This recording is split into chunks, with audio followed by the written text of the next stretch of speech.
How to Get What You Want. By Orison Swett Marden, 1917. Chapter 1. Something touched him. The most valuable thing which ever comes into a life is that experience, that book, that sermon, that person, that incident, that emergency, that accident, that catastrophe, that something which touches the springs of a man's inner nature and flings open the doors of his great within, revealing its hidden resources. A cub lion, as the fable runs, was one day playing alone in the forest while his mother slept. As the different objects attracted his attention, the cub thought he would explore a bit and see what the great world beyond his home was like. Before he realized it, he had wandered so far that he could not find his way back. He was lost. Very much frightened, the cub ran frantically in every direction, calling piteously for his mother, but no mother responded. Weary with his wanderings, he did not know what to do, when a sheep, whose offspring had been taken from her, hearing his pitiful cries, made friends with the lost cub, and adopted him. The sheep became very fond of her foundling, which in a short while grew so much larger than herself that at times she was almost afraid of it. Often, too, she would detect a strange, far-off look in its eyes which she could not understand. The foster mother and her adopted lived very happily together, until one day a magnificent lion appeared, sharply outlined against the sky, on the top of an opposite hill. He shook his tawny mane and uttered a terrific roar, which echoed through the hills. The sheep mother stood trembling, paralyzed with fear. But the moment this strange sound reached his ears, the lion cub listened as though spellbound, and a strange feeling which he had never before experienced surged through his being until he was all aquiver. The lion's roar had touched a chord in his nature that had never before been touched. It aroused a new force within him which he had never felt before. New desires, a strange new consciousness of power possessed him. A new nature stirred in him, and instinctively, without a thought of what he was doing, he answered the lion's call with a corresponding roar. Trembling with mingled fear, surprise and bewilderment at the new powers aroused within him, the awakened animal gave his foster mother a pathetic glance, and then, with a tremendous leap, started toward the lion on the hill. The lost lion had found himself. Up to this he had gambled around his sheep mother just as though he were a lamb developing into a sheep, never dreaming he could do anything that his companions could not do, or that he had any more strength than the ordinary sheep. He never imagined that there was within him a power which would strike terror to the beasts of the jungle.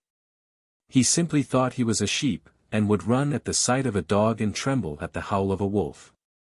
Now he was amazed to see the dogs, the wolves, and other animals which formerly had so terrified him flee from him. As long as this lion thought he was a sheep, he was as timid and retiring as a sheep. He had only a sheep's strength and a sheep's courage, and by no possibility could he have exerted the strength of a lion. If such a thing had been suggested to him, he would have said, "How could I exert the strength of a lion? I am only a sheep, and just like other sheep. I cannot do what they cannot do." But when the lion was aroused in him, instantly he became a new creature, king of the forest, with no rivals save the tiger and the panther. This discovery doubled, trebled and quadrupled his conscious power, a power which it would not have been possible for him to exert a minute before he had heard the lion's roar. But for the roar of the lion on the distant hill, which had aroused the sleeping lion within him, he would have continued living the life of a sheep and perhaps would never have known that there was a lion in him. The roar of the lion had not added anything to his strength, had not put new power into him, it had merely aroused in him what was already there, simply revealed to him the power he already possessed. Never again, after such a startling discovery, could this young animal be satisfied to live a sheep's life. A lion's life, a lion's liberty, a lion's power, the jungle thereafter for him. There is in every normal human being a sleeping lion. It is just a question of arousing it, just a question of something happening that will awaken us, stir the depths of our being, and arouse the sleeping power within us. Just as the young lion, after it had once discovered that it was a lion, would never again be satisfied to live the life of a sheep, when we discover that we are more than mere clay, when we at last become conscious that we are more than human, that we are gods in the making, we shall never again be satisfied to live the life of common clods of earth. We shall feel a new sense of power welling up within us, a power which we never before dreamed we possessed, and never be quite the same again, never again be content with low-flying ideals, with a cheap success. Ever after we will aspire. We will look up, struggle up and on to higher and ever higher planes. Phillips Brooks used to say that after a man has once discovered that he has been living but a half-life, the other half will haunt him until he releases it, and he never again will be content to live a half-life. When one becomes conscious that the reality of him, the truth of his being is God, that he is indissolubly connected with omnipotent power, he feels the thrill of divine force surging through every atom of his being, and he can never doubt his divinity or his possibilities again. He can never again be timid, weak, hesitating or fearful.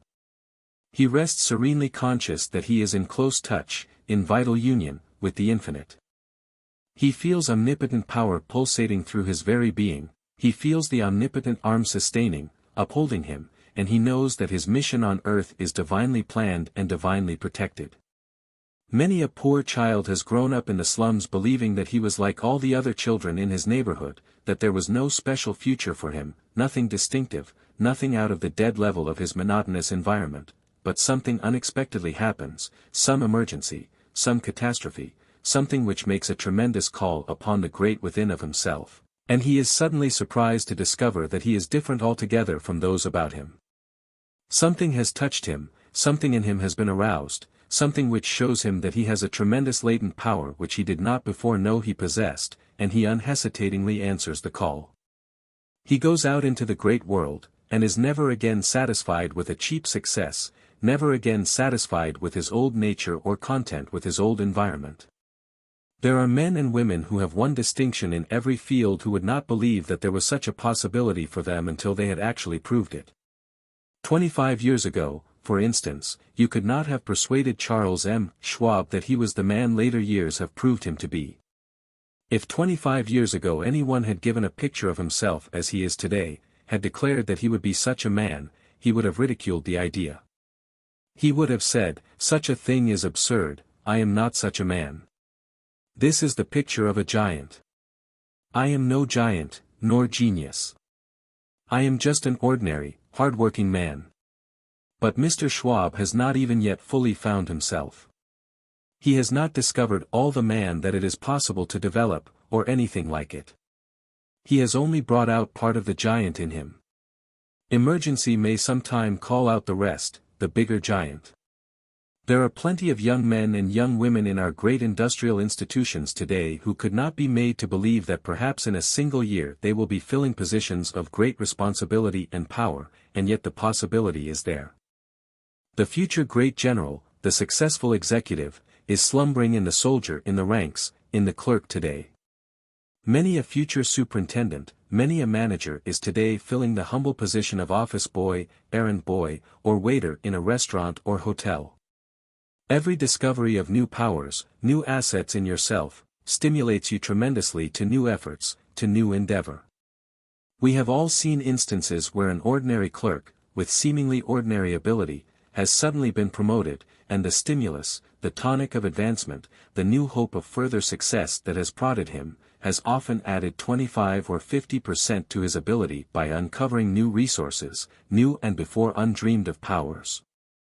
He was not conscious of what was in him until the opportunity came, until the motive uncovered, unlocked and liberated his before undreamed of resources. In the present World War thousands of young men who did not think they had much courage, perhaps even believed they would be cowards in battle, have been whirled into the armies by the excitement, the hypnotism, the daring of their associates, and have found that the bigger man in them responded to the call, and that when it came they did not hesitate bravely to face the enemy's shells, the enemy's guns. Many youths have joined the army who were not thought much of at home, who were called stupid and dull and ne'er-do-wells, blockheads, by their parents and teachers, but when they got into the army they found they had courage, grit, determination, daring, stick-to-itiveness. The experience of a multitude of men who have realized an infinitely bigger man in themselves than they ever imagined was there, ought to teach us that in every human being, no matter how successful he may be, there are still enormous undiscovered possibilities. It is the man you are capable of making, not the man you have become, that is most important to you. You cannot afford to carry this enormous asset to your grave unused. As a businessman, you would not think of having a lot of idle capital in the bank, drawing no interest, uninvested, and used. Do you realize that this is exactly what you are doing with yourself? You have assets within you infinitely more valuable than money capital. Why do you not use your capital? This is what you would ask a businessman who was pinching along, worried all the time because he thought he could not meet his obligations, pay his notes, when he had a large amount of idle capital in the bank.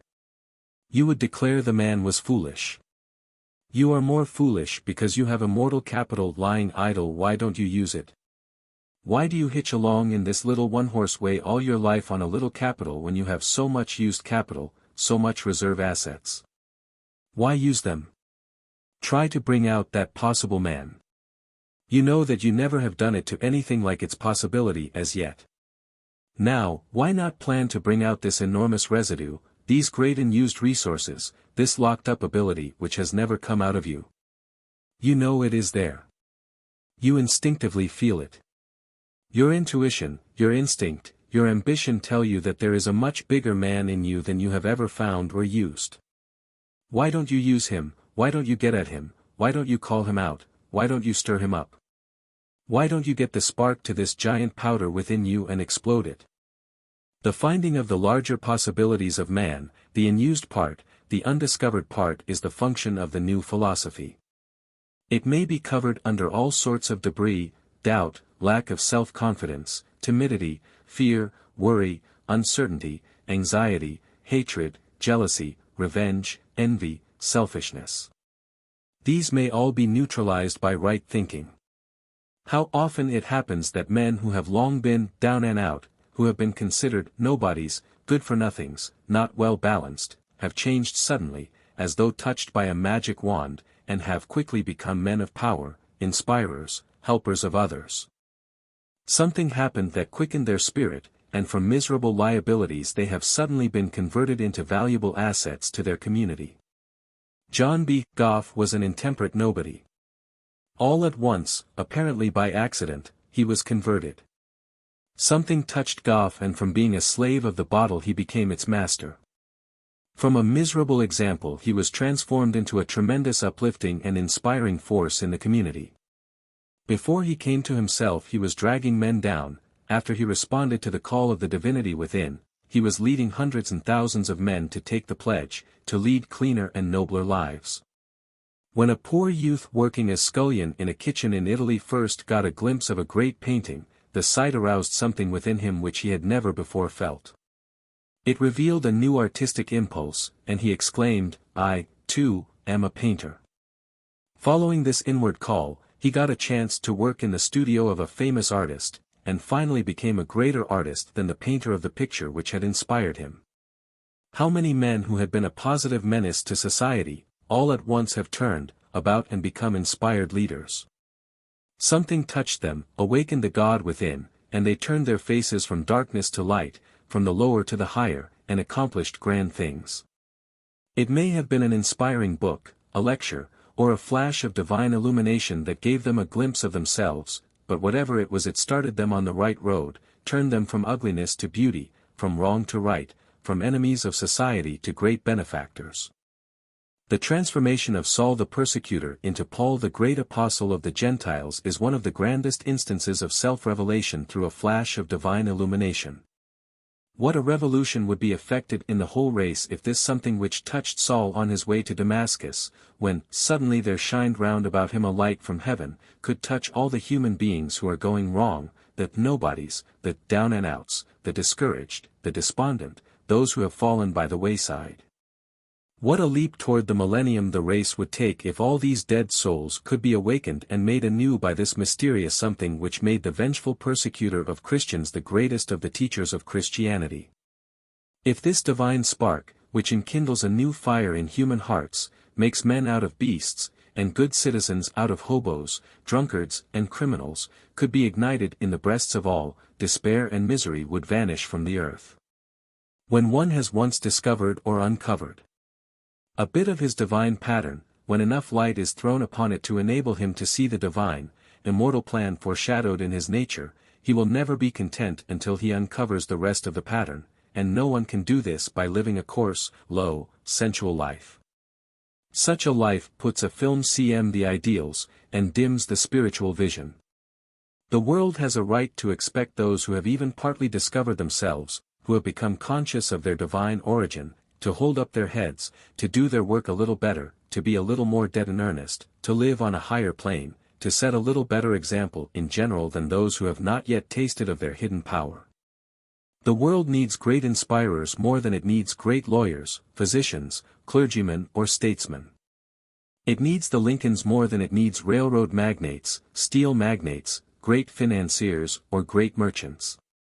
When the consciousness of his heredity touched the lion cub, when his inheritance of strength, of terrific power, was revealed to him, he turned his back forever on the old life.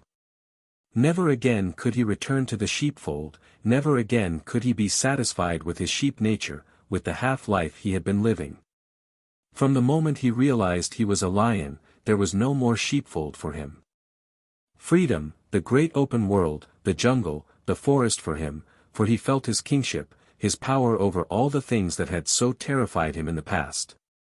When a man has once proven beyond question that he has great latent power, vast possibilities which had never before been called out, it would be impossible that he should ever again be satisfied with the half-life he had been living. His whole newly discovered nature would revolt against a return to the lower plane on which his weaker, lesser self had lived. You perhaps were reared under conditions which have kept you ignorant of your own possibilities until something has happened to throw a new light upon your real nature. Then you discovered that you were not the tame, timid sheep that you had always thought you were, until that something happened which has revealed the lion in you. Perhaps you have been wandering all your past life, living in the shepherd's folds in the churches, perhaps never dreaming that you were not a sheep, that you did not belong to that particular shepherd's fold. Yet you may have had an instinctive feeling that there was something in you which did not respond to the sheep call, that there was a something within you which did not fit your environment, which did not belong to the conditions in which you found yourself. You may have been conscious that there was something in you which never responded to the call which appealed to those about you. You may have been reared in the old thought, in the orthodox faith of your ancestors, and yet have felt all the time you did not belong there. But you remained in that faith simply because nothing else that would seem better to answer your call presented itself, when perhaps by accident or out of curiosity you may have wandered into a Christian Science or a New Thought meeting, and there for the first time have heard the voice which answered to the call, the hungry yearning, in your own nature.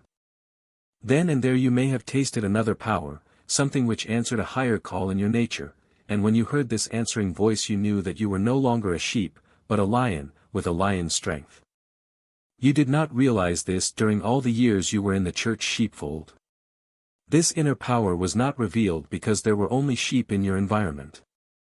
You may have heard the voice that answered your yearning while reading an inspiring book, or while listening to a new philosophy conversation which seemed to open up a new compartment in your nature. No matter where you hear this call, whether at a New Thought or a Christian Science meeting, during a new philosophy conversation, or while reading an inspiring book, or in some other place or manner wholly removed from these, when you do hear it, something within you will answer the call and you will know that you have been touched to a higher, a finer purpose. The new philosophy, however, especially appeals to the undiscovered part of us, to those hidden, latent forces within us, which we have not hitherto been able to get hold of. In other words, it appeals to our hitherto unused assets, our plus or surplus life capital. You will find something in people who have embraced it, in people who understand it, which you do not find in others. The new philosophy acts like a leaven in the nature, giving new life, new force, new meaning to the individual. In short, it discovers a new man in the old one. It neutralizes, destroys, that which would degrade him, those things which were working against his welfare, and it develops new forces, unlocks new resources which enlarge the man. During the past 100 years not a single new quality or new principle has been added to the laws of chemistry, not an iota of change has been made in the laws of physics, and yet what miracles of discovery, of invention, the great scientists and inventors have called out of these very same qualities and laws during the last 100 years. Sir Isaac Newton had the same identical material, the same identical laws of chemistry, physics which Edison is using today, but Edison has called out hundreds of inventions to Newton's one discovery. Human nature, like natural law, is the same today as it was centuries ago, but what a marvelous development of man's power we are witnessing today. How amazing has been the advancement of human ability. What marvelous strides in intelligence, in efficiency, and in the development of his natural resources man has made. We marvel at all this, but the new philosophy is disclosing to man a new and more potent law back of the flesh but not of it, an intelligence, back of the crystal, back of the atom, back of the electron which directs, molds, fashions, conditions the future of every particle of matter in the universe. Previously this was ascribed to an unknown law. 100 years ago people did not know that when a crystal was dissolved it would always assume the exact form of the same kind of crystal when its particles were free to rearrange themselves. We did not then know that the ambition which appears in man is really an aggregate of the ambition in the separate electrons.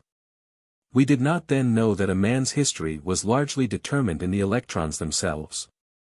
But science is now beginning to recognize that the great cosmic intelligence and back of everything in the universe, of every expression of nature, of every step in man's upward journey through the ages. The new philosophy especially appeals to that unknown part of us which is still wailing to be discovered, that part which is still locked up tight in the great within of us. It plays the part of a Columbus, and discovers vast territory within us of which we had been unconscious. An honest dissatisfaction with our achievement means we have more resources inside, that until we find at least a measure of satisfaction there is still more to discover. We have an instinctive feeling, that there is something sublimely beautiful in life we have never yet found, because we have never yet been satisfied. We have an intuition that this something will satisfy our inmost yearnings, that it will quench the soul's thirst, satisfy the soul's hunger. The Orthodox churches undertook to find this satisfying something, and while they have done much, yet many church members feel that there is still a tremendous, unfilled vacuum in their hearts, unsatisfied longings and yearnings in their souls. After centuries of hunting for the divine balm of Gilead, the elixir which would heal the soul's hurts, the great majority of churches are being less and less frequented. Pastors are finding it more and more difficult to induce people to attend their church services, because they are not fed, they do not get that satisfaction which they instinctively feel belongs to the children of the King of Kings. On every hand we find people who have been groping all their lives in vain, trying to find something which would answer the inner call for a larger life, something which would satisfy their longings, feed their soul hunger, and help them to find fulfillment of their life dreams. If you are groping to find that something which will give enduring satisfaction, which will satisfy your soul, if you have not yet found that something which answers the persistent inward call of your being, if you have not yet found that living water which quenches the soul's thirst, come and drink at the fountain of the new philosophy. Man has glimpsed only a little bit of the divine plan, but this glimpse promises so much that he feels he must see the whole. The part of ourselves we have discovered reveals only a part of the divine pattern, and we shall never rest until we trace the whole. The larger, grander, superber thing we know and instinctively feel we ought to be beats so mightily, so persistently beneath. The little dwarf thing we are, that we must uncover it, we must develop it, we must use it. No human being can be satisfied while he is haunted by that other part of the divine pattern, the part which was shown to him in the mount of his highest moment. The part of ourselves we have discovered is a prophecy of an infinitely larger and more magnificent whole, and we must find it. This is the great object of our existence. We are here to find the rest of the pattern of the divine man.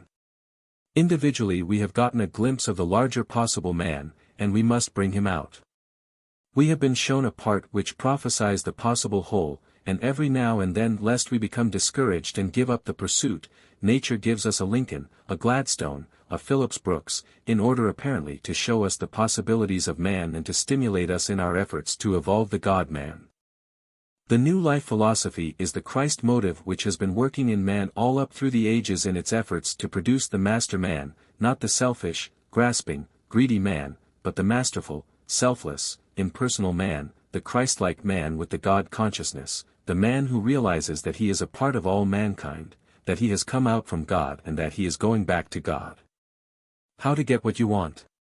By Orison Swett Marden, 1917. Chapter 2. How to Get What You Want. You are victory organized, you were born to conquer, to play a magnificent part in life's great game. But you can never do anything great or grand until you have such a conviction of yourself and your ability. We establish relations with our desires, with whatever is dominant in our minds, with the things we long for mill our hearts, and we tend to realize these things in proportion to the persistency and intensity of our longings and our intelligent efforts to realize them. Stop thinking trouble if you want to attract its opposite. Stop thinking poverty if you wish to attract plenty. Refuse to have anything to do with the things you fear, the things you not want. A piece of magnetized steel will attract only the products of iron ore. It has no affinity for wood, copper, rubber, or any other substance that has not iron in it. When you were a boy you found that your little steel magnet would pick up a needle but not a match or a toothpick. It would draw to itself only that like itself. Men and women are human magnets. Just as a steel magnet drawn through a pile of rubbish will pull out only the things which have an affinity for it, so we are constantly drawing to us, establishing relations with, the things and the people that respond to our thoughts and ideals. Our environment, our associates, our general condition are the result of our mental attraction. These things have come to us on the physical plane because we have concentrated upon them, have related ourselves to them mentally. They are our affinities, and will remain with us as long as the affinity for them continues to exist in our minds. Your thoughts, your viewpoints, your conception of what your status and position in life will be, your ideal of your future, will draw you exactly to that plane like a lodestone. Focus your mind, your predictions, your expectations on poverty, failure and wretchedness, banish ambition, hope, expectation of good things, and give full sway in your mentality to fear, worry, doubt, anticipation of evil, and the ego magnet will draw you unerringly to squalid surroundings, to an inferior position, to association with persons of a lower order of mind on a meaner social plane.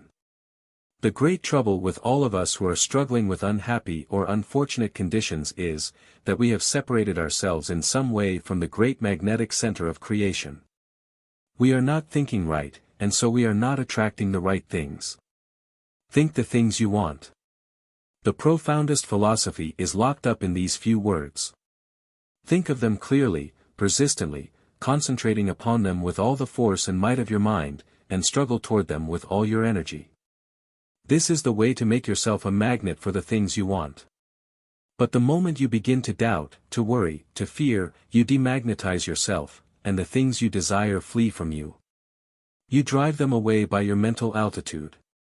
They cannot come near you while you are deliberately separating yourself from them. You are going in one direction, and the things you want are going in the opposite direction. A desire in the heart for anything, says H. Emily Cady, is God's sure promise sent beforehand to indicate that it is yours already in the limitless realm of supply.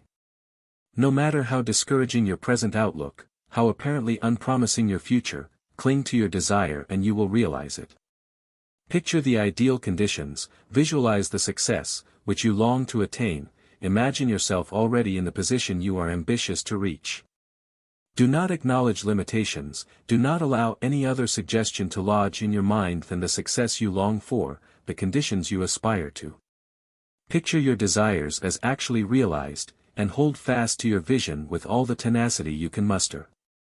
This is the way out of your difficulties. This is the way to open the door ahead of you to the place higher up, to better and brighter conditions. When Clifton Crawford, the actor, started on his career in America, he played in one-week performances in small towns and cities. One night he was told by a prominent member of the company that his work wasn't much good, that he would never be successful, and had better go back home to Scotland. Notwithstanding this discouraging but well-meant criticism and advice, young Crawford remained in America, continued in his profession and in a comparatively short time reached the coveted position of a Broadway star. After his first success in New York he had the satisfaction of meeting the friend who had advised him to return to his own country, and reminded him of the incident. Clifton Crawford won out because he related himself mentally to the thing he wanted, because he listened to the voice in his own soul rather than to the pessimistic predictions of outside voices. Why has the heart restless yearnings for heights and steps untrod? Some call it the voice of longing and others the voice of God. That something within you which longs to be brought out, to be expressed, is the voice of God calling to you. Don't disregard it. Don't be afraid of your longings, there is divinity in them. Don't try to strangle them because you think they are much too extravagant, too utopian. The Creator has not given you a longing to do that which you have no ability to do.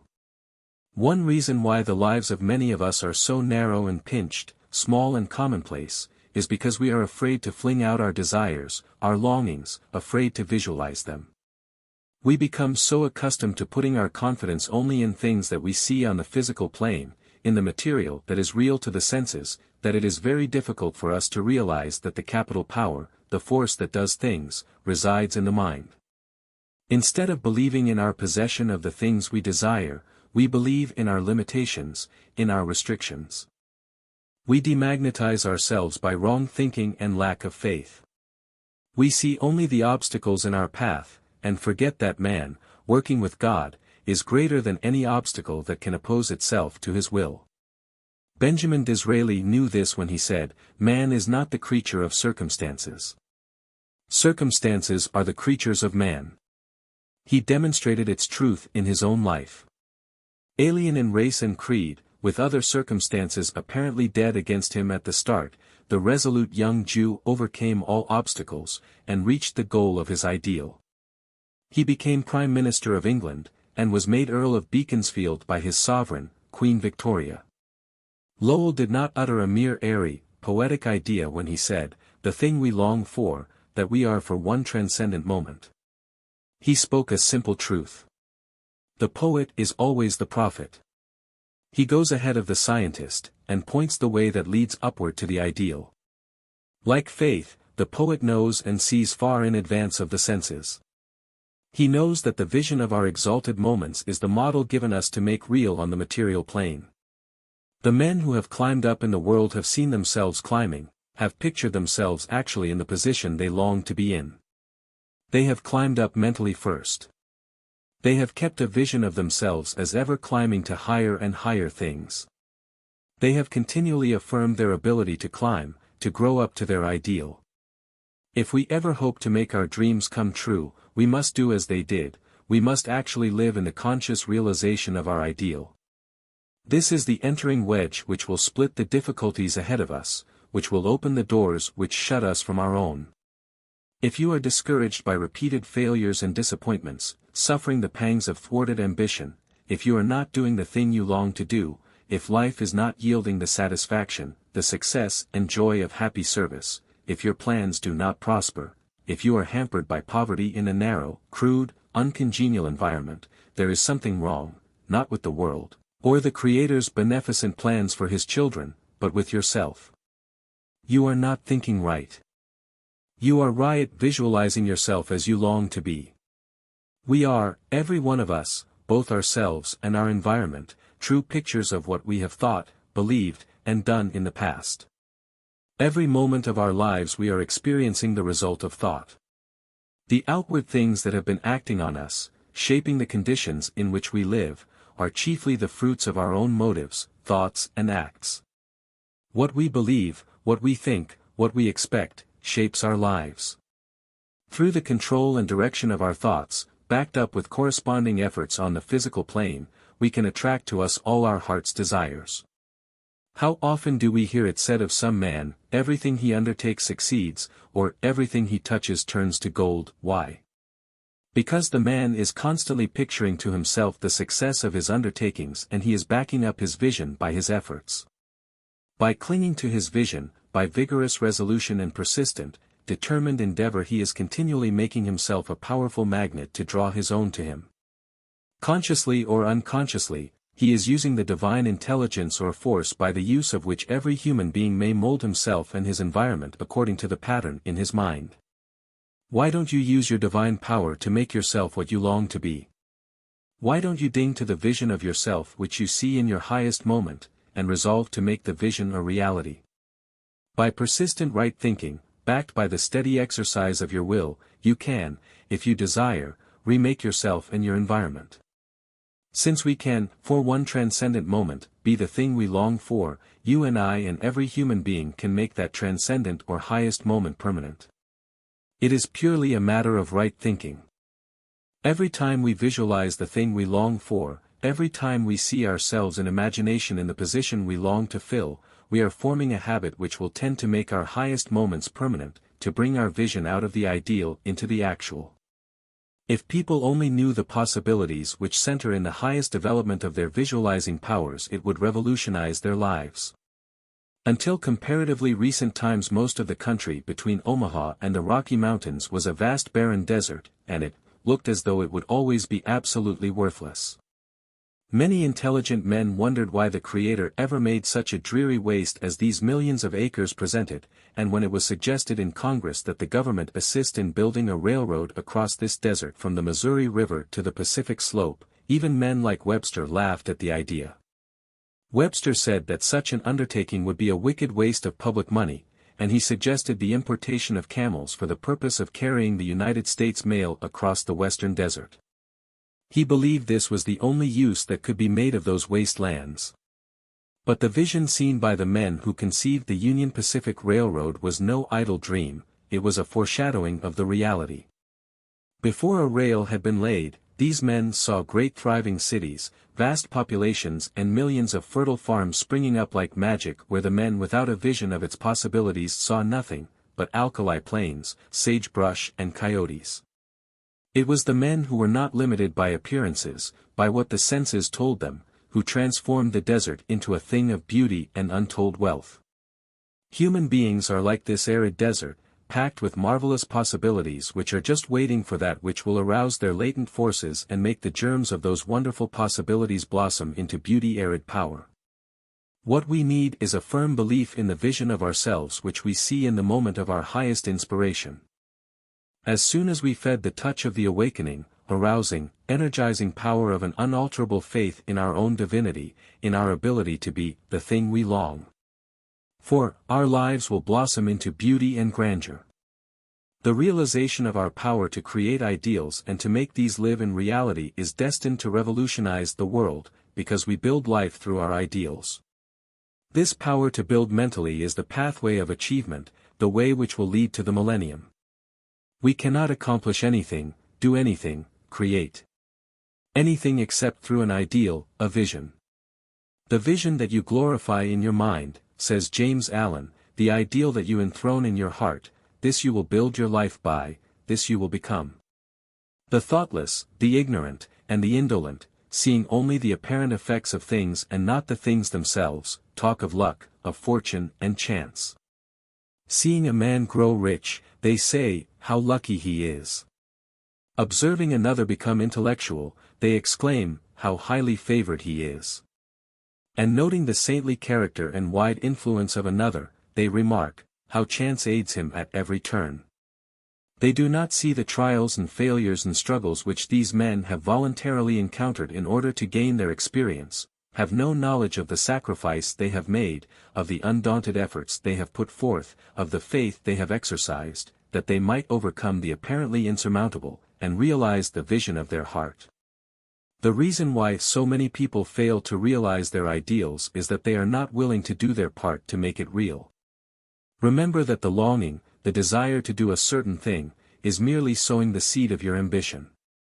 If you stop at this, you will get about as much harvest as the farmer would get if he put his seed in the ground without preparing the soil, without fertilizing it and keeping the weeds down.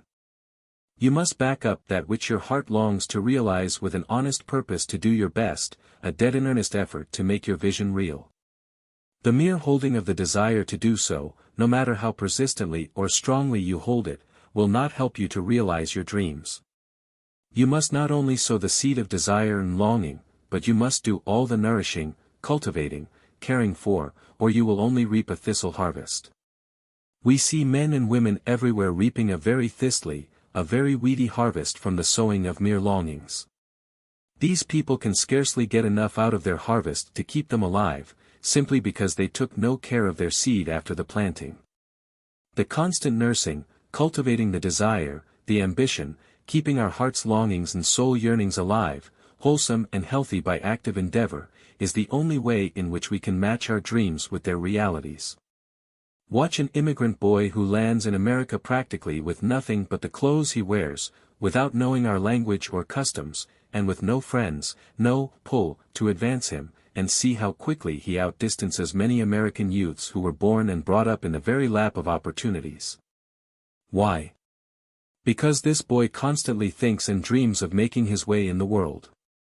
He sees himself a successful man, and is forever planning and pushing toward his object. He begins, perhaps, by selling newspapers in the streets. Then his ambition grows and he dreams of someday having a newsstand. He attends night school in order to get an education. He toils and economizes, flings his enthusiasm and his whole being into his work, is constantly enlarging his mind and also making himself a magnet to attract the thing he longs for. He is obeying the law of attraction, of opulence, and in a little while we see him with a newsstand of his own. But he does not stop here. He keeps dreaming, planning, working for something a little larger, and soon he adds books and stationery to his stock in trade. Before long we find him with a large stand in a railway station or in some public place, always saving, and dreaming, planning, thinking success. In a few years more he owns a handsome shop and becomes a real factor in the business world. His whole mental life is poured into that one channel, and of course he is perpetually increasing his magnetic power to attract to himself money and all the other things he desires. The ambition to become rich is not a lofty one, but the success of this typical immigrant boy illustrates the law of success in every field. For the law is neither moral nor immoral, the nature of the object concentrated on does not affect its action. It may be the noble vision of a Jeanne d'Arc, of a Savonarola, or of a Lincoln, or it may be a wholly selfish, or an unworthy object, the attractive, constructive forces will build just the same toward the realization of the vision. If a man's ambition is to own saloons and sell liquor or to be the proprietor of a gambling resort, and he keeps working away on the material as well as the mental plan, he will succeed, just as a man who works in a similar way to become a teacher, or a missionary, succeeds. The same concentration, the same absorption, the same dreaming and thinking and pushing along any other line, law, medicine, engineering, science, farming, whatever it may be, will produce like results. The idea is that the everlasting dreaming and pushing, the alertness to take advantage of opportunity, the constant visualizing of the thing one yearns for most, inevitably bring the desired results. These are the constructive processes, based on the mental vision, which bring us the things we desire. What we think most about is constantly weaving itself into the fabric of our career, becoming a part of ourselves, increasing the power of our mental magnet to attract those things we most ardently desire. When the architect looks at the plan of his building he does not see the plan merely. That only suggests the building. It is the invisible building, the creation of his mind he sees. What he takes in from the plan with his eyes is not the reality at all. He sees in all its details the building of his mental vision. If he did not see it in this way, it would never become a reality. If he could see only the mechanical plans he would not be an architect at all. The framework of your life structure is invisible. It is on the mental plane. You are laying the foundation for your future, fixing its limits by the expectations you are visualizing. You cannot do anything bigger than you plan to do. The mental plans always come first. Your future building will merely be carrying out in detail what you are visualizing today. The future is simply an extension of the present. You are right now by your thought habit, by your prevailing mental attitude, making your place in life. You are locating yourself, settling what you are to be. In other words, you are right now making your future, deciding what your position in the world shall be. And it will be broad, ever growing, ever expanding, or it will become narrower, more pinched and ruddy, according to your mental plan, according to the vision you see. The only world you will ever know anything about, the only world that is true for you at this moment, is the one you create mentally, the world you are conscious of. The environment you fashion out of your thoughts, your beliefs, your ideals, your philosophy is the only one you will ever live in. Whatever you long for you are headed toward, and whatever thought dominates you, or motive is uppermost in your mind, is attracting its affinities. How quickly, for example, a youth who goes from his country home to the city to seek his fortune gravitates toward the things which are uppermost in his mind. He may not know a soul in the city he enters, but in a very short time we find him with his own people, those whose tastes, whose desires and propensities are like his own. He has attracted his affinities. One boy's mind is fixed on pleasure, and he gravitates to the saloon, to the dance hall, to the vicious dives, to the gambling table. Another boy's great desire is self-improvement, and he gravitates to the YMCA, to some church. We find him in the night schools, in the library attending lectures, trying to improve his education, to make as broad-visioned, a cultured and successful a man as it is possible to make of himself. The same thing is true of girls. They gravitate toward their desires, their ideals, toward the things on which they have set their hearts. Led by their weaknesses or their strength, they are pulled in the direction on which their thoughts are fixed, whether good or bad. If 10,000 strangers from other cities were landed in New York today and left to their own devices, they would very quickly be attracted to their affinities. The gambler would find other gamblers, the musician would gravitate to other musicians, the artist would be drawn to art circles, the pure-minded, those of high ideals, would soon find others on the same plane, while the impure-minded, those with vulgar, low-flying ideals, would as quickly find companions like themselves. A mental magnet cannot attract opposite qualities. It can only attract things like itself, and it is our privilege to give the magnet its quality. We can inject hate into life, jealousy, envy, revenge. We can in a very short time demagnetize the magnet which was pulling good things so that it will attract bad things. It is for us to decide the quality of the magnetic current that shall flow out from us, but the mind is always a magnet sliding out and attracting something, and this something which flows back to us always corresponds to the mental outflow. If we charge it with love, sincerity, genuineness, helpfulness, great spiritual hunger for the good, the beautiful and the true, a longing for a larger and a fuller life, we shall make the mind a powerful magnet to attract the affinities of these qualities. But in an inconceivably short time we can so completely change our mental magnet with thoughts of hatred, spite and bitterness that it will drive away all the good and attract the opposite, strengthening the hatred and bitterness in our souls. In short, whatever is in the mind at the moment is the thing you are inviting to come and live with you. Your suspicion attracts suspicion. Jealousy brings more jealousy, hate more hate, just as love brings love to meet it, as friendliness brings more friendliness, as sympathy and goodwill toward all draw the same to you from others and increase your popularity in magnetic power. We build as we think. Our lives follow our thoughts. As we think so we are. Your personality and your world are limited by the extension of your own thought. You cannot project yourself beyond these self-limitations. Many people limit themselves to such an extent by their gloomy doubts and fears that they utterly dwarf their divine power's possibilities. They do not believe that their own is coming to them. They are always complaining, visualizing their poverty-stricken conditions, their lack of friends, their lack of sympathy, their lack of love, of opportunity, of social life, of everything desirable. They do not realize that they are their own jailers, that they are holding themselves in the very conditions they despise. They have not learned how to make themselves magnets for the things they desire. They do not know that our own is seeking us and will come to us, whether it is property, friends, love, happiness, or any other legitimate desire, unless we drive it away by our antagonistic thought. If you did not believe you had the power to walk, you couldn't walk, because you wouldn't try to. If you don't believe in your power to get what you want, you won't get it. Until you encourage your longings and believe in your power to realize them, they will never be satisfied. You cannot rise out of your present condition until you believe you can. The limit of your thought will be the limit of your possibilities. Your limited ideal of yourself will limit your execution.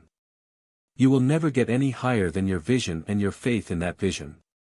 No one gets very far in this world, or expresses great power, until he catches a glimpse of his higher self, until he feels that the divinity which is stirring within him, and which impels him on the way of his ambition, in the line of his aspiration, is an indication, a prophecy of his ability to reach the ideal which haunts him. The Creator has not put desires in our hearts without giving us the ability and the opportunity for realizing them. There are 1,000 proofs in the very formation of our body and brain that we were planned and adapted in every detail of our marvelous structure to achieve grand, glorious things, that we were created and fitted for success and happiness. No matter how unfortunate your environment, or how unpromising your present condition, if you cling to your vision and keep struggling toward its realization, you are mentally building, enlarging your ideal, increasing the power of your mental magnet to attract your own. Never mind opposition, never mind criticism, never mind if others call you a fool or a crank, they called the Christ the same. Be true to the mysterious message within, the divine voice which bids you up and on. No matter what other things you have to give up, no matter what sacrifices you have to make, let everything else go if necessary, but cling to the ideal which haunts your dreams, for it points to the star of your destiny, and if you follow it you will come out of the darkness into beauty and brightness. Your highest ideal, the vision of your life work which you long to make real, is your best friend. Keep as close to it as you can, stick to it, and it will lead you to your goal. You may not understand why the star has been put so high above you and why so many mountains of obstacles and difficulties intervene, but if you keep your eye on the star and listen to the voice of your soul which bids you climb on, you will reach it. Many a man has never been able to explain his success, or how he was able to wring it out of such a black background, such iron conditions and seemingly impossible surroundings, as those in which he found himself at the start. But he kept pegging away, never losing sight of his ideal, which became his guiding star, his success angel, which ultimately led him through the dark valleys of difficulty and opposition, up out of the miasma of the stagnant swamps of discouragement to the heights, where the atmosphere is pure, the outlook clear, where excellence dwells. It led him out of the darkness into the light, into freedom, into success. Just because you are struggling on a farm or in a factory, doing something against which your whole nature rebels, because there is no one to help you support your aged parents or an invalid brother or sister, do not conclude that your vision must perish. Keep pushing on as best you can, and affirming your divine power to attain your desire.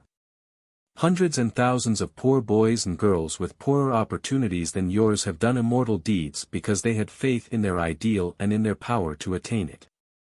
It is by the perpetual focusing of his thought upon the solving of scientific problems, added to his faith in his ability to solve these problems, that Edison has attracted to himself the forces which have made him the greatest living inventor. His mind has always run ahead of him, visualizing the invention he was trying to bring out into objective reality. He was always picturing himself a little higher up, a little further on, and his success has followed his vision and his faith. Suppose Edison had lost faith in his vision, suppose he had allowed obstacles to discourage him and had said to himself, thousands of men have been thinking along these lines, trying to solve these problems for a long time, and have failed, and how can I expect to succeed? Why should I waste my time and energies in trying to do what they found impossible?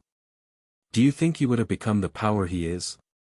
Of course, he would not, he couldn't, any more than Marshall Field could have become a great merchant if he had listened to those who tried to discourage him. Doors always open, opportunities always come, to the man or woman who trusts and works, but nothing comes to the weak, doubting heart, the faint endeavor, nothing comes to those who do not believe in their divinity, their power to overcome.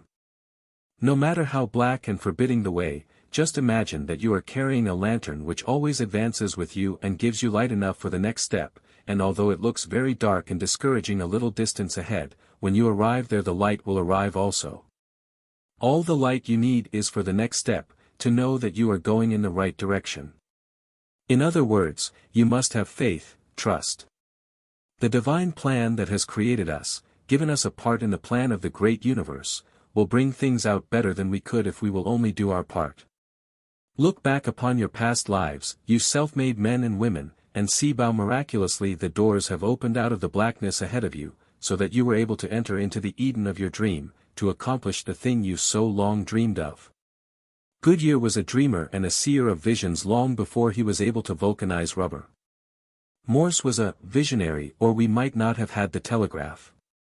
Cyrus W. Field had a wonderful vision of an ocean cable, and had he not gone on dreaming of his cable in spite of his disappointments, the nations of the world might still be dependent on ships to transmit their messages from one to the other. Had Eli Whitney not been a seer of visions, the colored people of the South might still be picking the seeds from cotton by hand. But for the dreams of Marconi's youth, wireless telegraphy might have been postponed for a century. Had it not been for the dreams and longings of Alexander Graham Bell, we might not even yet be talking over the wire. Had Elias Howe not dreamed of a sewing machine, women might still be slaves of the needle. Had it not been for Phillips and Garrison's and Lincoln's dream of freedom, millions of our countrymen might still be in slavery. All of these people, every inventor, every discoverer, every uplifter of the race, all those who have lifted civilization up from the Hottentots to the Lincolns and the Gladstones, have clung to their vision in spite of incredible sufferings and obstacles. Nothing could turn them from their purpose or shake their faith in their power to make their vision a reality. This was why they won out. Men succeed in proportion to the fixity of their vision and the invincibility of their purpose. If you can find out a man's quitting point, the place where he gives up, turns back, you can measure him pretty easily. The man who conquers is the one who moves, steadily, persistently, everlastingly towards his goal, unmindful whether the goal is always in sight or not, unmindful of obstacles, of difficulties, of discouraging conditions. He moves ever forward, just as Columbus did when he wrote day after day in his log boat, undaunted even when his sailors mutinied, threatening to put him in chains and to throw him overboard. This day we sailed west because it was our course. This was his daily record, because there was nothing else for him to do but to sail west. A man with such a mighty purpose as Columbus's wouldn't have turned about if his crew threatened murder every day, because he was invincible. Nothing but death could have stopped his onward course.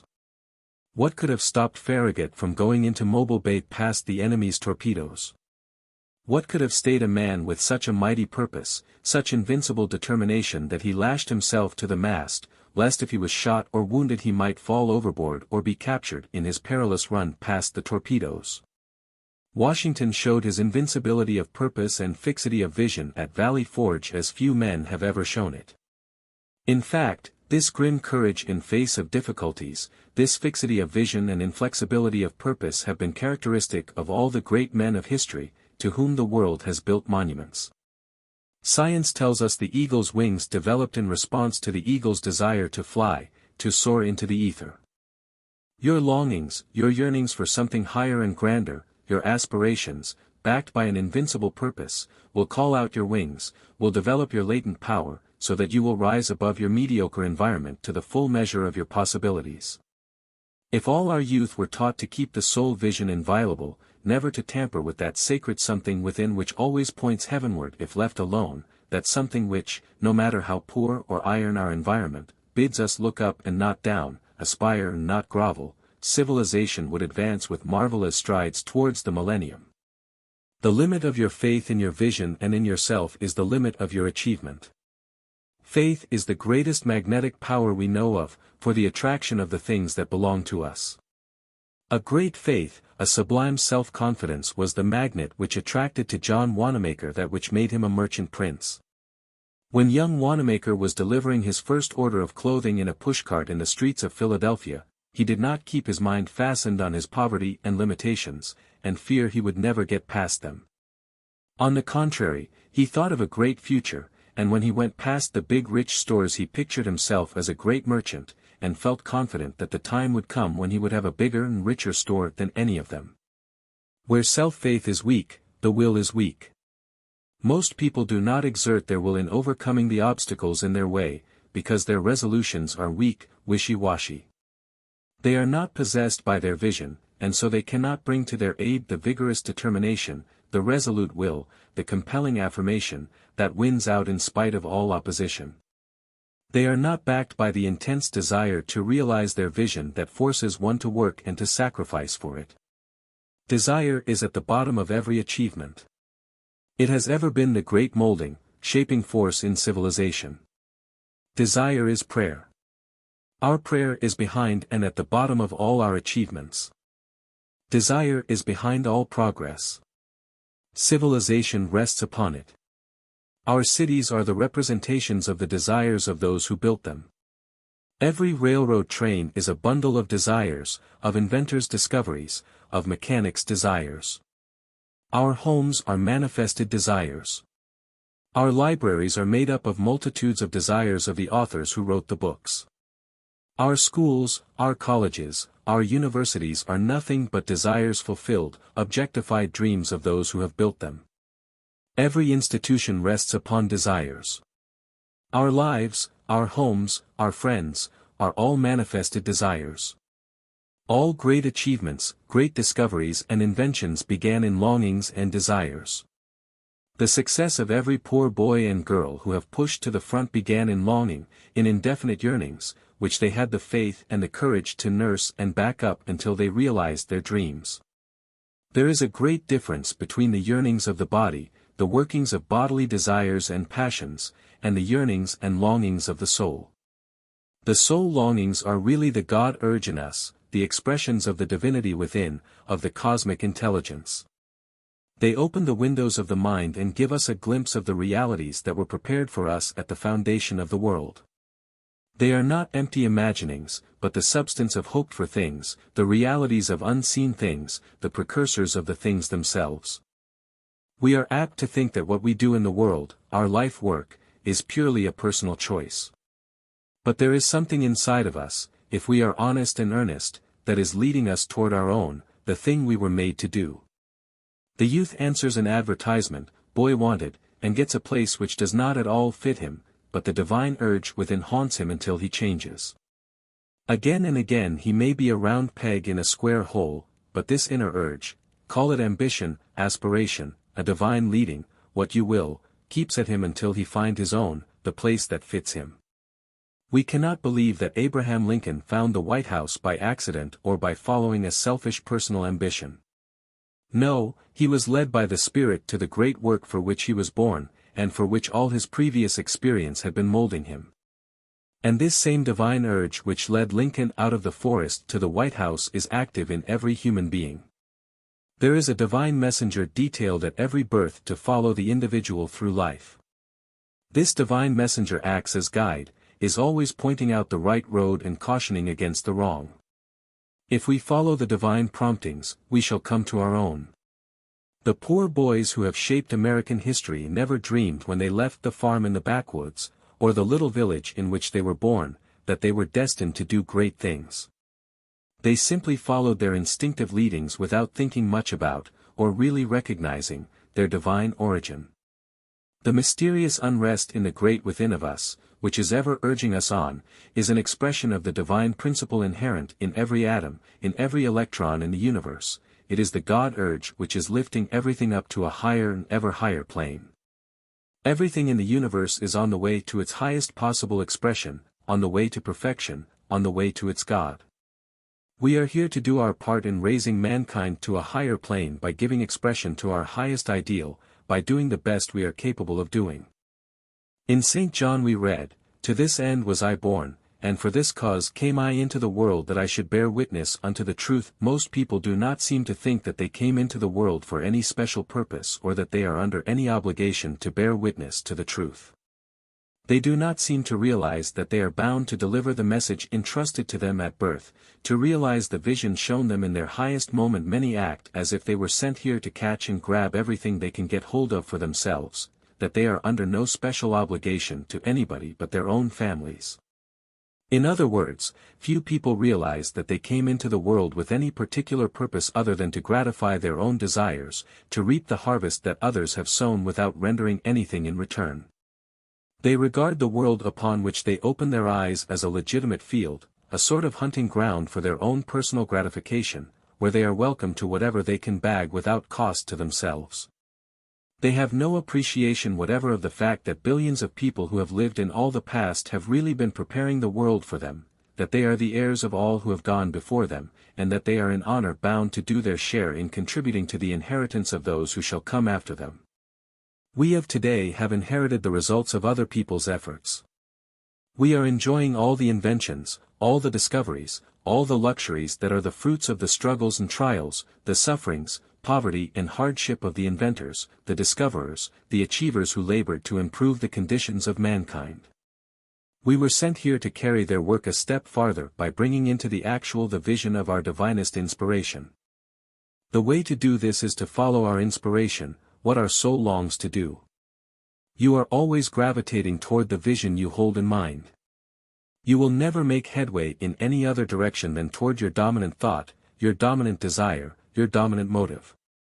Visualization will sometime be found to be one of the great secrets of character building and achievement. Effort follows visualization as achievement follows effort. Jesus achieved his Christhood. It was not thrust upon him. He achieved it just as we must achieve our ideal if we ever attain it. The Savior was not born a Christ. This was a result of his efforts and his work to realize his vision.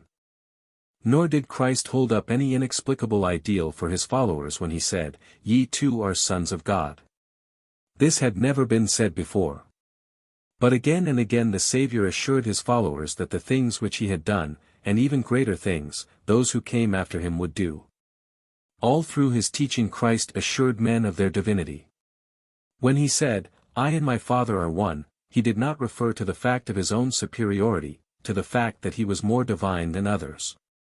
He was always trying to convince his disciples that they could do what he did, that they were as divine as he was, and that the reason they did not perform what seemed to them miracles was their lack of faith in their divinity.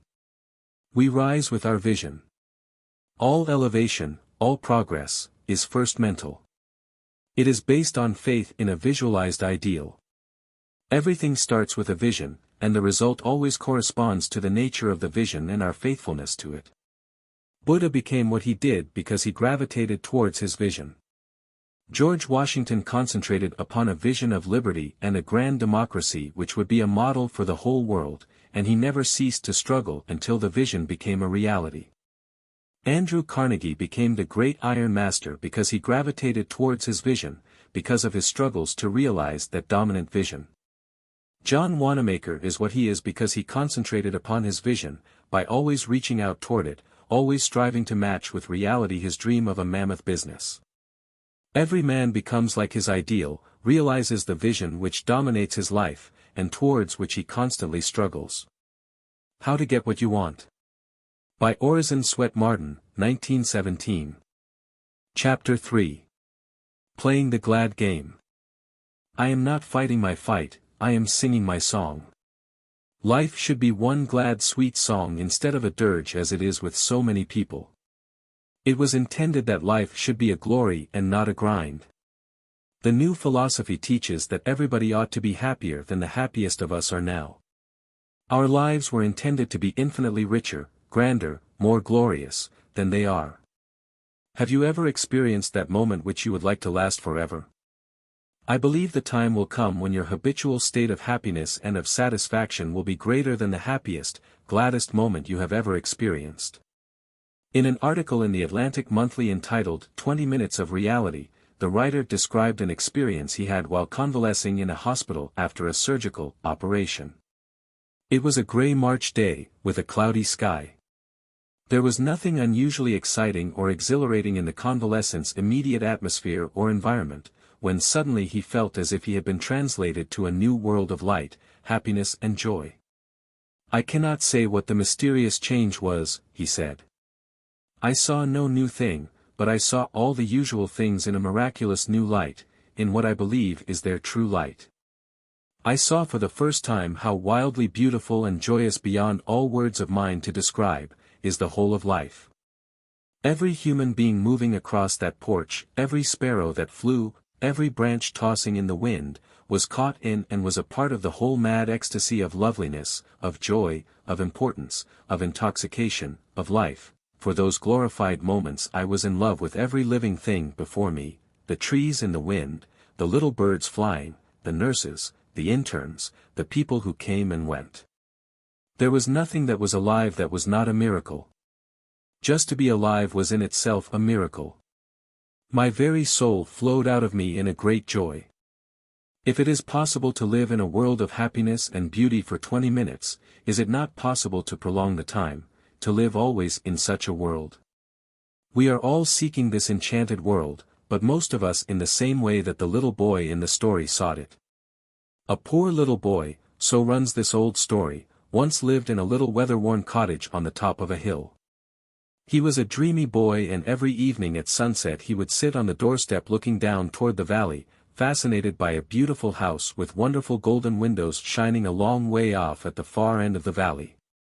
He was greatly dissatisfied with the poverty of his surroundings, and the sight of the house in the valley, where he had never been, made him very unhappy.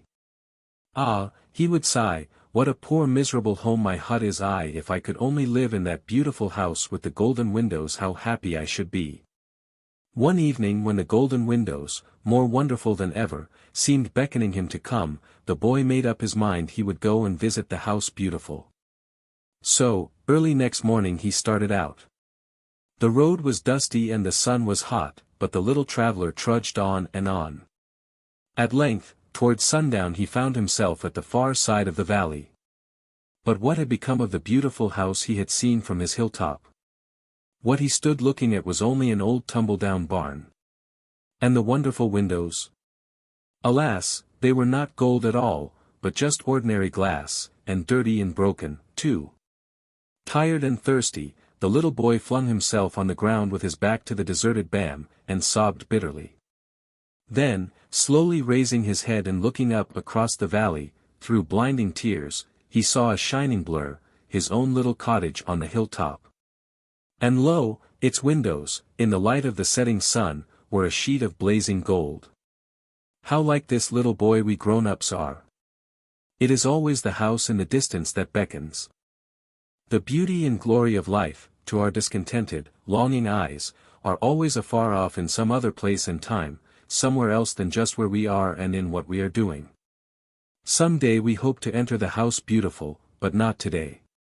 We expect that in the future, through some magic or other, through money or what money can purchase, we are going to find happiness.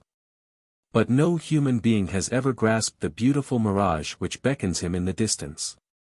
Most of the people I know impress me as being greatly disappointed with what life has given them. They have not found any such future as they anticipated.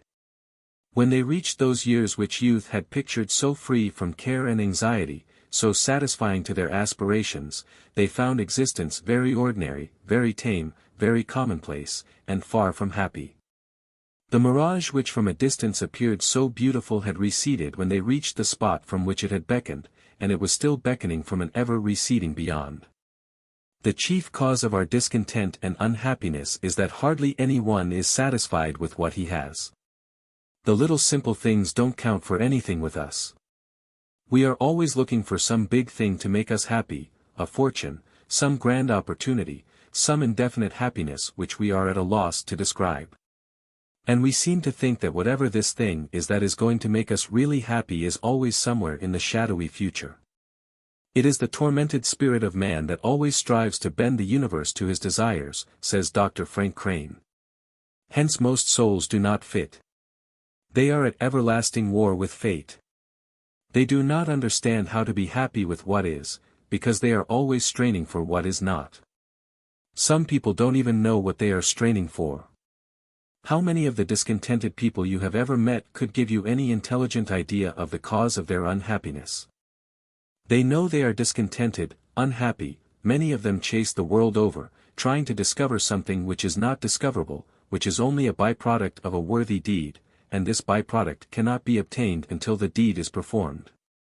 We push and elbow our way through life and frantically struggle to get hold of things which we believe will make us happy, and behold, the moment we grasp them, the charm, with which our imagination had invested them, vanishes. The thing we had set our heart on and which we got into our possession yesterday is not the same thing today. It does not begin to give the pleasure which it promised, and we are no nearer satisfaction than before. But our attention is quickly attracted to something else, which we feel sure will compensate for our disappointment, and we grasp at it only to repeat the same experience, disappointment, disillusion. It does not fill the void in our hearts. There is ever an unsatisfied longing which we spend our lives trying to fill. No matter what we may obtain in the way of material things, while we may get a certain sort of pleasure and comfort from them, they do not satisfy the inward soul hunger. They are like the different things which we take on a hot day, instead of pure cold water, to quench our thirst. We think if we could only get some soda water, some ice cream, iced tea, or coffee, it would satisfy our longing, but it does not. Nothing but pure cold water will give the satisfaction we crave. All substitutes for this simplest and most plentiful of all beverages lack something. They leave us unsatisfied, with a longing for the genuine article. Happiness is like water. There is no substitute that will take its place. One of the strangest things in life is the false ideas everywhere prevalent regarding the nature of happiness. The general belief seems to be that it is founded on things that can be bought with money. The more money the more things, and the more things the more enjoyment, the greater the degree of happiness. But money has never yet been known to buy happiness. No one has ever yet found happiness by chasing it over the earth. It is not in our food, it is not in our drink, it is not in our clothes or material possessions, it is not in excitement or a constant round of pleasure. Happiness is born of right living. It is the child of right thinking and right acting, of helpful service. A selfish life never knows real happiness. Greed and envy never touch it. Half the unhappiness in the world is caused by losing the blessings which would result from the enjoyment of what we have and envying others and longing for what they have. I know of a man and his family who a few years ago were quite content in their little cottage in the country. By some venture, however, they happened to make a few $1,000s without working hard for it, and immediately a new longing sprang up in their hearts for a life of ease and pleasure. Immediately these people began to dress more expensively and to struggle to get into the society of wealthy people, to climb socially. They strained in every way to keep up appearances beyond their means. Envy and jealousy of those who were better off filled their hearts. The result was that in a short time the old-time peace and harmony of the family life were entirely destroyed. The father's business affairs became involved by the strain to put his children on the same plane with those of larger means, debts piled up, everything they had was mortgaged, until even their home was in danger, and was finally lost. When the inevitable crash came, it was found that the mother, in her effort to marry her daughters into families above them, had run up big bills at dressmakers, milliners, and florists, and there was nothing left with which to save the home, which was utterly wrecked. Half the world is on the wrong scent in the pursuit of happiness, said Henry Drummond. They think it consists in having and getting and in being served by others. It consists in giving and in serving others. Happiness is something which is released from our acts, and from our thoughts. A little of it here and a little there is released from our good deeds, our unselfish service, from our right acts and thoughts. Some of it is released every time we help or encourage another soul. A little of it is released when we give a helping hand to those who have fallen under their burdens. A little of it is released from the sacrifices we make for the advantage of others. We get our happiness just as the bee gets honey. The bee does not find honey ready-made. It must work hard for all it gathers. It can only obtain a little from each flower it visits. We do not get happiness ready-made. We sip it from the flowers of life, and, like the bee, we must get a little happiness honey here and a little there as we go through the garden of life. It is those who do most of the deeds which release happiness, and get the largest aggregate of them in their lives, who enjoy the most and are the happiest. Every noble deed, every unselfish act, every bit of helpfulness to others, every good service to humanity, every lofty aspiration and helpful thought, good honest hard work which we love, inevitably brings an amount of happiness which corresponds with the unselfishness and the good intentions of the act. Happiness is not a monopoly. No one can corner it. It is for sale in the marketplace of life for everyone who is willing to pay the price, and that is one which all can pay. The great mass of people do not extract 10% of the happiness possible in their everyday life, largely because they were never trained to think of the normal sources of enjoyment. Their minds are blank, except for the little grooves which their daily routine has stamped in their brain tissue. They are as ignorant of their possible mental resources as the early Indians were of the natural resources of this continent, when the Puritans landed at Plymouth Rock. Ruskin said he was not so much surprised at what we suffer as at what we lose, which might furnish infinite pleasure and satisfaction. We hear a great deal about the enormous loss of our natural resources, the coal, the water power, and the forests, but they are nothing compared to the loss in the possible resources of happiness all around us. The things which really make life worth living are very common, and within the reach of all. How often we hear the poor berating the rich whom they envy, bemoaning the cruel fate that has kept about everything worth while away from them, but when we stop to take stock of life in the things that are really worth while, that count for most, we are pretty nearly all on equal footing. The great chemist himself has mixed the atmosphere so that it is just adapted to create health, vigor, robustness of body and thought and exultant feeling for all alike.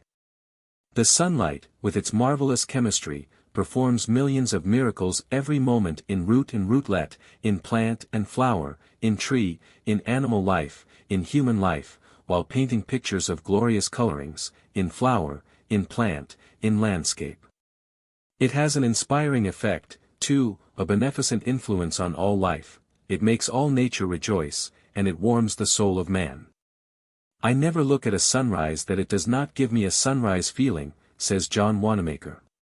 And this glorious sun is a free gift to all men. So is time. The poorest, the humblest person on earth has the same amount of precious time as the proudest monarch or the greatest money king. Andrew Carnegie said he would give $10 million to have his life prolonged 10 years, but all his wealth cannot purchase an instant of time. Nor has money power to purchase the best things of life, love, friendship, sympathy. The sweetest, the most desirable things we know are purchasable only with effort, with right conduct, right thought, right effort. Lincoln said that, folks are usually about as happy as they make up their minds to be. The experience of the writer of 20 Minutes of Reality, as well as that of thousands of others that might be cited, shows that the possibilities of happiness are not in things or in the possession of them, that happiness is not outside of us, but inside. Everywhere people are hunting the world over for what is really in themselves, because everything is tinted, modified, shaped by what we bring to it by our mentality. If we bring beauty to it, we find that it is beautiful. If we bring an ugly mental attitude to it, it is ugly and disappointing. The source of all happiness is inside the individual. The beauty we see in nature and the beauty we feel in music are inside of us. We all know how all nature, the very landscape, seems to laugh with us when we rejoice, seems to exult with us when we are glad, and the very sun and the flowers seem to reflect our joy. The world is a whispering gallery which sends back the echo of our own voice. It is a mirror which reflects the face that looks in it. If we laugh, it laughs back, if we frown, it reflects a frown. Happiness is the reaction of our mental attitude and our acts upon others. It is what they fling back to us that makes us happy or miserable. The door between us and heaven or happiness cannot be open when the door between us and our fellow men is closed. Right thinking means right action. If we would only hold the right thought, the constructive thought, the happy thought, the joy thought, the helpful thought, the unselfish thought each day, we should all soon become supremely happy, because, finally, happiness is a mental state. Your degree of happiness or misery today is merely a resultant of your thought. If such a large part of our days were not filled with discordant thoughts, worry thoughts, fear thoughts, envy, jealousy, hatred thoughts, perhaps half unconsciously much of the time, we would be happy instead of miserable. Seek ye first the kingdom of God and his righteousness, and all these things shall be added unto you. When we realize the kingdom of God or heaven, that is, the kingdom of harmony, we are in a position to attract everything else that is desirable. Christ meant that when we have put ourselves into harmony with the great source of supply, when we have become conscious of our oneness with the One, in other words, when we reach the cosmic consciousness, we are right in the midst of the all-supply. One would think that after all these centuries of searching for happiness it would have been found by the great mass of human beings, but how few have yet found it. We have not found it because we have not understood the perfect truth of Christ's philosophy. The kingdom of God is within you. All through history man has been hunting for this kingdom of God outside of himself. Multitudes have thought that wealth would furnish the key to this kingdom, which would supply all of his wants. He has looked for this marvelous paradise everywhere but the right place, within himself. Divinely fathered and mothered by his Maker, placed in an earthly paradise, infinitely more beautiful, more glorious than any human imagination could conceive, made Lord over a world filled with everything necessary to make human beings ideally happy and ideally successful, yet, after centuries of race evolution, centuries of groping after ideal conditions, centimes of searching for his highest good, man is still dissatisfied. The average man is a god playing the fool. He is still looking for happiness outside of himself. If we had found the kingdom of heaven within, our faces would be so lighted up that we would give the impression to everybody we met that we had just come into possession of some great good fortune, something that had made us exquisitely happy. You know how pleased people appear when they have come into possession of that which they have struggled for all their lives, people who have perhaps been poor and tried hard to get on, but who barely managed to make a living, and have suddenly fallen heirs to a fortune. How changed the appearance of the whole family. There is an unwonted light in their eyes. Hope has taken the place of despair. Buoyancy and gaiety have taken the place of heaviness and gloom. In other words, they have all at once become new creatures. The light of happiness shines through their flesh, looks out of their eyes. This is how we should all impress one another. Instead of looking miserable and forlorn, God's children ought to look as though they were supremely happy. Their physical eyes should reflect an entrancing beauty which their inward eyes should behold. Through their faces should shine that inner vision which the soul should sense. If we had found the kingdom of heaven within us, the countenance of every human being would reflect a superb satisfaction, a harmony, a blessedness which only very few mortals have ever yet reflected. It is possible for everyone to have that harmonious spirit which finds serenity and true happiness in the life he is living daily, through the resources of his own soul. The New Thought Gospel is not that of happiness postponed to a future life, but happiness to be realized here and now, not a far-away personal immortality, but immortality in an increasingly happier humanity. One of the most unfortunate things that ever happened to the race was the teaching of the doctrine that heaven is not to be enjoyed on earth, that it is something way beyond, and that we must die to reach it. The whole teaching of the theologians looked towards the life beyond, the life to come. Every desirable thing was in the future. The present was not anything like as important to them as the future. Man was simply passing through a very disagreeable probationary state which was to decide his future for all eternity. Life was a very serious matter to them, and religion was still more serious. The theologians of the past never dreamed that happiness is one of the great essentials of living, one that plays a tremendous part in health, efficiency, and general normality. Many of them thought that the tendency to play was an indication of satanic tendencies which were subversive of religion. They didn't think man had any right in this probationary period of his existence to spend precious time in playing. It never seemed to occur to them that the suppression of the play instinct develops abnormal tendencies which often lead to insanity and degeneracy. Practically all of the Puritans suffered from the curse of fear, which darkened all their lives. The majority of them did not know what real happiness meant. Their faces wore an anxious and sad expression. There was little or no joy in their lives because their natural love of humor and fun was constantly suppressed. Think of the effect on a sensitive mind of the belief that an infant which had not been baptized, though it had never come to the years of understanding, did not know how to reason, and knew nothing about religion, could be punished for ever, and that hell was paved with infant skulls. It was such a horrible doctrine to inject into the child nature, and it seems unthinkable such a thing could be possible.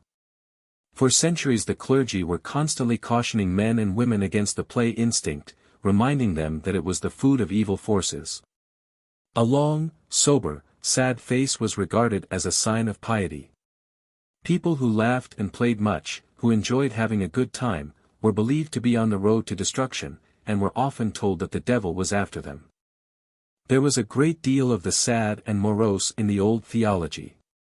Think of men living in unventilated cloisters, breathing impure air, living in an absolutely abnormal way, almost entirely secluded from human society, and suppressing completely their normal instincts, writing theology, making creeds for the great throbbing mass of humanity. These men were in no condition to produce anything that was normal, for they were not normal themselves. Christ did not seclude himself. He lived in the open, mingled with the common people, was one with them. What he taught was natural, was wholesome. But what a monk in a cloister, shut out from the world, apart from active life, not in touch at all with the mass of his fellow creatures, could produce under such conditions could not be anything but sad, morose, abnormal, not at all suited to people who were living normally. The saddest note in human life has been the theological note, and nothing has been so distorted, so garbled, so botched as the theologian's idea of man's relation to his God. The modern forms of religion, such as Christian Science, New Thought, mental science, strike a different note. They teach the religion of joy and gladness. They put the great stress of living upon today, not on the life after death. They teach that if we live a joyful, helpful, unselfish life, practice the golden rule, go through this world practicing love's way, we shall not only be happy, efficient and successful here and now, but that we shall also be infinitely better fitted for any future state that may be waiting for us. The old forms of religion focused on the future. They worshipped an absentee God, placed heaven in some far-off locality, and so focused their eyes on a future state that they did not half live as they went along. The new philosophy or religion preaches a gospel of joy and gladness. It puts the great emphasis upon the good, the beautiful, the true, and upon the noble, the sublime in human nature.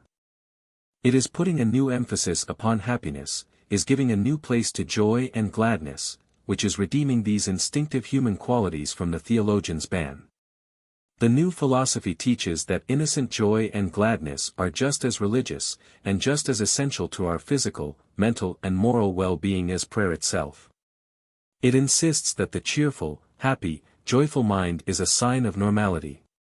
It teaches that harmony, physical, mental and moral, is fundamental to all religion, and that nothing can be religious which does not make us more efficient, more successful, more happy. It teaches that religion means freedom from superstition, fear and worry, that it means wholeness, completeness, full and joyous self-expression. In other words, true religion is bringing man nearer to normal perfection, nearer to God. The Creator made man for a normal life of work and enjoyment, made him to be gloriously happy. He made him to be whole, strong, ideally perfect. Any deviations from God's plan is man's fault. Did you ever stop to think how many times the sacred writers told us to be glad, to rejoice always? In Pollyanna, the play which for months held immense audiences in New York spellbound, Pollyanna, that child of gladness, says, if God took the trouble to tell us 800 times to be glad and rejoice, he must want us to do it, some. Rejoice evermore. Let the heart of them rejoice that seek the Lord, the joy of the Lord is your strength. Rejoice in the Lord always, again I say rejoice. And your joy no man shall take from you. And your joy shall be full. Again and again these and similar expressions are repeated all through the Bible. We are not only told to rejoice and be glad, but to rejoice and be exceeding glad. Surely God must have meant it, some. Struggles, disappointments, difficulties, are not meant to make us sad, but to make us strong, for if we don't whine and complain, we shall be given strength to overcome all these. When I hear people grumbling and complaining about trifles and magnifying molehills into mountains, I always think of an old lady whose life had been full of sorrows and disappointments, but who never lost her cheerfulness and serenity. Being asked one day the secret of her sweet optimism, she replied, I keep a pleasure book. Early in life, I resolved that every night I would record some pleasant experience which had come to me during the day. This has given me the habit of looking for the glad things instead of the sad ones in my life. And so, no matter how dark the clouds, I have always been able to see a bit of sunlight shining through. Many days, she said, it was hard to see the light because she had had a large family, and had lost every member of it. In addition she had much illness, and many financial losses which left her very poor. But in spite of her afflictions and her poverty she had managed to find something to be thankful for every day of her life.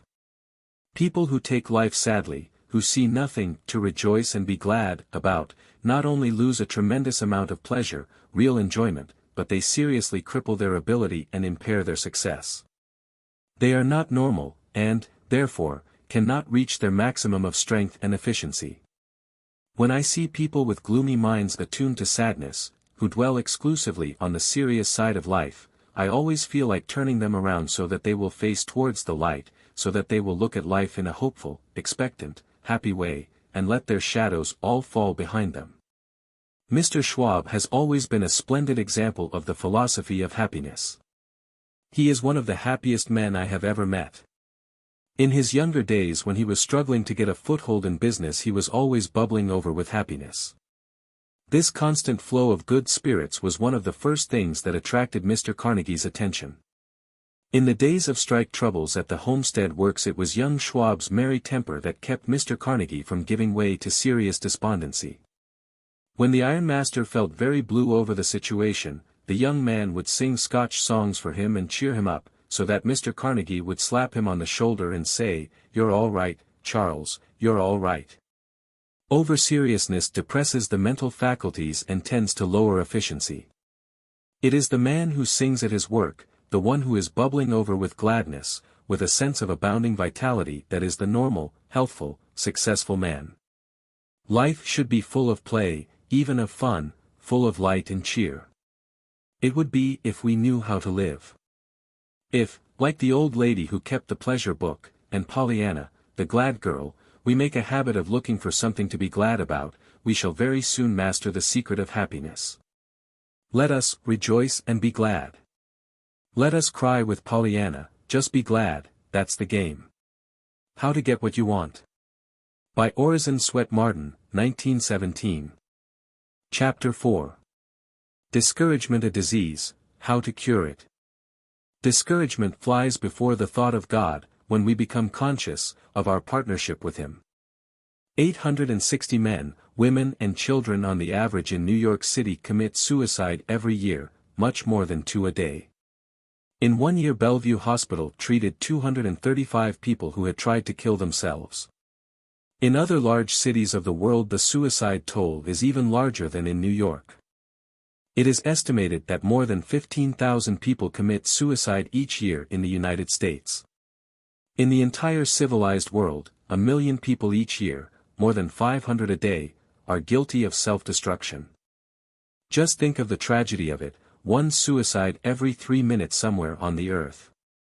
Since life is so precious to the normal man that even the basest criminals count the days and the hours before their execution, dreading the cutting off of life even in a prison cell, why do so many people take their own lives?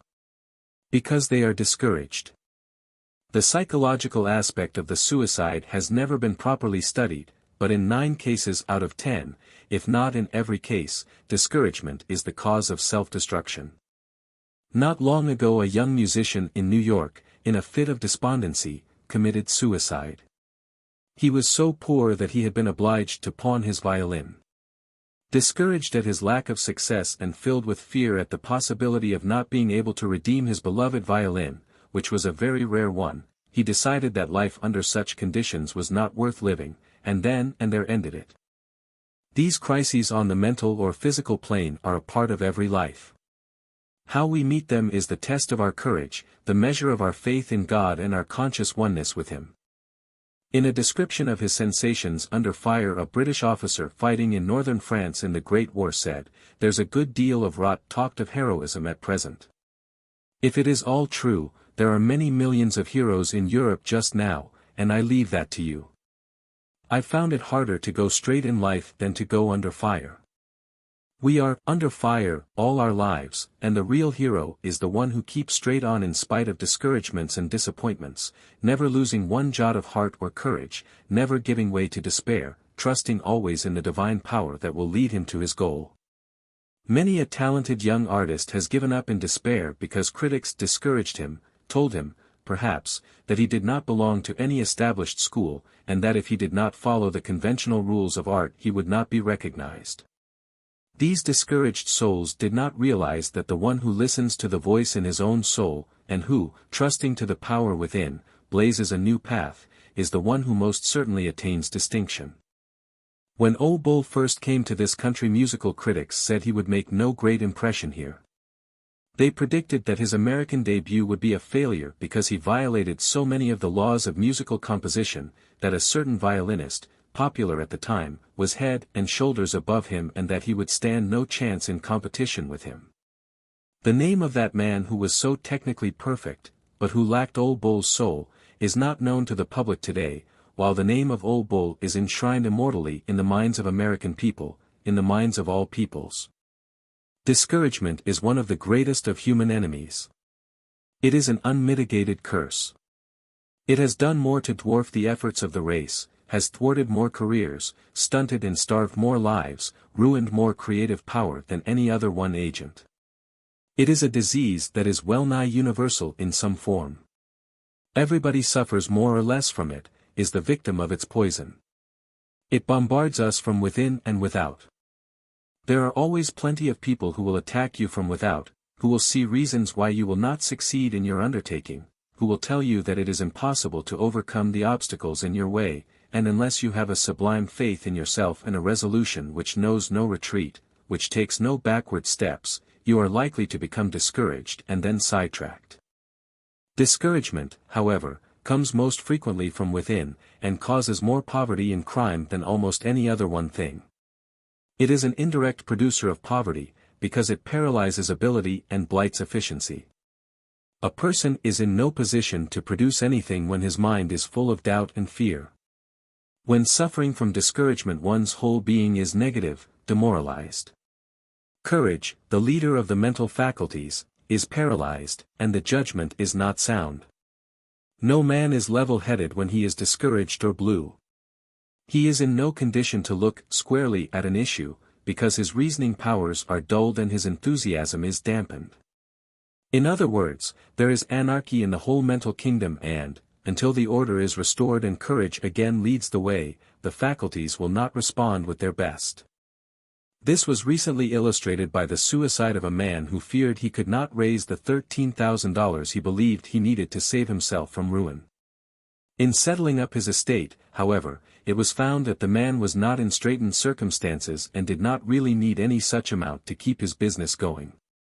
Time and again it has been found that people who lost heart under fire were just this side of victory over their difficulties when they threw down their weapons and gave up the battle in despair. How often has a letter or a telegram with good news, that would have heartened and encouraged a discouraged one to fight on, come just after the sufferer had ended it all?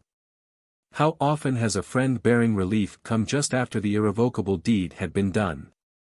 Yet we continue to read daily in the newspapers of people, young and old, who lose faith and commit suicide because of failure in business, loss of property, loss of friends, trouble in the home, disappointment in love, for 1,001 reasons.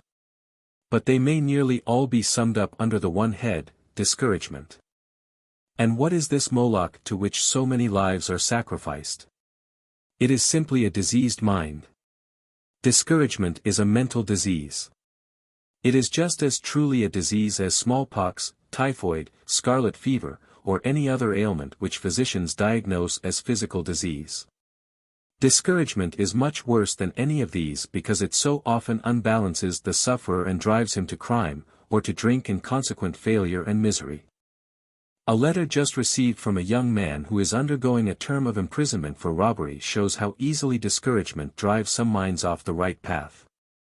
When we make our slips, our bad breaks and unfortunate ventures, our bad decisions, he writes, we are in a more or less discouraged, despondent and unbalanced state, and are willing to do almost anything to get rid of our fears and anxieties for the moment.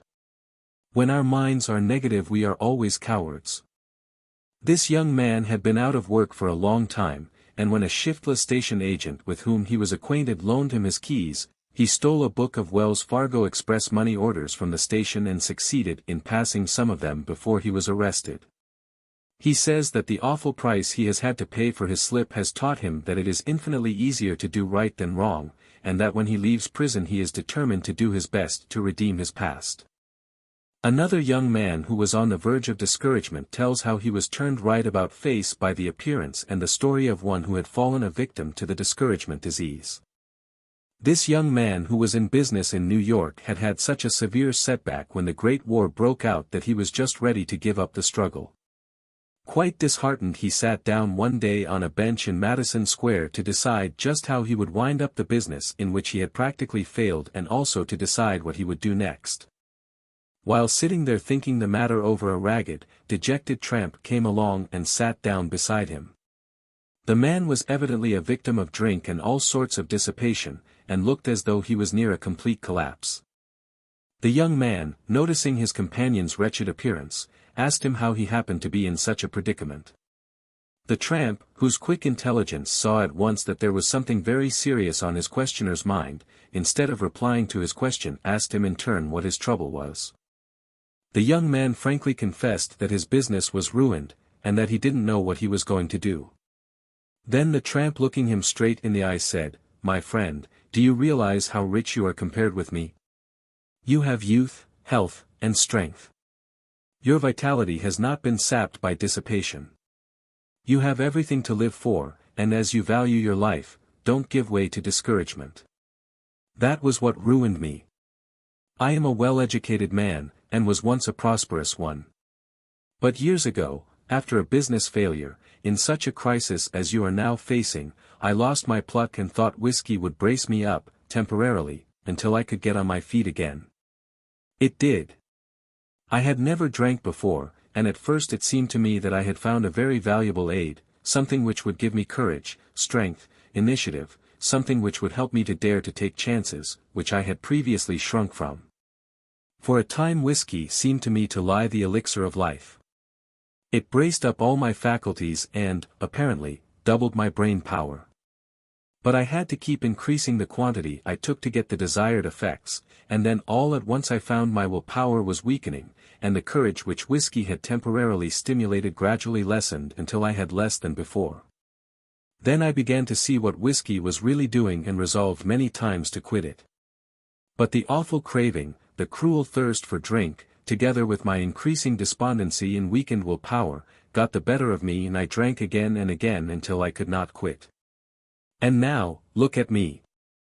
I am a wreck, without hope, without a future. But you have most of your life before you and really have nothing to be discouraged about. You have done nothing dishonest or disgraceful. The only disgrace is in quitting after failure. And there is no failure that cannot be retrieved. Men who have done great things, made stepping stones of their failures. The disgrace is not in falling, but in not rising every time you fall. Brace up, and remember that, not failure, but low aim is crime. The young man was deeply impressed by the story of his unfortunate companion.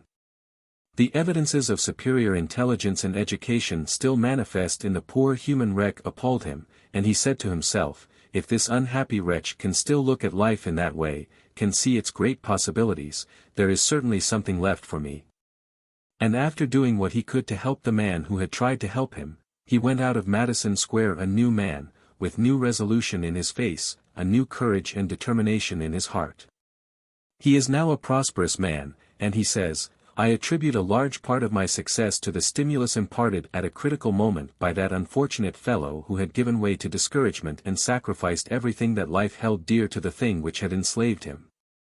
Victims of discouragement little realize the tremendous damage they are doing to themselves when they allow this fatal enemy of their happiness, and their efficiency, to get lodgment in their mind. Nobody does good work when discouraged. There is no spontaneity in it, no resourcefulness, no inventiveness, no originality, no enthusiasm. It is mechanical, lifeless. The moment you yield to discouragement, all your mental faculties become depressed. They lose power. There is no coordination of effort among them, and consequently they fail to do vigorous teamwork. Your initiative is paralyzed, your executive ability strangled. You are in no condition to do anything effectively. Your whole mentality is placed at a tremendous disadvantage, and until this enemy is driven out of your mind, neutralized by the affirmation and the contemplation of its opposites, of courage, cheer, hope, and a vigorous expectation of splendid things to come, you are in no condition to do good work. Every suggestion of discouragement, of fear of failure, is a destructive force, and in the degree that we allow ourselves to be influenced by it will it tear down and retard our life processes, our life work. It will darken the mind and cause one to make fatally wrong decisions, to take steps which may ruin one's happiness, one's whole life. Many divorces are the result of unfortunate decisions to marry when girls were discouraged, when they could not see any other way out of their difficulties. I have known of many girls, after some great sorrow had come to them, marrying men whom they could never have been induced to marry in happier days. They had lost a mother, or a father, or some calamity had overtaken the family, and the girls consented to marry men they did riot love in order to relieve the suffering of those dear to them, or because there seemed to be no other resource for themselves in a difficult situation. They were willing to do anything to get rid of the thing that was perplexing and troubling them at the time. Like sufferers from sea-sickness, they felt their troubles never would pass away.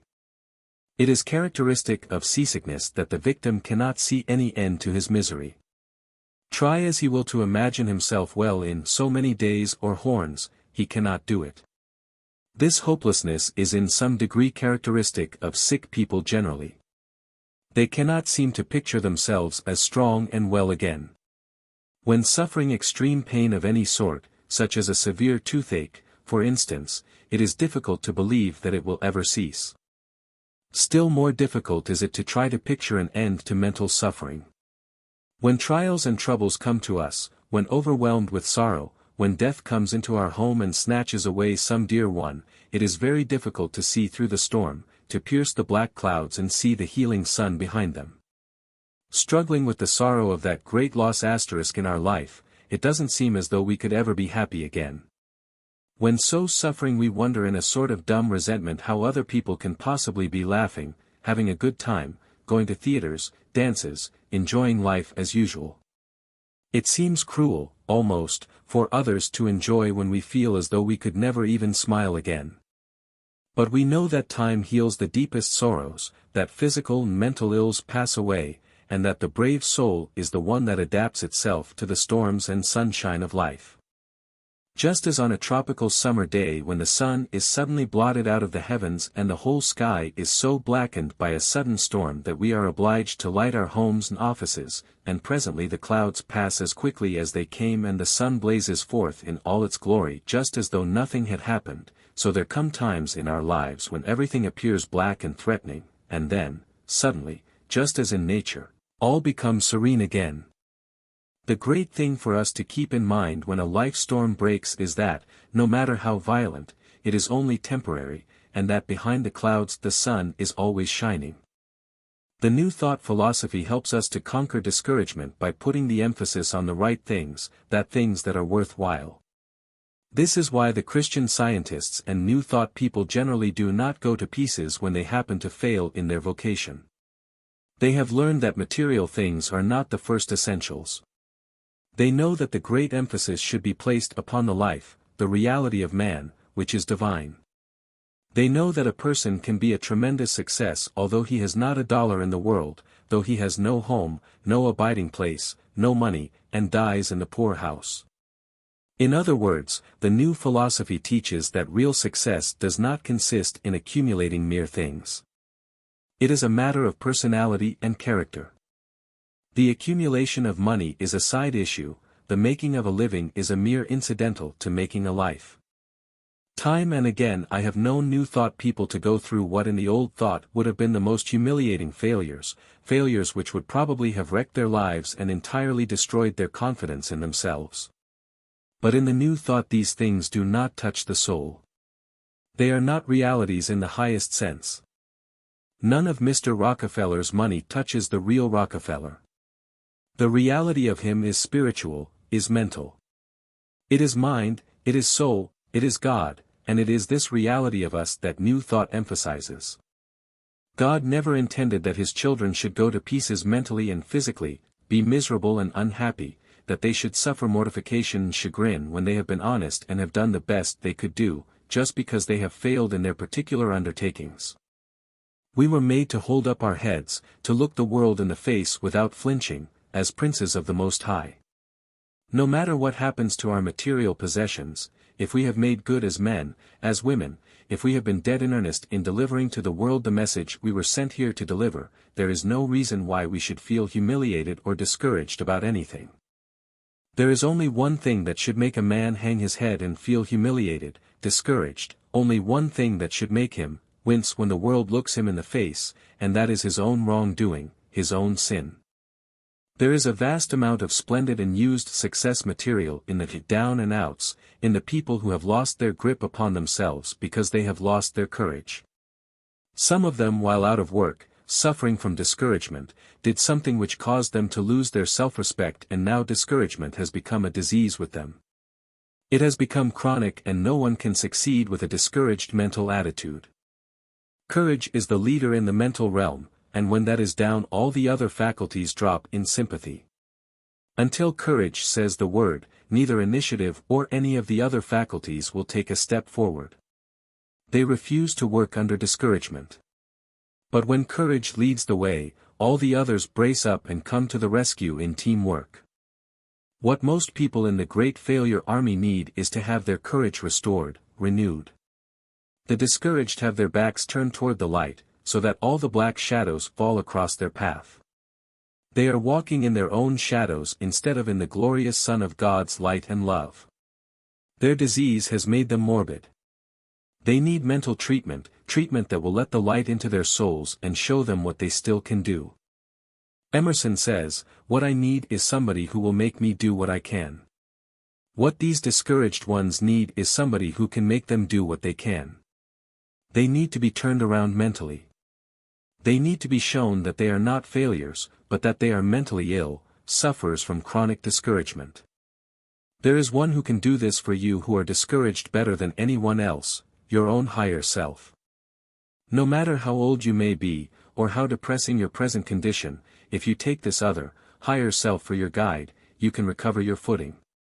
And when you once get a glimpse of your real self, your real possibilities and assets, when you once get a glimpse of your divinity, and realize that you are a God in the making, that you are intended to be a glorious success instead of a miserable failure, you will jump back a quarter of a century or more and start life anew.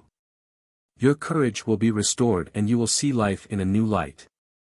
You will see yourself as you never saw yourself before, you will get hold of yourself and your mental and physical resources as you never did before, you will make tremendous leaps forward. You will have a new motive for redeeming your past, you will have a new outlook on life, new hope, in other words, you will be a new creature. You will put off the old man, and never again will be content to grovel, never again be content with your second best. Then only your highest and best will satisfy you, and you will strive to make your highest moments permanent. The very consciousness of having lost so many years will be an additional prod to your endeavor. You can begin now to make good. Lift up your head and face toward the light. Quit fretting and complaining of your ill luck and be the poised, harmonious soul, the brave, successful, happy being the Creator planned. See yourself of your disease by conquering your mental enemies. You can drive out fear, worry, the blues, and all discouragement, all the enemies of your success and happiness, by claiming your inheritance and asserting your kinship with God. Say to yourself, "The truth of my being, the reality of me, is God. Why then should I be discouraged about anything? The Creator never intended me to express pessimism, doubt, discouragement or despondency, and I will have nothing more to do with them. I was intended to express joy and success, not gloom and failure. I am victory organized. I was planned to win out in life, not to be defeated. I was born for happiness, not for misery, for peace and serenity, not for perpetual anxiety and discouragement. There is something inside of me which tells me that I am bigger than circumstances, that nothing but my own consent can keep me in poverty and wretchedness, that there is no destiny which can keep me down, for I am my own destiny. I am a son of God, and I was never made to cower, to slink, to be discouraged, afraid of anything. I am one with my Father, and co-heir with Christ of all that He has. I do not fear want or failure. Fear is not an attribute of divinity, and has no place in my life. I am brave, courageous, a conqueror, and not a slave of circumstances. 1 am free and not bond. I will not allow my efficiency to be strangled, my hopes for the future blighted, my life to be spoiled by any form of discouragement or cowardice. I am courage, strength, confidence, masterfulness. Discouragement has no power over me, because it is not a reality. It is a mere bogey of the mind, a ghost of the imagination.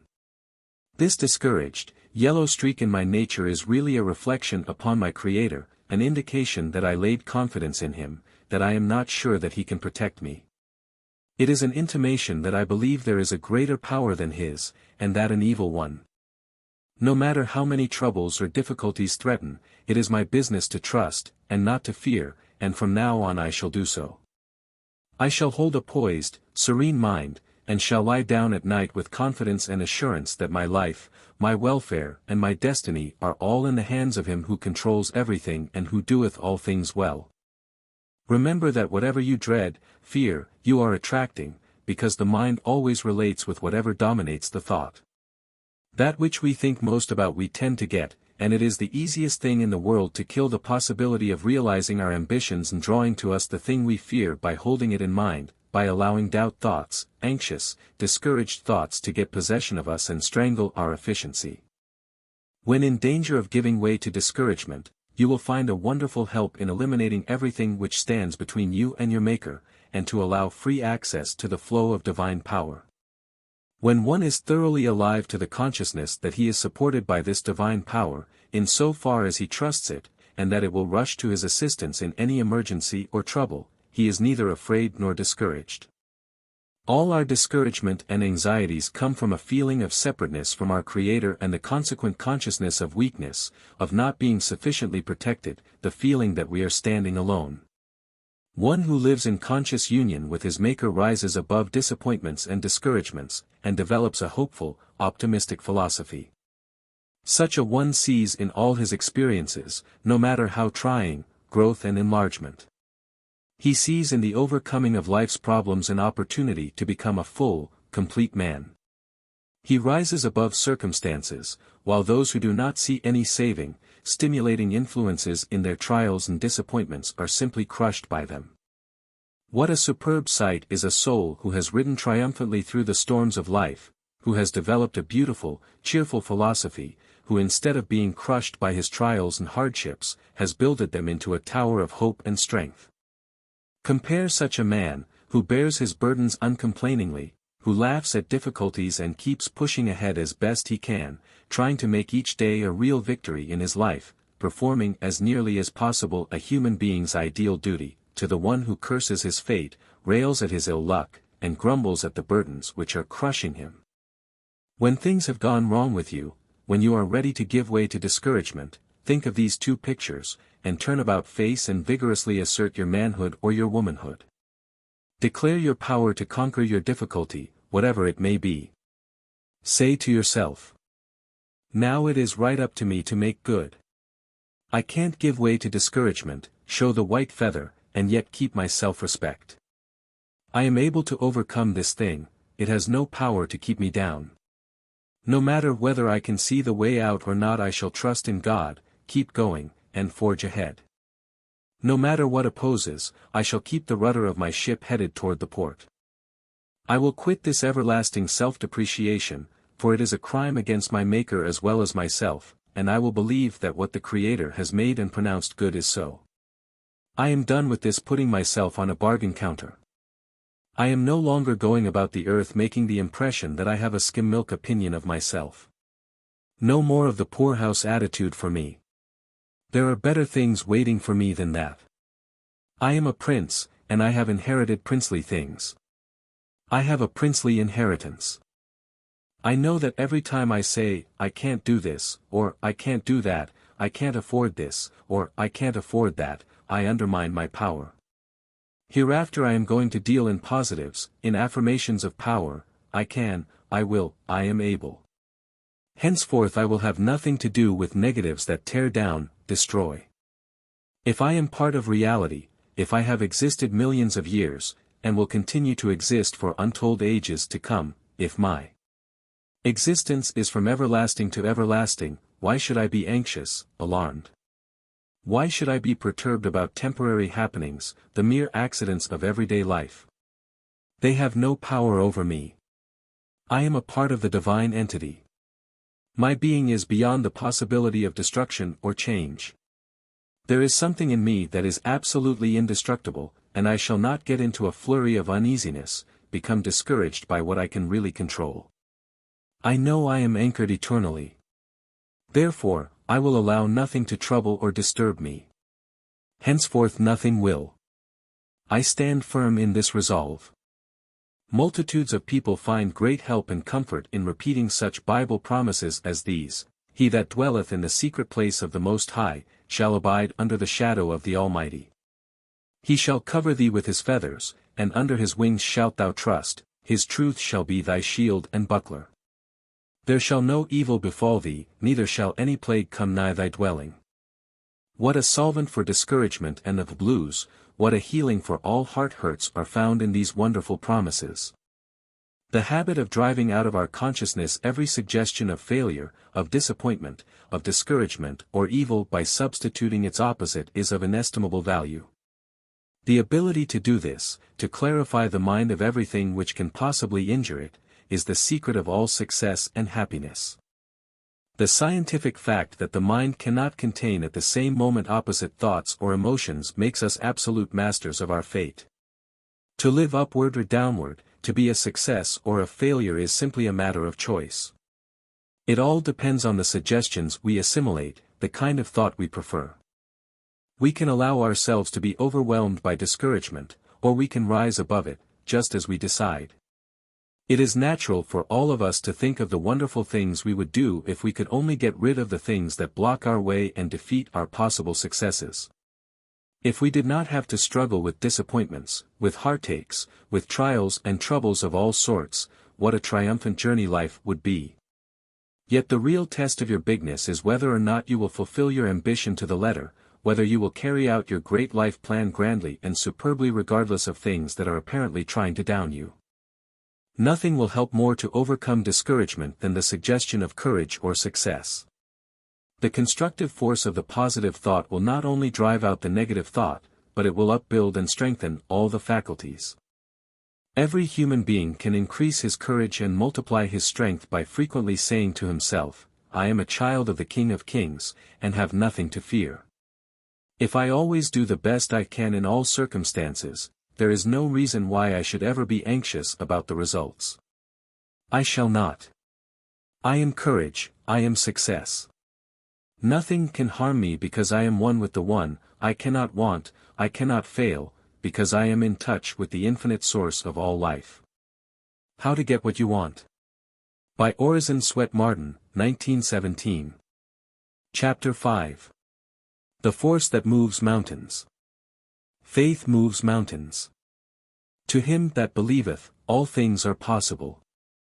The man who does not believe in something and believe in it with all his soul is a pretty poor stick. Let nothing undermine your faith in your ultimate triumph. Hold this tenaciously, vigorously, intensely, and after a while you will see things coming your way. Don't be afraid to think too highly of yourself. If the Creator made you and is not ashamed of the job, certainly you should not be. He pronounced his work good, and you should respect it. Faith increases confidence, carries conviction, multiplies ability. Faith doesn't think or guess. It sees the way out. It is not discouraged or blinded by mountains of difficulties, because it sees through them, sees the goal beyond. There are marvelous utilities, infinite good, and unspeakable beauties in the great cosmic intelligence, the unseen world, ready for our use and enjoyment.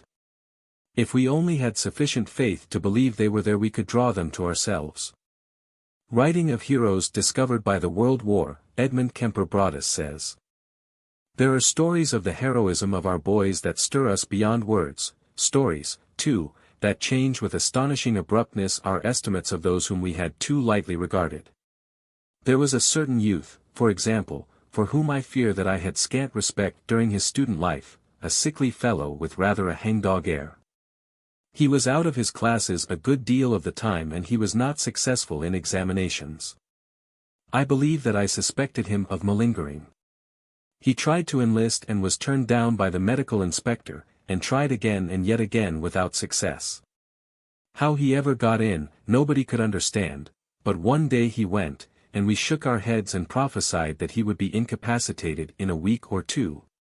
We heard no more of him until word came in letters from his friends that he had quietly picked up a smoking bomb and thrown it clear of the trench before it exploded, and then had climbed out in the face of the flying bullets and brought in a wounded comrade. And this was he who had only last year seemed such a faint-hearted traveler along life's common way. Every now and then, like this writer, we are amazed at some youth we knew, starting out all at once and doing some tremendous thing which we did not believe was possible to him.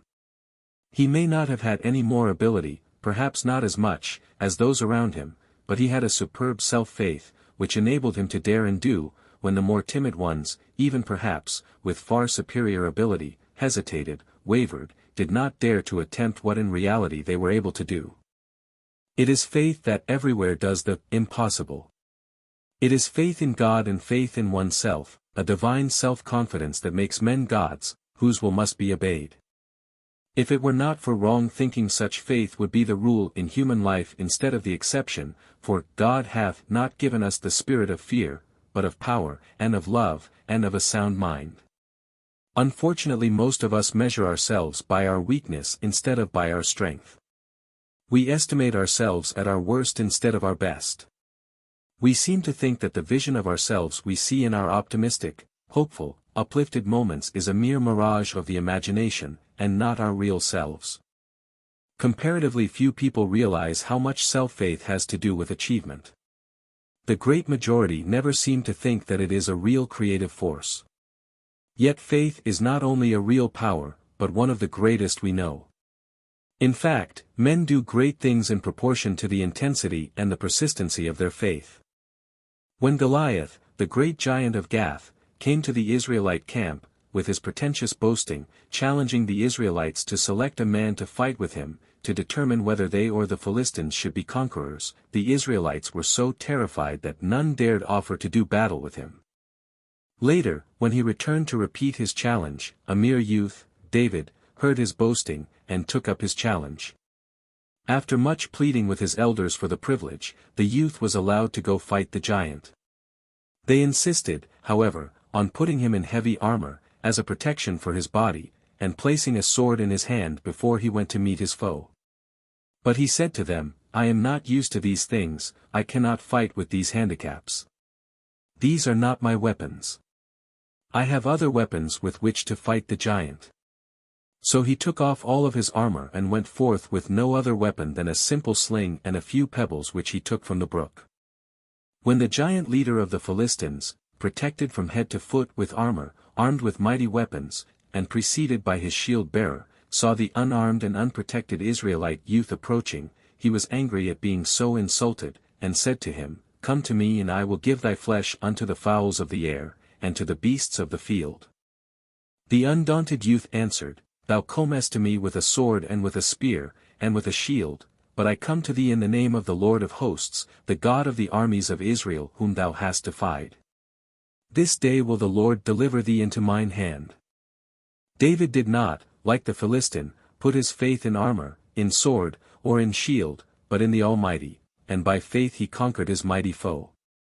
Putting a single stone in his sling, he buried it in the forehead of the giant, who fell prostrate to the ground.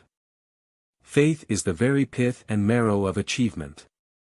No faith, no achievement. All-absorbing faith, great achievement. Show me a great achiever and I will show you a man of great faith, faith in himself, in his ability to achieve his aim. Faith has ever been the miracle worker of the ages. It is the connecting link between God and man, it is man's strength, the cornerstone of all his building, all his achieving.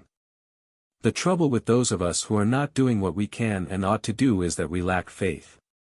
We do not believe that we can go into the great within of us and simply and naturally make connection with divine force, with the all-supply, with the power that made us, that power which has created and which upholds the universe and from which we derive our strength. We make this connection through faith. This is our trolley pole, and if we could only put it up until it taps the wire which carries omnipotent power, we should feel the thrill of divine life, of inexhaustible strength surging through us. If you do not make this connection, if you lack the divine self-confidence born of faith in omnipotence, you will never be what you long to be. Your prayers will come back to you unanswered, your efforts will bear no fruit, your negative attitude will make it impossible for you to achieve your object. A negative, doubting mind, a mind saturated with fear of failure, can no more accomplish, create, or produce anything of value than a stone can violate the law of gravitation by flying up in the air. The Creator does not change the law of gravitation because a man walks off the roof of a house, even though he may do it unconsciously, in his sleep. The creative principle, the law of achievement, does not vary any more than the law of gravitation, and you will achieve what you desire, be what you long to be, only when you obey the law. The Creator himself cannot fulfill your desire in any other way, any more than he can make the sun, contrary to law, turn from its course in the heavens, any more than he could make the world turn about and go in the opposite direction around the sun, when the heavenly bodies are pulling it the other way. There is all the difference in the world between the power of the person who believes in his destiny, who has unquestioned faith in his mission, who believes that he is a part of the divine plan, that he is in the current which runs Godward, and the one who does not have this faith. The one is equipped for a victorious life, the other is headed toward defeat. It is always the men and the women with a stupendous faith, a colossal self-confidence, that do the great deeds, accomplish the impossible. Those who do not take much stock in themselves, who have only a sort of milk and water purpose, who do not believe that they were intended to do anything in particular, never have been and never will be the doers of the world. I have before me a letter from a young woman, who says she never expects to amount to anything or to accomplish much of anything. I have always been unlucky, a blunderer, she writes. I am always making mistakes, and nearly always fail in whatever I undertake to do. I never have had any confidence in myself, and I fear I never will. Now, the reason why this girl fails to accomplish anything is very clear. Her mental attitude is the main cause of her trouble. No one can succeed with such a mental attitude as hers, for achievement is first mental. It begins in the mind. There is no philosophy, no power in the universe that can help me to do a thing when I think I can't do it. More people make wrecks of their lives from lack of faith in themselves than from any other cause. There is only now and then a man who really believes in his own bigness, who has sufficient faith to back up his ability. An ability must be backed up by a superb self-confidence before it can accomplish anything. The ability of a Napoleon or a Webster would be absolutely powerless without self-confidence. Before we can win out in life, we must believe in our power to win.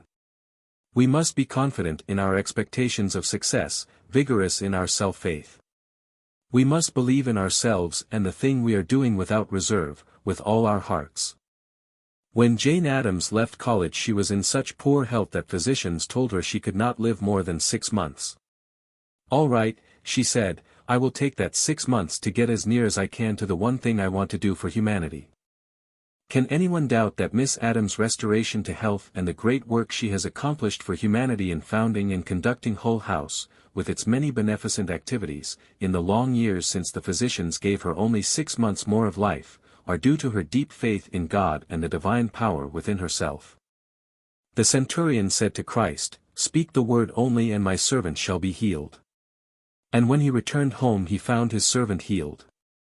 When he asked at what hour he had begun to improve, they told him it was at the 7th hour, the very hour at which he had talked with the Christ. The centurion's was the faith that makes miracles possible. Lack of faith is the supreme cause of failure.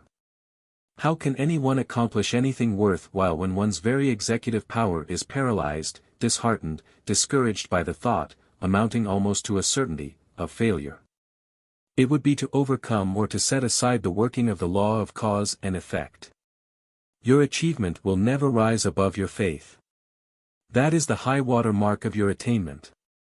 I have seen a man of ordinary strength who was hypnotized, stretched between 2 chairs, with his heels resting on one chair and his head on another, holding up 6 or 8 men on that part of his body which lay between the chairs.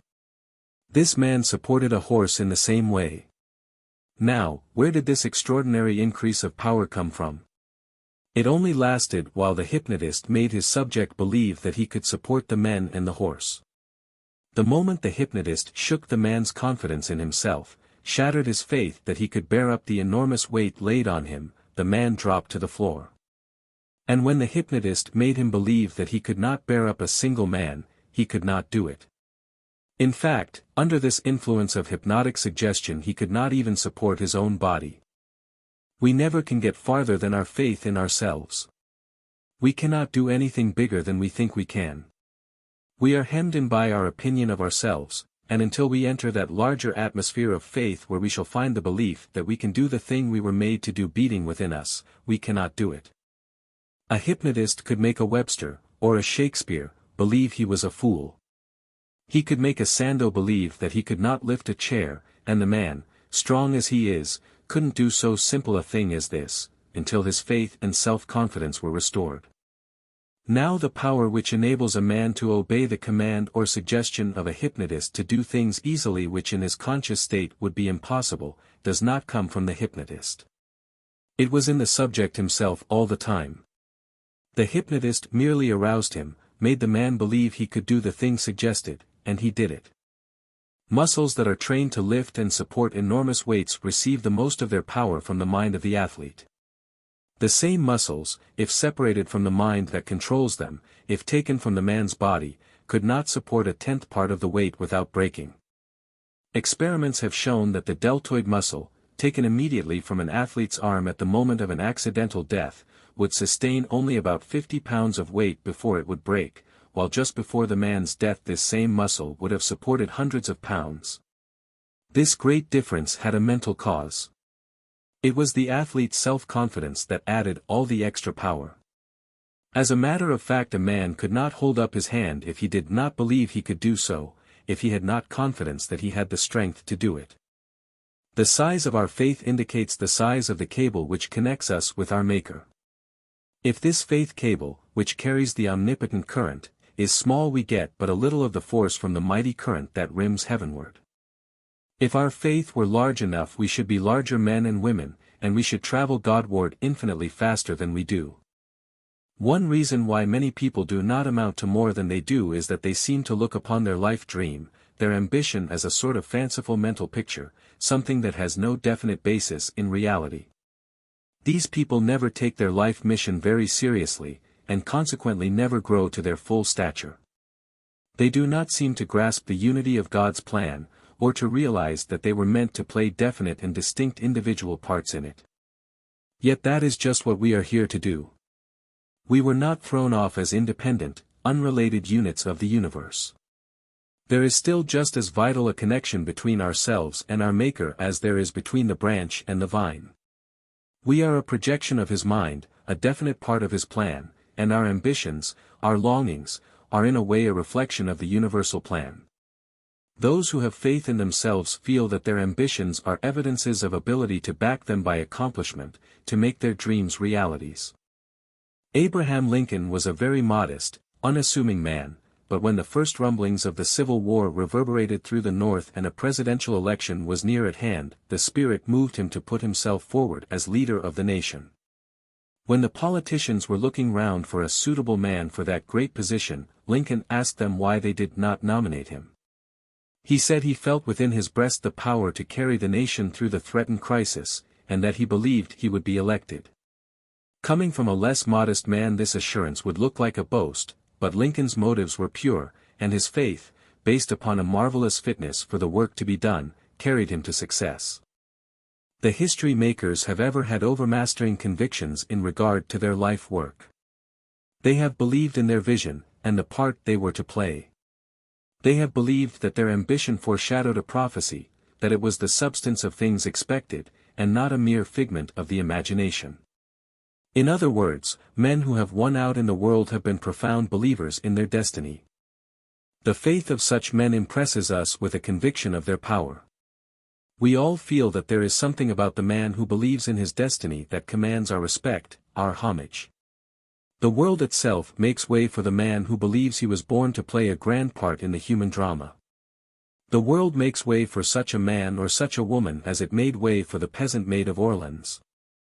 Practically all of Joan of Arc's miraculous power over the French army was due to her conviction of a divine call to free her country from its enemies.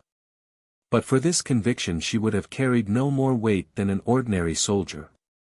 Indeed, but for her faith in the divine call she never would have reached Charles the Dauphin, never obtained his consent to take the chief command of his army. She got her commission from him, by taking the positive stand that she was the one person who could save France, that she had the consummate courage of a whole army in herself, that she knew beyond doubt that the army under her leadership would be victorious. From the time when, a little girl tending her father's sheep, she first heard the call in her soul, her faith was unshakable. What good did it do for Joan's father to threaten to drown his daughter if she persisted in her silly dreams that she was to liberate France? What effect had ridicule, especially the coarse ridicule of her sex by the soldiers, on her deep-rooted conviction? Was there ever anything more foolish than that a simple peasant maid who tended sheep on a farm, and who had never been away from home, or had the slightest military training or knowledge of war tactics, could lead a defeated army to victory? How did she treat all such questioning, ridicule, abuse and contempt? Her supreme faith ameliorated them all. They left her absolutely unmoved. By faith alone the simple maid performed one of the greatest miracles of history. No human being, even with the mental power of a Napoleon, without a superb military training, could have performed the miracle which this uneducated, untrained peasant girl performed. What good did it do for the wise men of Italy and Spain to laugh at Columbus, and to picture at their meeting in court, men standing on their heads, and everything, including his ships, falling off the edge of the earth if it were round, and revolved, as Columbus claimed?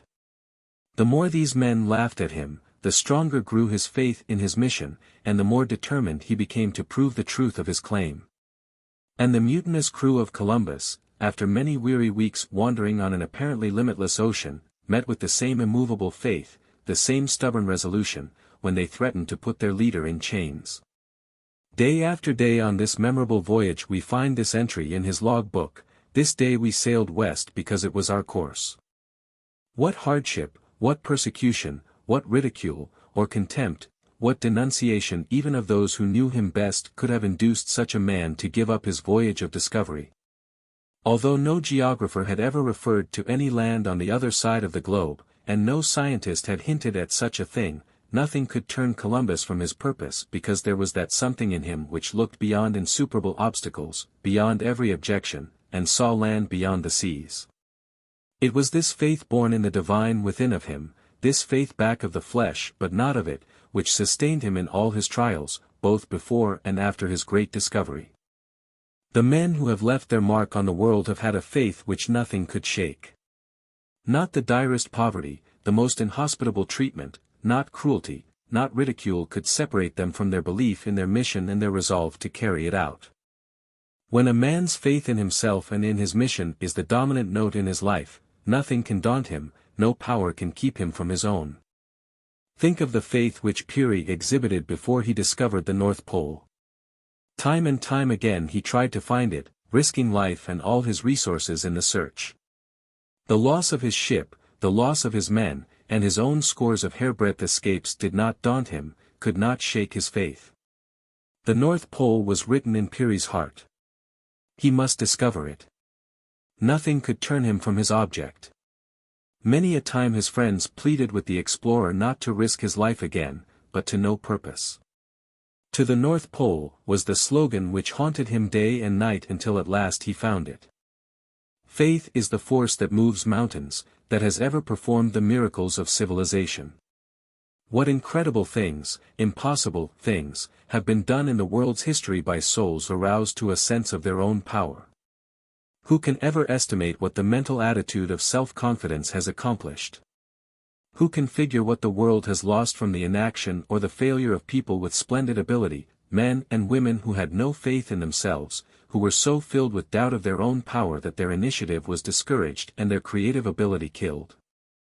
There are thousands of people in very ordinary positions today, who are not only capable of filling much higher ones, but who would actually be advanced if they only had sufficient faith in themselves to branch out and compete for the superior place. There are men in all sorts of inferior positions who, in many instances, are abler than the managers and superintendents over them, but who do not know their strength, because they have never tested it. Not long ago a friend of mine, a comparatively young man, was unexpectedly called to fill temporarily a position much above his own, which had suddenly become vacant. So well, however, did he fulfill the duties of the higher place that he was complimented by his employers and retained in the position. This man had been working for a small salary for years, and said that he had never dreamed of being advanced so suddenly. In fact, he had begun to have a feeling that he did not amount to much, that he was a kind of failure anyway.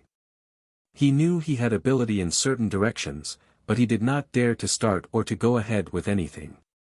All these years his lack of confidence in himself had acted upon his great ability like an anchor to a balloon. But when he found that he was really capable of assuming a great responsibility, when level-headed business men showed their belief in him by entrusting him with the handling of a large business, his power was trebled. His awakened faith in himself made a man of him.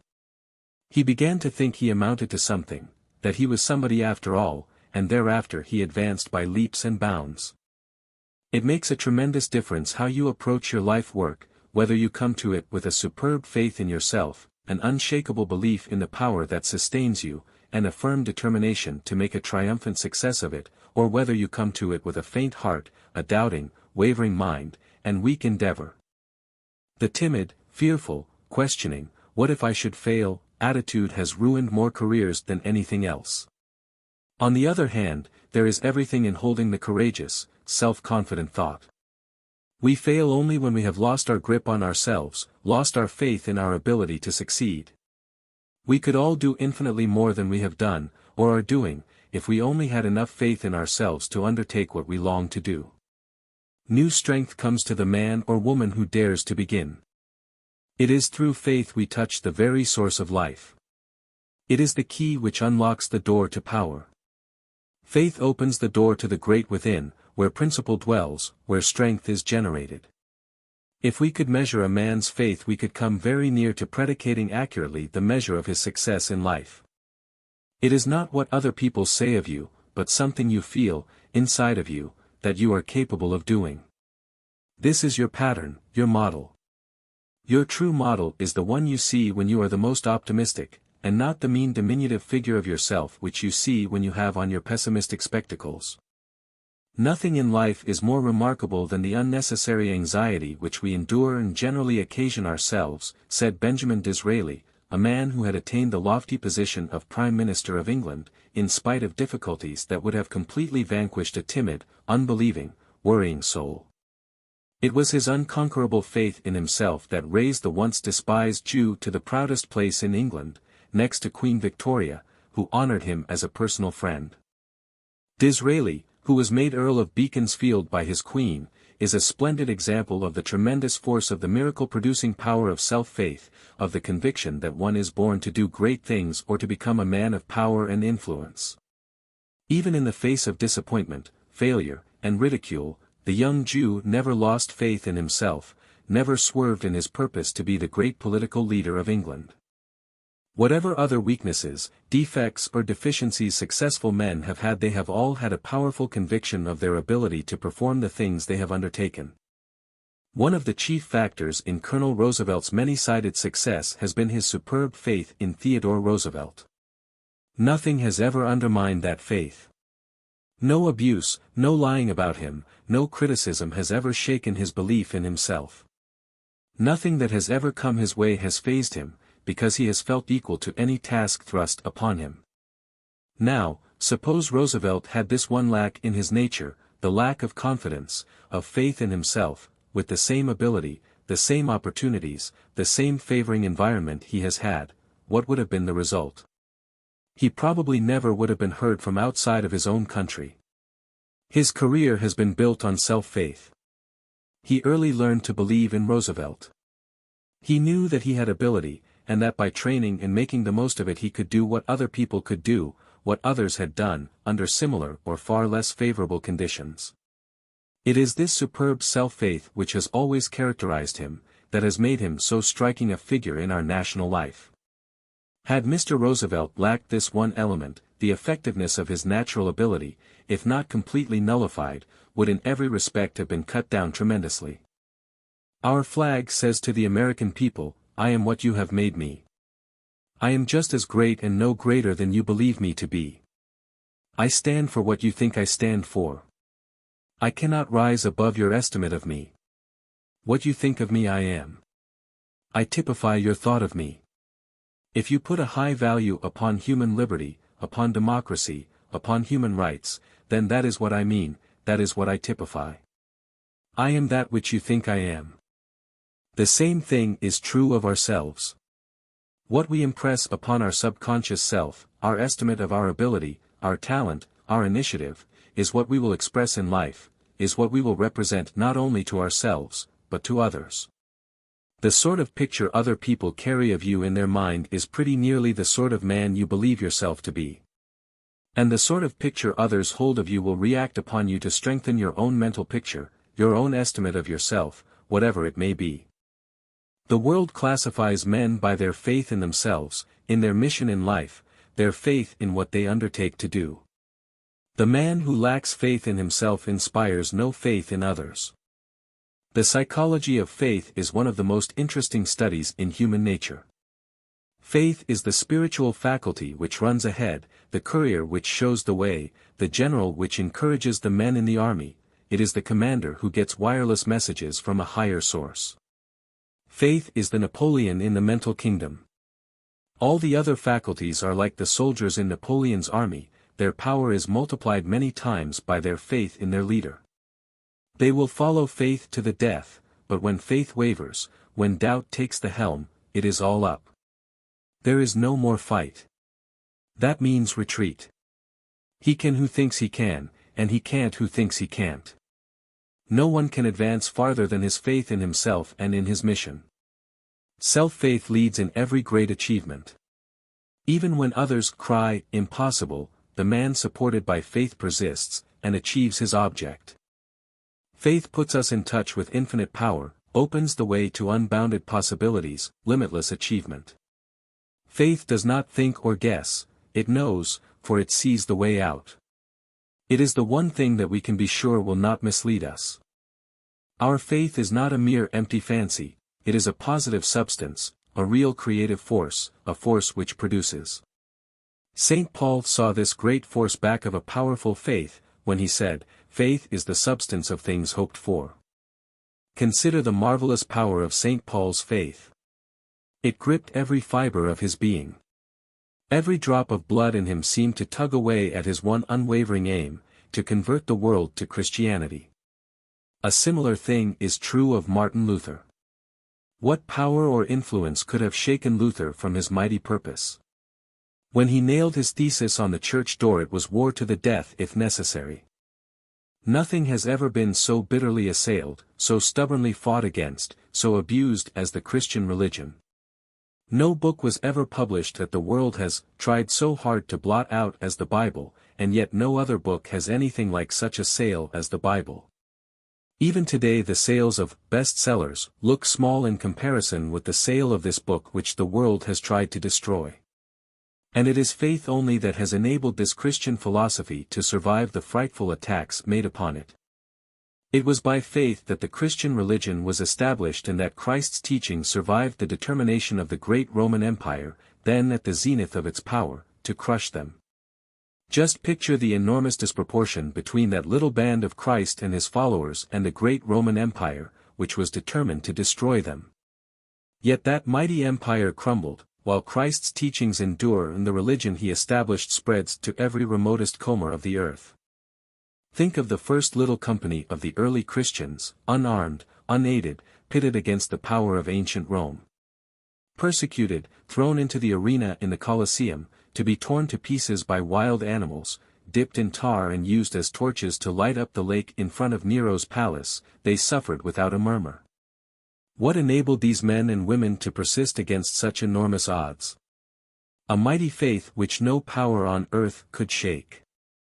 Think you the early Christian martyrs could have gone serenely to the stake, and could have declared their faith without a sign of wavering, even when the flames were licking the flesh from their bones, without that supreme faith which savored of divinity? Who could ever enumerate the miracles which faith has wrought in human history? It was through faith that the greatest discoveries and inventions were made. The sufferings, the sacrifices, the years of painful, heartbreaking waiting, which hundreds of inventors had to endure, are beyond all human comprehension. Their superhuman endurance was made possible simply because of their faith in their own power to achieve, their loyalty to a voice which spoke from the great within of them, a voice which others could not understand or appreciate. It has always been just in proportion to man's loyalty to this voice, this faith which is the substance of things hoped for, the evidence of things not seen, the prophecy of possible reality, that he has succeeded in accomplishing great things. It has ever been this supreme faith which has, little by little, lifted the race from the Hottentot to the higher civilization of today. We do not understand the nature of this marvelous faith at all. Those who have it in a remarkable degree simply follow it. They obey the voice as Joan of Arc obeyed her voices, the God urge within them which always leads its follower to a goal which not only lifts him, but lifts the race with him to greater heights. Mankind has climbed to its present height upon the steps of faith. But while there is only now and then one who is willing to follow the voice of his soul, the faith that calls to him to advance, especially if it leads through trials, and hardships and all sorts of deprivations, that voice haunts us all. There is some discovery, some invention, some possible improvement for humanity prophesied in every human being. There is not one of us that cannot do something toward lifting the race a little higher, if we only obey the call of God. The lack of self-confidence, of a vigorous faith in one's mission is a weak link in most fives. The most difficult thing in the world is to make human beings believe in their own bigness, the grandeur of their mission, in the sublimity of their possibilities, and the greatest service that can be rendered a human being is to help him to discover his possibilities, for this establishes his faith, inspires him to pursue his ambition. When a man gets a glimpse of the enormous power locked up in his nature, he will not doubt again. His faith is established, and he will never rest until he brings out the other half of himself which is waiting to help him fight his battles and to move on to higher planes of thought and life. A soul-consuming faith has ever been the power which has moved things in the world, which has built up all of the great religions, the new philosophies. It has been the fundamental principle of all human development and of all great achievement. Faith is emphasized more than almost any other thing all the way through the Bible. It was by faith that Abraham accomplished his marvelous work, it was by faith that Moses led the children of Israel through the wilderness. All the prophets in the Old Testament are constantly emphasizing the power of faith, and Christ himself, Paul and all the other great New and Old Testament writers were constantly emphasizing the miraculous power of faith to achieve, to accomplish. How many times Christ said, "According to thy faith be it unto thee." Two words that he emphasized more than all others were faith and belief. These seemed to be magic words. They carried a tremendous force, more powerful than electricity. The Savior constantly reiterated the might of faith, the power of belief. Be not afraid, only believe. Be of good cheer, it is I, be not afraid. According to thy faith. This is the burden of his message to his chosen 12. And how often he had to reprove them for their lack of faith, their timidity, their fear, their unbelief. Again and again when they failed to accomplish that which he sent them out to do, he reproached them, "Why are ye so fearful? How is it that ye have no faith?" He assured them that only on one condition could they do the work he was training them to do, that they have faith. Having this, they should do even greater things than he was doing. "Verily, verily, I say unto you, he that believeth on me, the works that I do shall he do also, and greater works than these shall he do, because I go unto my Father. Heal the sick," he urged, "cleanse the lepers, raise the dead, cast out devils, freely ye have received, freely give." That something in human nature which, more than all else, reflects the divine in man, is faith. It is lack of it that causes many of the ills, much of the unhappiness, and most, if not all, of the failures in life. If you lack this self-faith which is the sublime of man, if you are deficient in this great motor power which accomplishes things, which builds superb, masterful characters, you can make good your lack, you can supply your deficiency by daily autosuggestive treatment for the acquisition or the strengthening of this greatest and most necessary of all human traits, faith. When giving a self-treatment, always get by yourself, and talk to yourself in a firm, decided tone of voice, just as if you were speaking earnestly to someone else whom you wished to impress with the great importance of what you were saying. Addressing yourself by name, say, "You are a child of God, and the being He made was never intended for the sort of weak, negative life you are leading. God made you for success, not failure. He never made anyone to be a failure. You are perverting the great object of your existence by giving way to these miserable doubts of yourself, of your ability to be what you desire with all your heart to be. You should be ashamed to go about among your fellows with a long, sad, dejected face, as though you were a misfit, as though there were not enough force in you, as though you had not the ability to do what the Creator sent you here to do. You were made to express what you long to express. Why not do this? Why not stand and walk erect like a conqueror, instead of giving way to discouragement and doubt and carrying yourself like a failure? The image of your Creator is in you, you must bring it out and exhibit it to the world. Don't disgrace your Maker by violating His image, by being everything but the magnificent success He intended you to be. There is a tremendous achievement force, an upbuilding and strengthening power in self-assertion, in the asserting of the I am. This is not egotism, not the glorification of the burlesque of the man or woman which wrong thinking or wrong living has made. It is simply the assertion of your kinship with the Father, a strong appeal in the first person to your other self, the ideal self, the self you feel you were intended by the Creator to be, and which sometime, somewhere, you shall be. But, remember, it is not enough to believe in yourself when you feel particularly happy, or when some good fortune has come to you. It is not enough to have faith spasmodically, to get enthusiastic over your prospects, and then undermine all your previous efforts by admitting doubt, fear, and discouragement to your mental kingdom.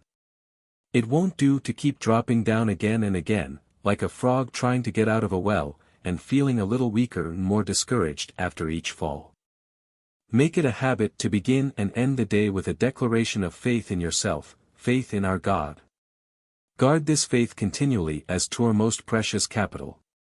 Take no chances that this, your greatest life asset, shall be imperiled by weak, downhearted thoughts.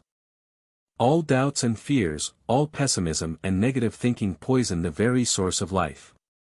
They sap energy, enthusiasm, ambition, hope, faith, everything that makes life strong, vital, creative. Entertain only the mental friends of your ambition, those that will help you realize your ideal, that will help you to make your dreams come true, to match your vision with reality. If you are grounded in faith, enemy thoughts will have no power over you, because your positive, affirmative mental attitude will bar them from your mind. You will be strong through the consciousness of the God within you, for, hereby we know that He abideth in us, by the Spirit which He hath given us.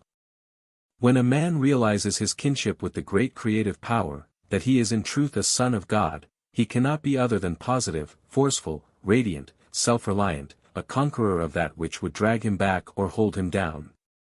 All the forces in the universe combine to help him to his goal. The faith that we are God's children, God's in the making, the faith that we are a vital part of the great creative force of the universe, that we are a living part of the eternal God Himself will transform our lives. How to Get What You Want. By Orison Swett Marden, 1917. Chapter 6. Faith and Drugs. I am the Lord your God that heals you. I dress the wound, but God heals it. Written by Ambrose Parry on the walls of the School of Medicine in Paris. The potencies in the drugstores are weaklings in comparison with the mighty life-giving, life-inspiring potencies which live in the great within of ourselves. It is here we make connection with the vital, creative, restorative power, which first created us, and which recreates us, restores, repairs, heals us.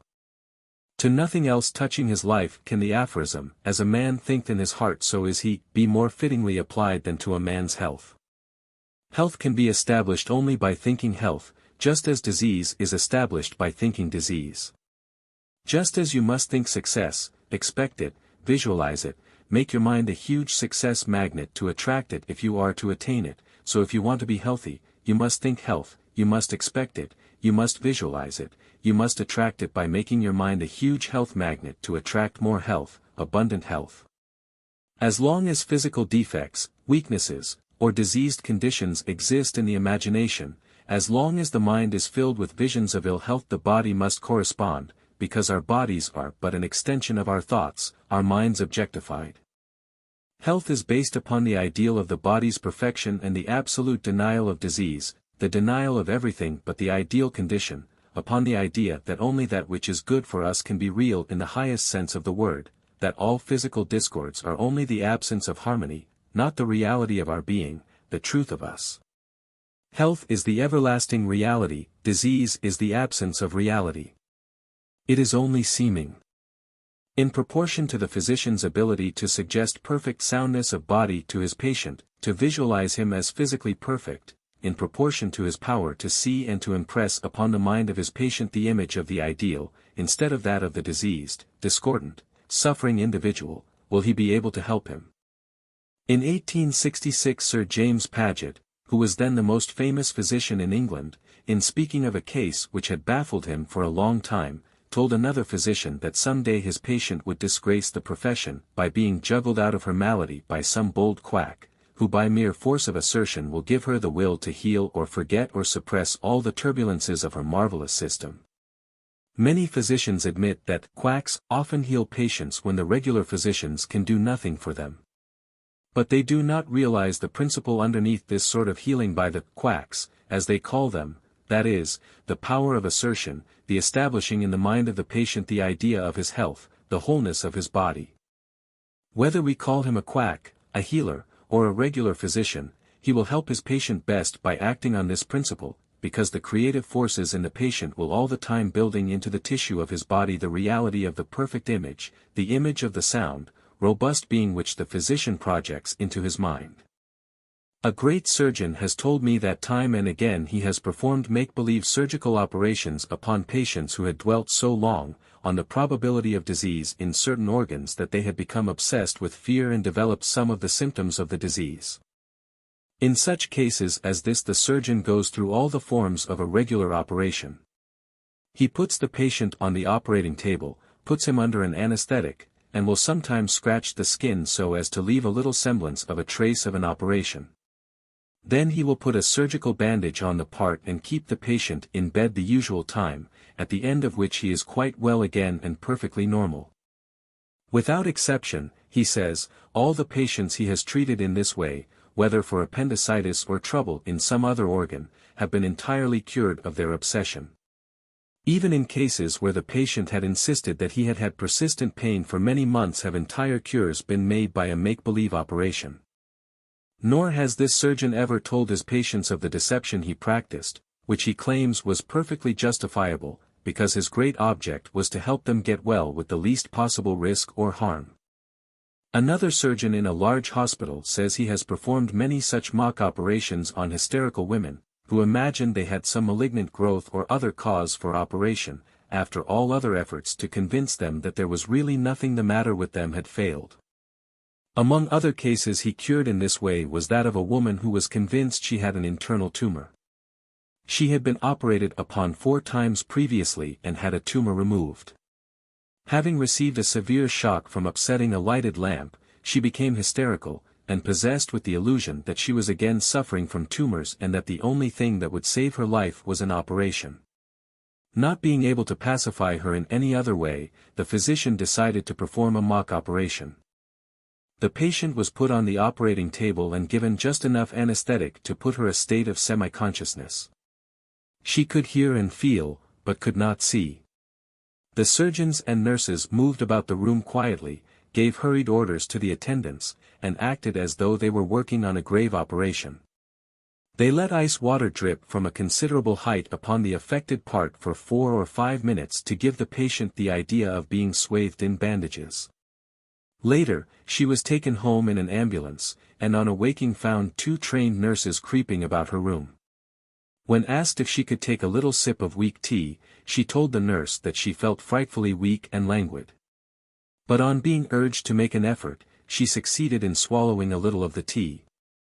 The patient remained in bed 10 days, after which her friends were allowed to see her and she gradually recovered strength. Although there was no cutting whatever by the surgeon's knife, no real operation, this woman believed there had been, and the conviction of the relief it had afforded neutralized or destroyed the previous conviction that she was in a dangerous condition, and that nothing but an operation could possibly save her life. A still more interesting case reported by the same surgeon was that of a young woman who kept moving her head from side to side constantly, telling her physician that there was a string in her head, pulling it this way and that. He could not persuade her that this was only a delusion, and finally sent her to a surgeon. The surgeon decided to pretend to operate upon her, and when he told her that an operation was necessary, she clapped her hands for joy. She told him that other physicians and surgeons she had consulted only laughed at her and called her foolish, while all the time she knew there was a string in her head and that she must be operated upon for its removal.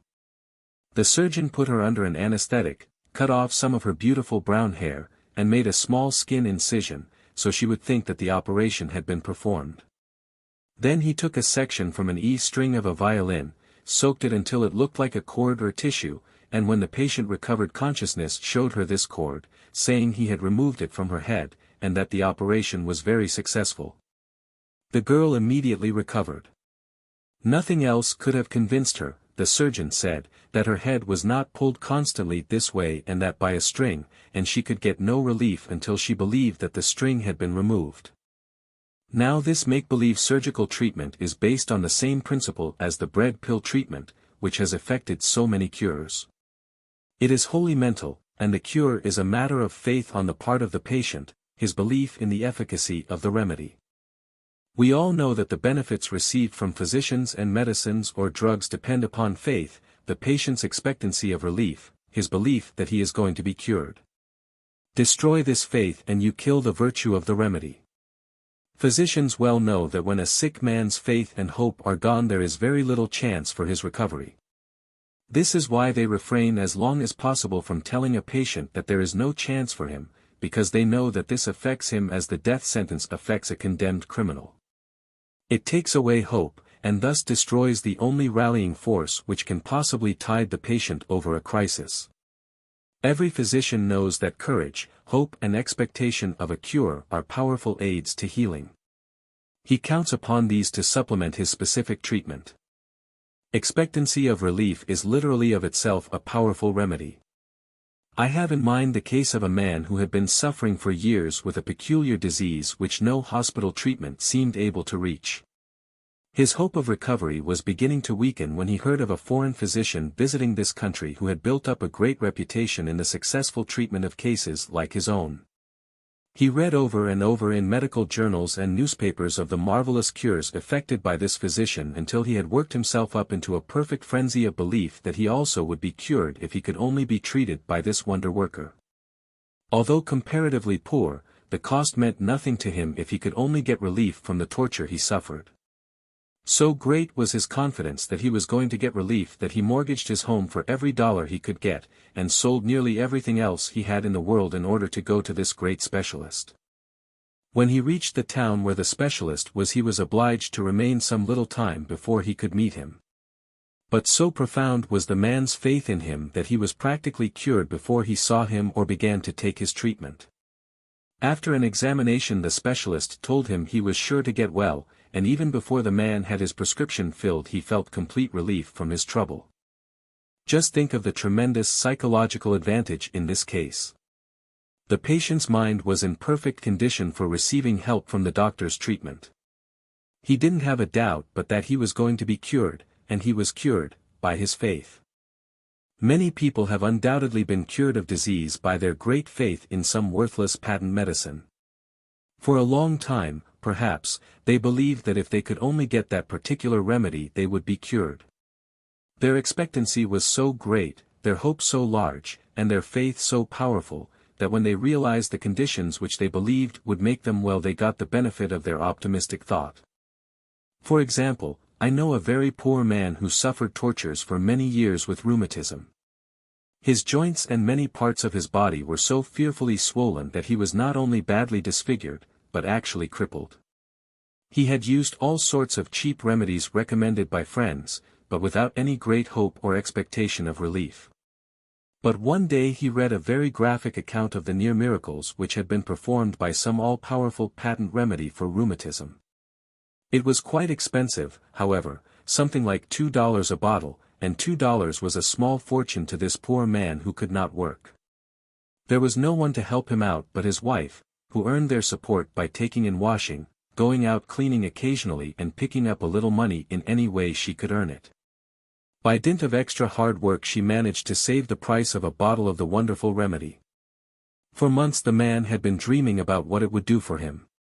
He pictured himself as growing stronger and better after every spoonful from the precious bottle. When at last his wife succeeded in getting the medicine for him, it had precisely the effect he had pictured. What he expected, what he had anticipated, actually happened. Just think of a dead, inert drug which couldn't move itself even in 1,000 years, moving man, the mightiest power in the universe. The virtue is not in the inert drug. The curative quality comes from the person's faith in it. Destroy faith in it and you destroy the virtue of the remedy. There must be faith in the physician or the sick person will get no benefit from his treatment. Faith must accompany the drug, the prescription, or it will be powerless and the cure will be in proportion to the faith. If the patient's mind is prejudiced in the very least against the physician, or if he fights against the remedy, this will counteract the influence that otherwise might be beneficial. The diseased cells in any part of the body can only be repaired by the creative energy, the life force in the cells themselves, and this must be stimulated by hope, faith, expectancy of relief. It is powerfully reinforced by faith in a certain physician or a certain remedy. We have proof of this in the fact that the same remedy may have a wonderful curative effect upon one patient who possesses great faith in the physician and the remedy, while the same thing will have no effect whatever upon another lacking faith but having a similar constitution and temperament, and suffering from exactly the same malady. In other words, under exactly the same circumstances, the same remedy will have a powerful effect when animated by faith while it will have no effect whatever without faith.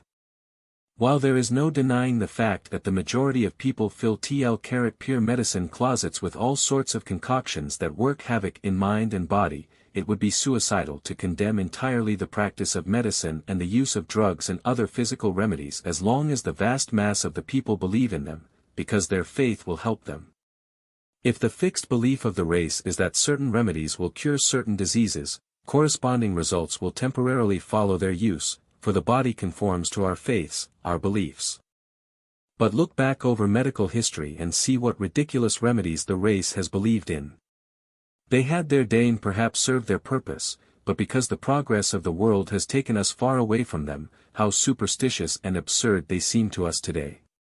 It is not so long ago since thousands of men carried horse-chestnuts in their pockets, or wore iron rings to rid themselves of rheumatism. There have been hundreds of remedies for rheumatism, each one of which had its vogue and then passed away. The horse-chestnut and the iron ring enjoyed great popularity in their day and furnished relief to many rheumatic sufferers. Thousands of such devices which were once standard remedies for certain diseases seem ridiculous today even to the most ignorant. But when the faith of the people was fixed upon the idea that the particular charm carried on the person, or the inert drug put into the living organism, would recreate a diseased cell, or restore lost tissue, certain advantages naturally followed their faith. The history of medicine is largely a history of the rise and decline of people's faith in different remedies. Tens of thousands of such remedies which have been used with good results in medical practice in the past are now obsolete because the faith of the physicians, the faith of the public have gone out of them. They were effective while people's faith in them continued, but when the faith they had inspired evaporated, their virtue also evaporated. Everything depended upon the reputation of the remedy, upon the belief in its power. A similar thing is true of popular physicians. Sick people want one of great reputation, one in whom everybody believes, and it is almost a universal experience that patients feel much better after the visit of such a physician, even before he has written a prescription or they have taken any of the medicine he advises. And every physician knows how common it is for ignorant patients to feel very much better just after taking a dose of prescribed medicine, long before it could possibly have gotten into the circulation or physically affected them. Physicians really owe their success largely to people's faith in them and their remedies. Faith is at the bottom of all cures, at the bottom of all achievements, physical or mental. Religious history is full of examples of people who have been cured of all sorts of diseases by going to famed miraculous springs, by bathing in sacred waters, or streams supposed to have great curative qualities. A friend of mine when traveling in India went to the Ganges during a great pilgrim age, when multitudes of believers had gathered on the banks of the sacred river to bathe in its healing waters. He saw tens of thousands of these people, afflicted with different diseases and some with open sores, bathing at one time, and so dosed together that they could scarcely move. The water was absolutely filthy, and dead bodies were floating about in it, close to the bathers, and the bathers were actually drinking the sacred water. Many of these poor wretches had come long distances on their hands and knees, from which the skin was worn off. They had looked forward so long to bathing in these sacred waters, had undergone such terrible sufferings and privation in order to reach them, that they had built up a tremendous faith in their efficacy. So profound was their belief in their healing power that a great many of them were actually cured by the very waters which carried in them the germs of disease and death. Those waters which would have killed people who lacked faith in their virtue cured many of these poor ignorant, deluded pilgrims. Our great watering places, famous health resorts, and healing springs all have a similar history. The faith of the sufferers in all such instances works the apparent miracles. I have witnessed the healing of numbers of sick people at the Church of St. Jean Baptiste, in New York, at the annual novena of St. Anne. Here the agency which wrought the miracle was supposed to be part of the wrist bone of St. Anne. This relic was brought from a Canadian church in 1892, and every year since a novena in honor of St. Anne, which lasts for 9 days, is celebrated at the Church of St. Jean Baptiste. Throngs attend this novena, to receive the healing touch of the sacred bone, which is encased in silver and glass. All along the altar rails, inside of which is the shrine of St. Anne, people crowd together kneeling, while a priest, carrying the sacred relic, passes along and touches with it the afflicted part of each one of the faithful as indicated by the sufferer. This may be the head, the arm, the hand, the eye, the ear, but, whatever the part, the priest touches it quickly with the relic, at the same time uttering appropriate prayers. Marvelous cures are seemingly effected by contact with the relic, because this is the climax of the victim's faith. It is well known that the incantations of the savages, the ceremonies of the Indian medicine men, and all of the many superstitious rites practiced by various peoples, have resulted in quite a large percentage of cures. All of these things show that it is not the superstition, it is not the ceremony, it is not the relic, it is not the medicine, it is not the sacred water, but the faith that does the cure. This is the principle in all methods of healing, from those practiced by the lowest savage tribes to the highest civilization. The faith of the sufferer is the chief thing. Christ never said my faith, but thy faith hath made thee whole. Faith in the shrine, faith in the remedy, in the superstition, in the physician, in the surgeon, faith in the hospital, faith in any and all methods of healing, this is their potent virtue. The Indian medicine man with all his grotesque and ridiculous incantations cures perhaps quite as large a percentage of diseases as does the average physician. Vast multitudes of people whom no medicine or material remedy could help have been cured at the various shrines which they sought at tremendous sacrifice to themselves, because of their profound faith, their absolute conviction that in this way, and in this way only, could they be cured. Faith is the sovereign remedy of the race. Faith is the builder, the creator, the restorer of life. Without faith we can do nothing. The Christ himself constantly reminded his followers that without faith they could do nothing. Even he could do nothing for those who lacked faith. Does not the Bible tell us that in his own country, he did not many mighty works there because of their unbelief? The benefit received by those who appealed to him was always in proportion to their faith. It was always, according to thy faith be it unto thee. His words to the afflicted who came to him for relief were, Believe ye that I can do this? And when he had healed he claimed nothing for himself, it was always, Thy faith hath made thee whole. In other words, he was always trying to arouse the faith of the people, trying to impress them with the tremendous power of faith, faith in God and in themselves, assuring them that faith, even as a grain of mustard seed, would enable them to do marvels. Christ never once referred to his own faith as to the quality which would enable him to perform his supposed miracles. It was the faith of the people in his power to heal them that he emphasized. And just think what Christ's reputation for healing meant to the simple people of Galilee, the reputation of the man who was performing such wonderful miracles, opening the eyes of the blind, making the lame to walk, the dumb to speak, the deaf to hear, curing the leper of his supposedly incurable disease, and even raising the dead to life. Think of what the rumors of such mighty doings would mean to such simple folk. Why, their faith in him was unbounded. Think of the mighty faith that moved people to let the sick down through the roof of houses in order to get them near this marvelous character. Is it any wonder that their diseases fled at his touch, nay, at his word? In view of all this, does it seem strange, or unscientific that Christian scientists, mental scientists, divine scientists, and others, believing in the power of God working through man, should perform such miracles of healing and of ability increasing by pure faith?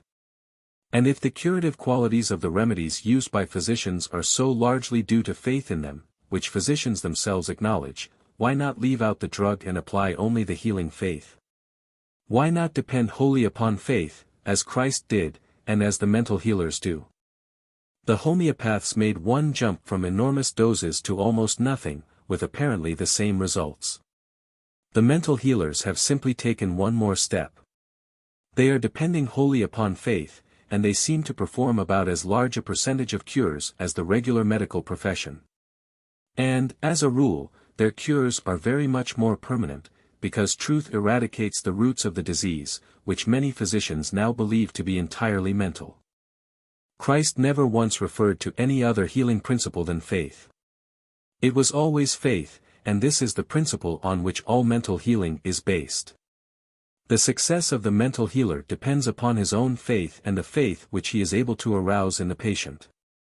If there is no faith, there is no cure.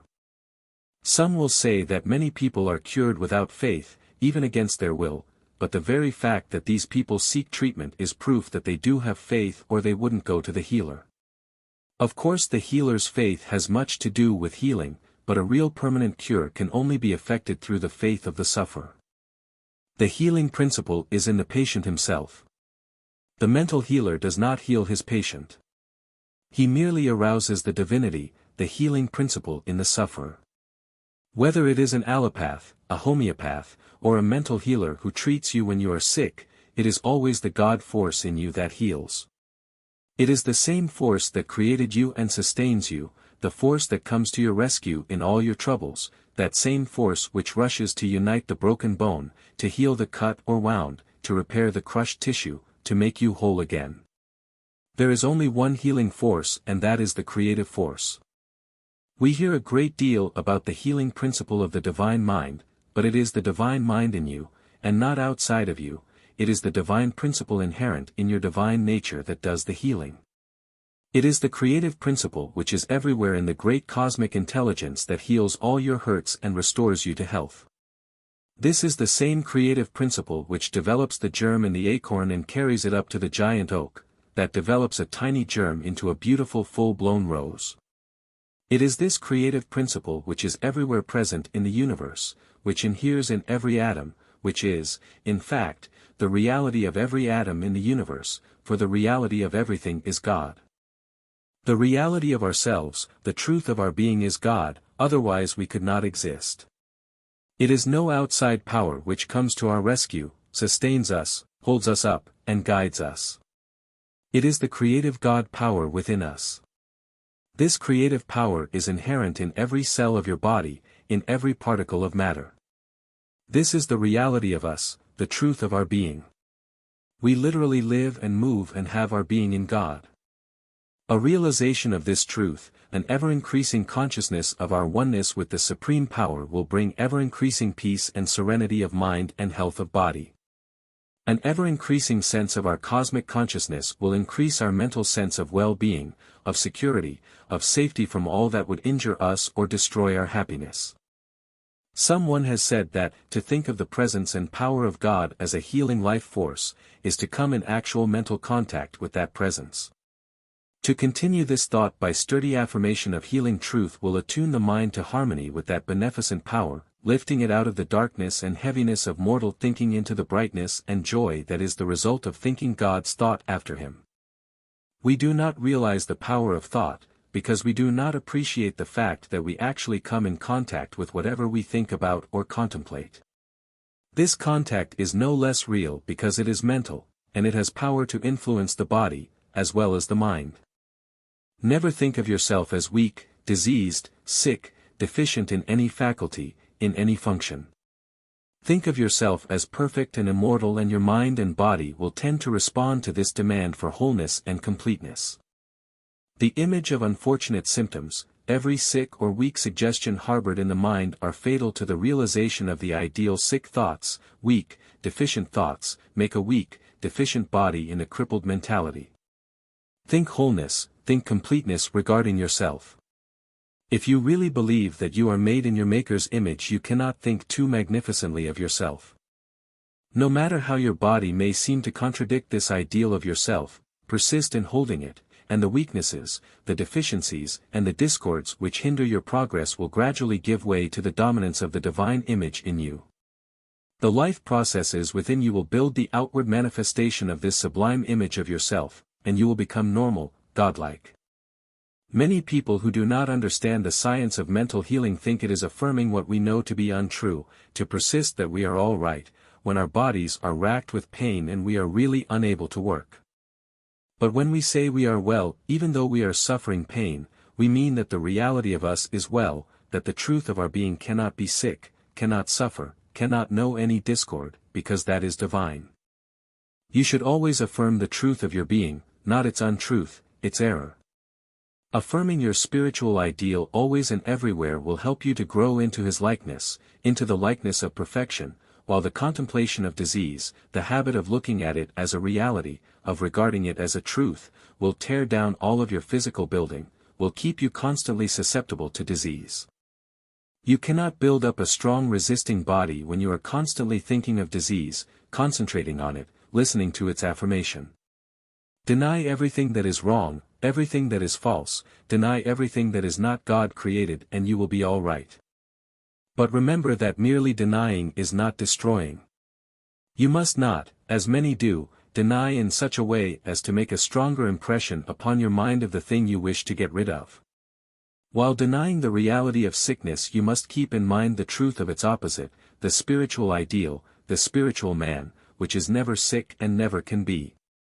Cling to the perfection ideal, the God ideal of yourself, no matter how loudly the opposite may scream, how busy it may be in asserting itself. The intelligence inherent in every cell in the body builds according to the model presented to it, and there is everything in holding up before the mind the perfect pattern, the health ideal. Holding the ideal of health in the mind is the most scientific way of healing any physical discord or disease in any of the bodily organs, because the community cells themselves in any organ through their collective intelligence are powerfully influenced by the messages which come from the central station of the brain.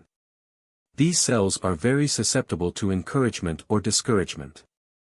They respond quickly to hope or despair, hence the tragedy of treating the body with discouragement. All forms of mental healing are based upon suggestion of the divine ideal, and the healing is effective just in proportion as the mind of the sufferer is kept saturated, whether by autosuggestion or by daily help of the healer's mind, with the divine ideal, with the health principle of the divine mind. The suggestion that health is the everlasting fact, and that disease, sickness are counterfeits, the absence of reality, is a healing force. Whatever form the mental healing process takes, it is holding the ideal of wholeness, completeness, the thought that the sufferer is the child of divinity and that his birthright is health and wholeness that does the work.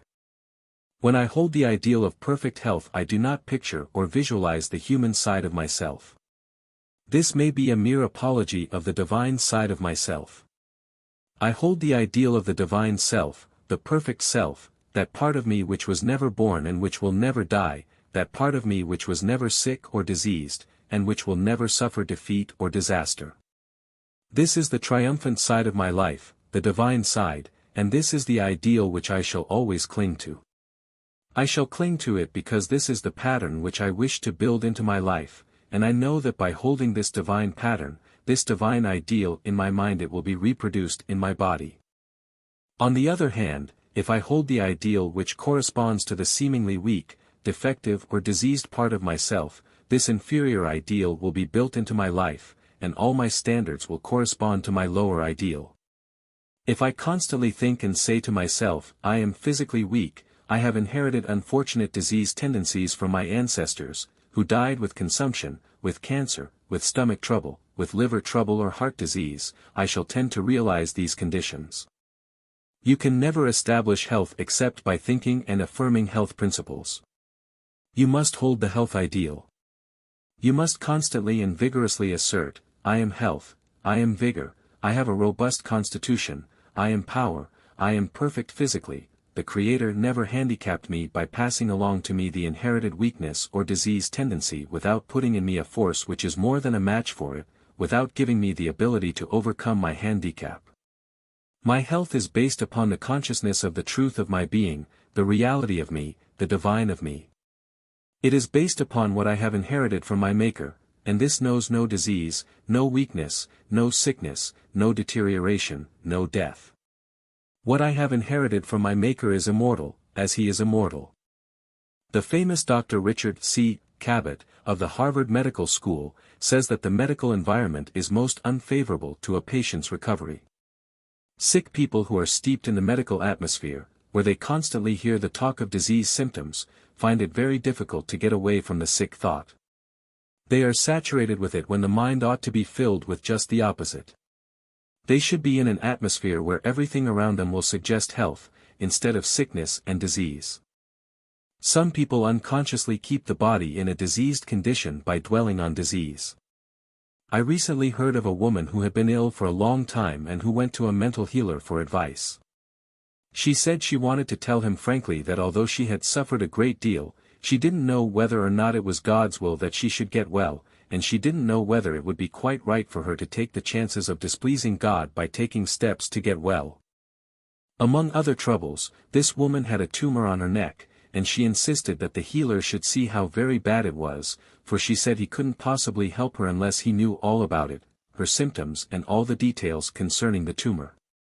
She had dwelt upon her troubles and defects so long that she was obsessed with them. She couldn't see or think of anything else. When she came for her first treatment, the healer had ready a large vase of beautiful California roses, which were about the color of a natural, healthy pink skin. He told her to sit down and look at them, to drink in beauty, and to think about their perfection. To put her mind in a better condition to receive a treatment, he made her look at the roses for a half hour.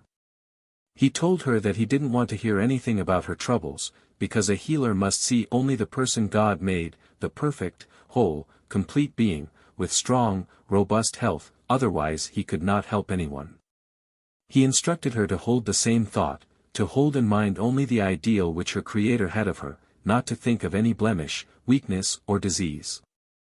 The woman obeyed instructions, and under the influence of this dominant health thought, through the persistent holding of the health ideal, her tumor gradually grew smaller, shriveled up, and all her troubles disappeared. Such healing support the fact that the body is but objectified thought, and that when the thought is changed the body also must change. The habit of always thinking of ourselves, of every faculty and function, as complete, whole, as sublime, glorious, would gradually revolutionize our lives. The time is rapidly coming when disease, sickness, will not be mentioned in the home, when all physical defects and weaknesses will be tabooed, when, instead of being saturated with illness and disease thoughts, children's lives will be permeated with the health thought, the thought of wholeness, of completeness, physical and mental vigor, beauty, grace, when joy, gladness, optimism will take the place of the old discouraged, sickness and disease thought and conversation in the home. In the future we shall live up to the health ideal our Maker designed for us, because we shall hold the right thought about ourselves. Merely stopping our aches and pains and curing disease is not enough. To be merely well is not achieving the real health ideal. The man that God planned was intended for a very different quality of health. It is the overflowing fountain, not the one that is half full or just full, that makes the valley below green and glad. It is abounding health, health that is bubbling over, superabundant energy, that counts. This is the health that makes mere living a joy. If you charge your whole nature with the health ideal, if you think health, dream health, talk health, if you believe that you are going to be strong and healthy, because this is your birthright, your very magnetism will be healing to others. You will be a living illustration of the power of divine mind over all sickness and disease. How to Get What You Want, by Orison Swett Marden, 1917. Chapter 7. How to Find Oneself. Few men find themselves before they die. Ralph Waldo Emerson. It's that bigger, grander man beating beneath the dwarf of a man you feel yourself to be that is important. There is a legend that, when God was equipping man for his long life journey of exploration, the attendant good angel was about to add the gift of contentment and complete satisfaction. The Creator stayed his hand. No, he said, if you bestow that upon him you will rob him forever of all joy of self-discovery. The greatest moment in any life is the moment of self-discovery, the moment that gives a human being the first illuminating glimpse of his divine powers, that moment which opens the door into the great within of himself and shows him his godlike possibilities. The greatest event in any life is that which arouses the God in him. The principal of a New York evening high school, telling an interviewer how she had discovered herself, said, "When I felt that there was need of me in the world, I awoke to the fact that there must be a soul in me, a something bigger than I was, and therefore a something that I must give to others.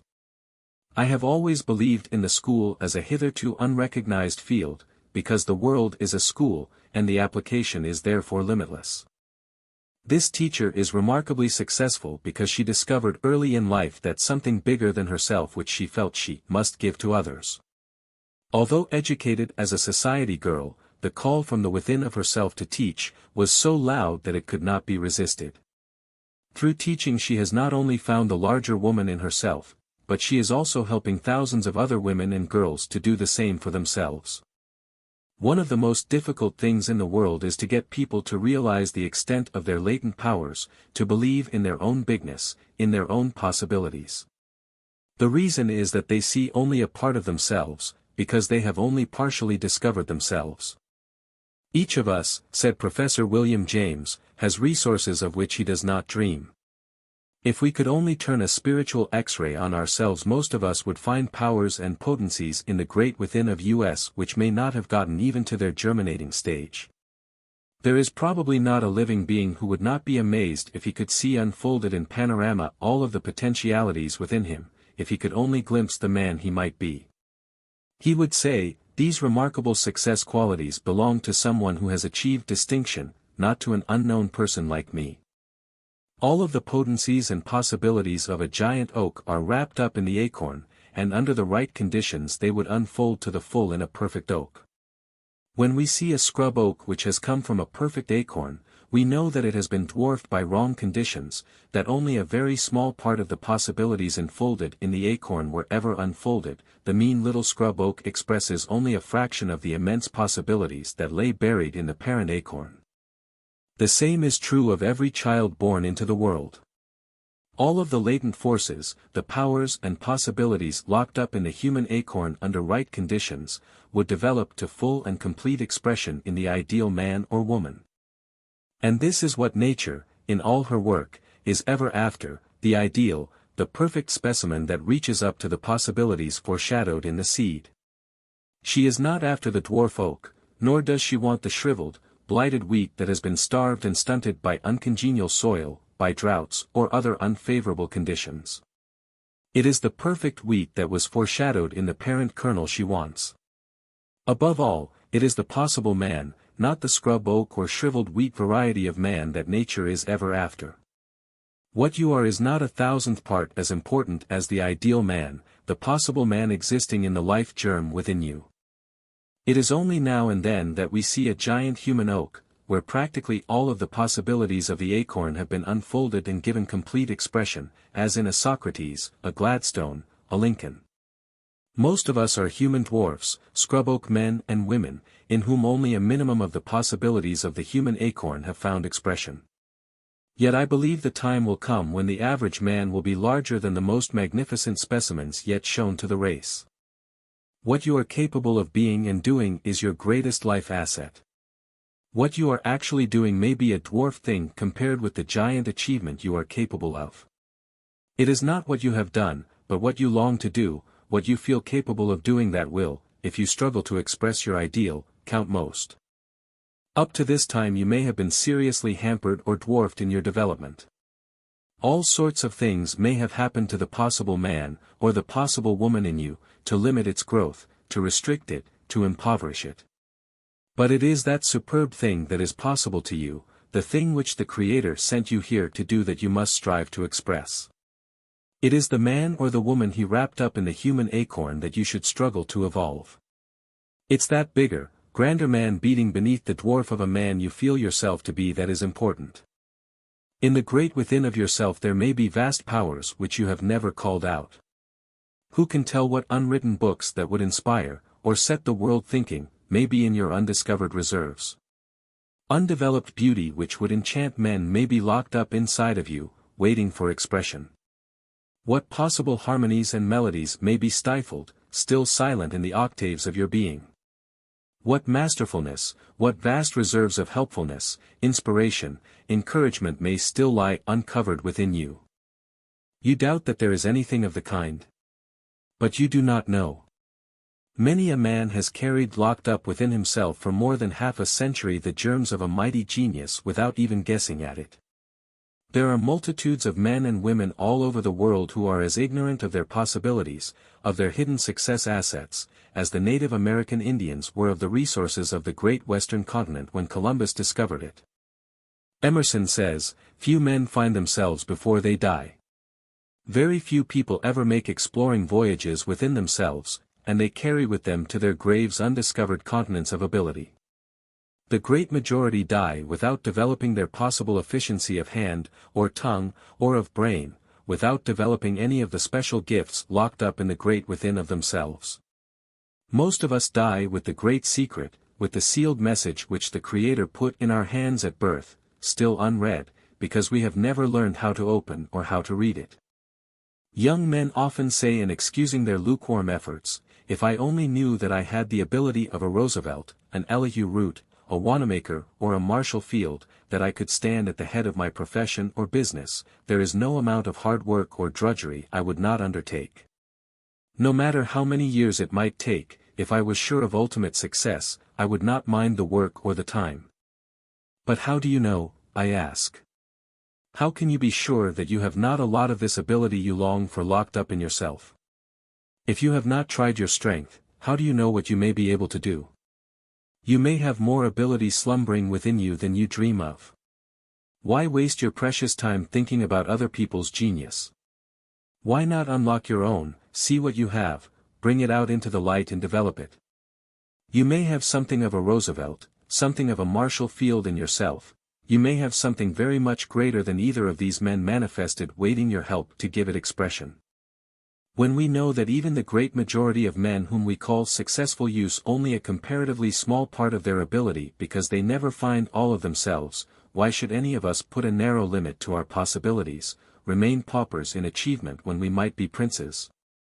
We set our own limitations.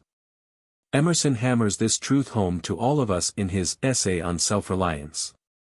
He says, that popular fable of the sot who was picked up dead drunk in the street, carried to the Duke's house, washed, dressed and laid in the Duke's bed, and, on his waking, treated with all obsequious ceremony like the Duke, assured that he had been insane, owes its popularity to the fact that it symbolizes so well the state of man, who is in the world a sort of a sot, but now and then wakes up, exercises his reason and finds himself a true prince. There are enough powers, enough resources in the minds of the people in the Great Failure Army today to revolutionize the world if their sleeping potencies could be aroused, if they could only be made to believe in themselves. If they could only learn how to enter into the secret depths of their nature, to get hold of themselves, to arouse latent qualities and powers, they could do marvelous things. The great problem is to know how to get at the force in the great within of ourselves and to put it to work to the best advantage. For whether life shall be a success or a failure depends upon the call we make on our resources, the extent to which we develop all our possibilities. The other day I was trying to encourage a young man, who had the opportunity, to start out for himself, instead of settling down in a narrow groove to work for somebody else all his life. "I am afraid," he said, "I haven't the courage to take chances. I have always worked for somebody else. I have never made a program for myself, never started anything on my own responsibility. I don't dare to make the attempt lest I fail." That young man will never get hold of half of his resources, because he is afraid to trust himself, afraid to branch out, to take chances. We don't know what we can do until we try, and unused faculties never grow or strengthen. Everywhere we see starved, stunted lives, people who have discovered but little bits of themselves, little patches cleared up here and there in the great wilderness of their possibilities. They couldn't believe in their inherent greatness. They couldn't realize that they were born into this world to do a certain work, and that to do that work they would need every bit of power they could develop. The average youth starting out in life has no means of knowing what his total assets are. Our systems of education do not help him to discover his possibilities. He sees only the assets that lie on the surface, and if he is not instructed how to find those that are deep down below the surface, if he does not get into the right environment, if he does not make a call on the divinity within him, he may never develop the man it is possible for him to be.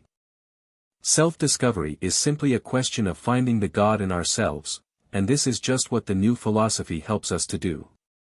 When the leaven of the new thought or Christian Science enters the consciousness, it becomes a great self-illuminator, because it introduces us to the God within us, takes us back to our source, connects us with infinite life, with the great cosmic heart of the universe. This new philosophy is a trolley pole which connects us with the mighty current of infinite power, and then our life problems seem easy because we are not pushing our car ourselves. Infinite power does that. Many people had never really met themselves until they became acquainted with this new philosophy. That is, they had never up to that time found the best part of themselves. They had previously been getting their living by their weak faculties instead of their strong ones. They had been in the position of people living in poverty on a little comber of their vast estate, ignorant that there were great deposits of undiscovered, unmined wealth. The possibilities of mental expansion, enlargement of vision, quickening of the mental faculties, increasing the efficiency, in other words, the possibilities of self-discovery in the new philosophy are almost unbelievable. In the old thought one's ability is pent up, shut in. Self-expression is stifled, one is hemmed in by race prejudices, race beliefs, race lies, by religious convictions, whereas in the new thought there is a freedom, a fullness of self-expression, which gives a feeling that one's latent powers are being unlocked and set free. I have known of a case of this sort where a young man's ability seemed to be doubled and quadrupled in a very short time after he got into the practice of this new philosophy. Before that, this young man said he was so hedged in by the old church traditions and prejudices, and by his great faith in drugs and patent medicines, to which he had been a slave, his whole mentality was so blocked in and circumscribed, so narrowed, pinched, stifled by his old thought, that he could not seem to get any freedom of thought or expression. This was due largely to the fact that he had been reared in a small town in the South where religious prejudice is very strong. In this town, people brought up in one denomination believe that those in all the other denominations are doomed. This young fellow used to pity everybody who was not a Baptist, because he felt sure that they were going to be damned forever. He had himself a perfect horror of committing the unpardonable sin, and he was filled with a slavish terror of death. The new philosophy made him a different being, turned him around and opened up a new world to him. The things which had seemed so real and so tremendously important in the past have gradually faded into nothing, and he sees now that only the good is real. He realizes that if God is all, if there is no other power, if he made all that there is, everything must be good, and only the good can be read. This one principle, together with the realization of the oneness of all life, the unity of all the things in the universe, has changed his outlook upon life, has unlocked his fettered faculties and given him a freedom of expression which he had never before dreamed possible. We find ourselves in very different ways. Struggling with difficulties, disappointments, failures, great responsibilities, has been the means of recalling many human beings to themselves. Returned with thanks, abusive criticisms, have opened the door to fame to many an author, when if his first manuscripts had been accepted, his first book praised, he might have made a very indifferent author. Ella Wheeler Wilcox at the beginning of her career sent out an article to 19 different publishers before it was accepted. This has been the experience of many a great writer who, in his effort to overcome obstacles, has found his larger self. The greatest of their latent possibilities lies so deep in some natures that it takes the impact of a tremendous emergency, a great life, or national crisis to call it out. Any ordinary event, the easy way of prosperity, will not do it. It must be something which shakes them to the very center of their being and knocks out from under them every support. They must feel that they have nothing to lean upon but the creative power within, even the God who made them. So long as there is no supreme call made on the great within of them, they never know their own resources. On the other hand, the structure of many a divine success has risen out of the ashes of a burned fortune or apparently ruined hopes. The San Francisco earthquake and fire was really the making of many lives. Thousands of men and women who had not amounted to anything before were suddenly brought to their senses, and to the discovery of their real selves. The crash which made such a terrifying rift in the earth for many miles, made a rift in their lives, uncovering vast assets which otherwise never would have been brought to light. Like those plants which must be crushed before they will reveal their sweetest fragrance, or their beneficent properties, many people never reveal the sweetest thing in them until they are crushed by some great sorrow. They go through half a life or more unconscious of the richness which lies buried within them, when suddenly some great grief, some overwhelming misfortune reveals a wealth of personality, and of power which not even those who knew them best dreamed they possessed.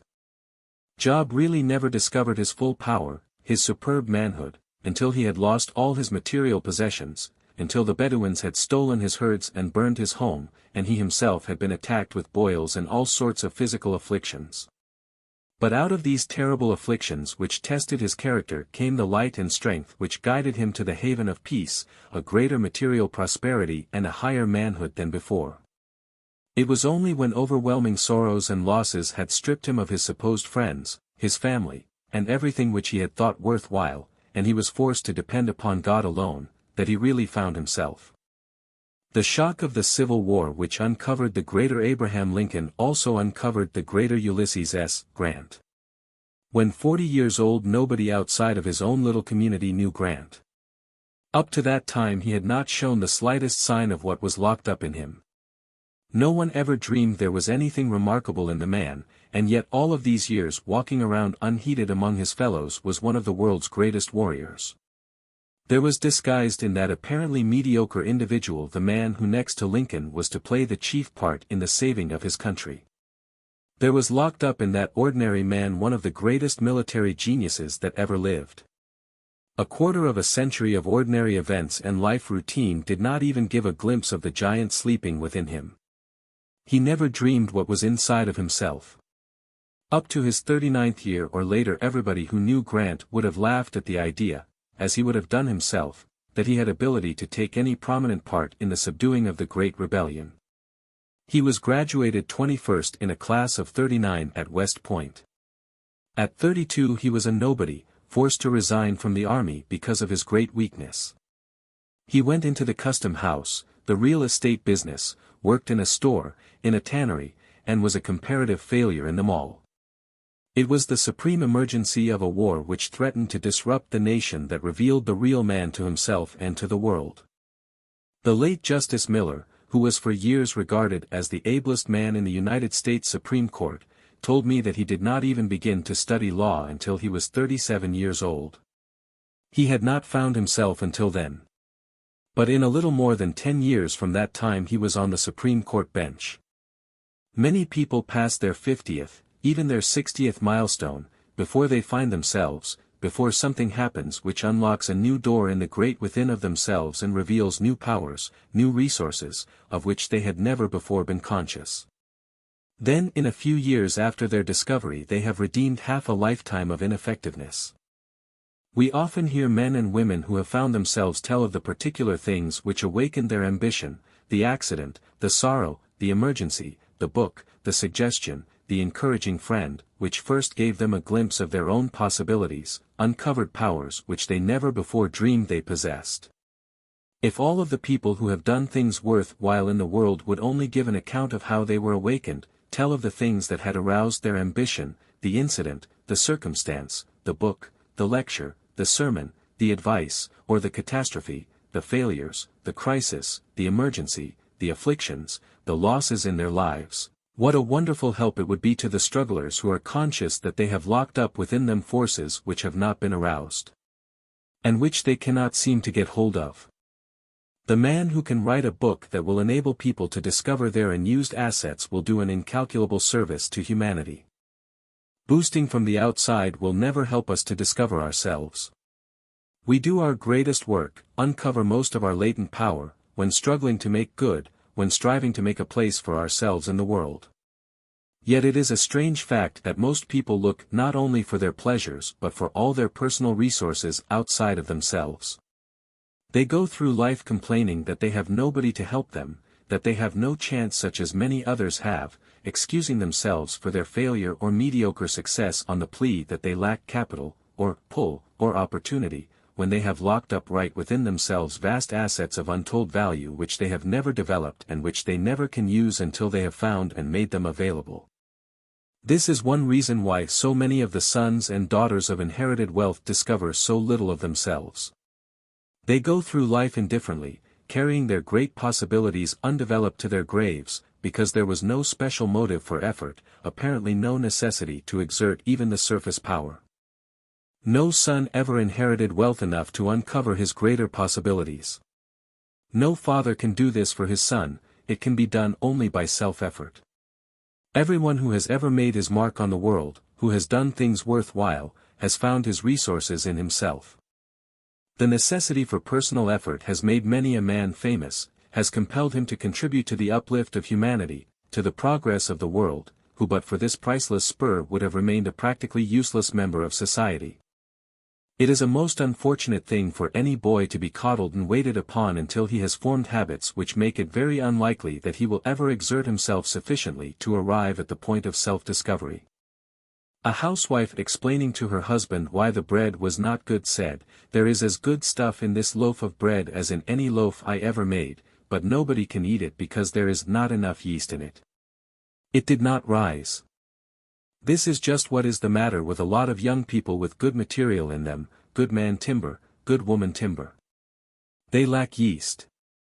There is not enough of the rising quality, not enough of the yeast of a divine ambition in them to make them struggle to find and develop their highest power. Great masters are they who help you to find yourself, said Dr. Frank Crane. The others simply find you. There are a multitude of things which assist our self-discovery. Keeping our minds in a positive, creative condition, keeping ourselves physically at the top of our condition, in perfect health, maintaining mental poise, a cheerful, happy mental attitude, by keeping our minds free from fear and worry and anxiety, all of these things are great aids to self-discovery. And there is no secret about any of these things. Self-confidence is a potent self-discoverer. Distrust, self-depreciation closes the doors to the locked-up potencies and powers within. Faith opens the door and releases them. Seek every possible experience which seems to open up your nature and release new force. For instance, great lovers of music after listening to a wonderful voice, or going to an opera, feel something inside of them released, something which had been locked up before, something which they never really knew they possessed until then. Sometimes a great play will produce a similar effect upon people. They leave the theater feeling conscious of decided enlargement by the unlocking of latent forces within them. Our ideals are constantly being broadened and elevated by similar experiences. A youth perhaps has slumbering in his nature great pent-up artistic or musical powers, but he has always lived back in the country, on a farm, where he never has come in contact with musical or artistic people, never has been thrown in a musical atmosphere. He never has heard music of any account outside of his little church choir, and remains quite ignorant of his latent possibilities until he goes to the city. There he hears famous musicians, great singers in concerts, in opera, and a new avenue is opened up in his nature, a new passion is aroused which sweeps away his farm ideals, and his plans for his career are instantly changed. He has discovered a new force in himself, which henceforth is to govern his life. Here is another youth whose whole idea before he started for college was to go into the store, or some other business, with his father, but as he advanced in his studies, and the inspiration of the college professors pushed his horizon of ignorance a little farther and farther away, new forces were opened up and he made discoveries in his nature which completely changed his life aim. Parents are often puzzled and troubled at what they think is the fickleness of their sons when they frequently change their ideas about their future careers. This is often because education unlocks new powers, opens up new possibilities to them, and changes their ideals and ambitions. One of the great advantages of education and wide experience is that these help us to uncover more and more of our hidden powers. And these seem inexhaustible, for, no matter how many successive discoveries we make in ourselves, there apparently is no diminution of the remainder. In fact, human life seems to be a sort of a funnel. We pass into the small end at birth, and the farther we go the larger and larger grows the funnel. Our horizon keeps ever pushing out towards the infinite, and there seems no limit to our possible growth. Many people go through life without having their nature opened up to any great extent because they do not seek the occasions for growth. They do not take sufficient pains to get in an ambition-arousing, an ideal-awakening environment. Not long ago I wound my watch at night and in the morning I found that it had stopped. The hands were just where they had been when I wound it. I took it up, but the hands did not move. Then I gave it a violent shaking and it started at once and ran until the mainspring was exhausted the following night. The power which enabled the watch to do what it was made to do was there all the time. All it needed was a little shaking up to start it going. I have met many a youth who seemed to be standing still, there seemed to be no power engine inside of him to run his mental machinery effectively, and while I was wondering when he would start up, his father, upon whom he was dependent, suddenly died or some other misfortune befell him. The jolt started his mental engine, and all at once he developed an amazing amount of energy and executive ability, which no one ever before dreamed he possessed. I have seen others whose road was made so smooth and easy for them that they never received sufficient jolting to set their mental engines working, and they have gone through life with the power still unlocked inside of them. On every hand we see even young men and young women standing still mentally and spiritually, making no progress toward further self-discovery.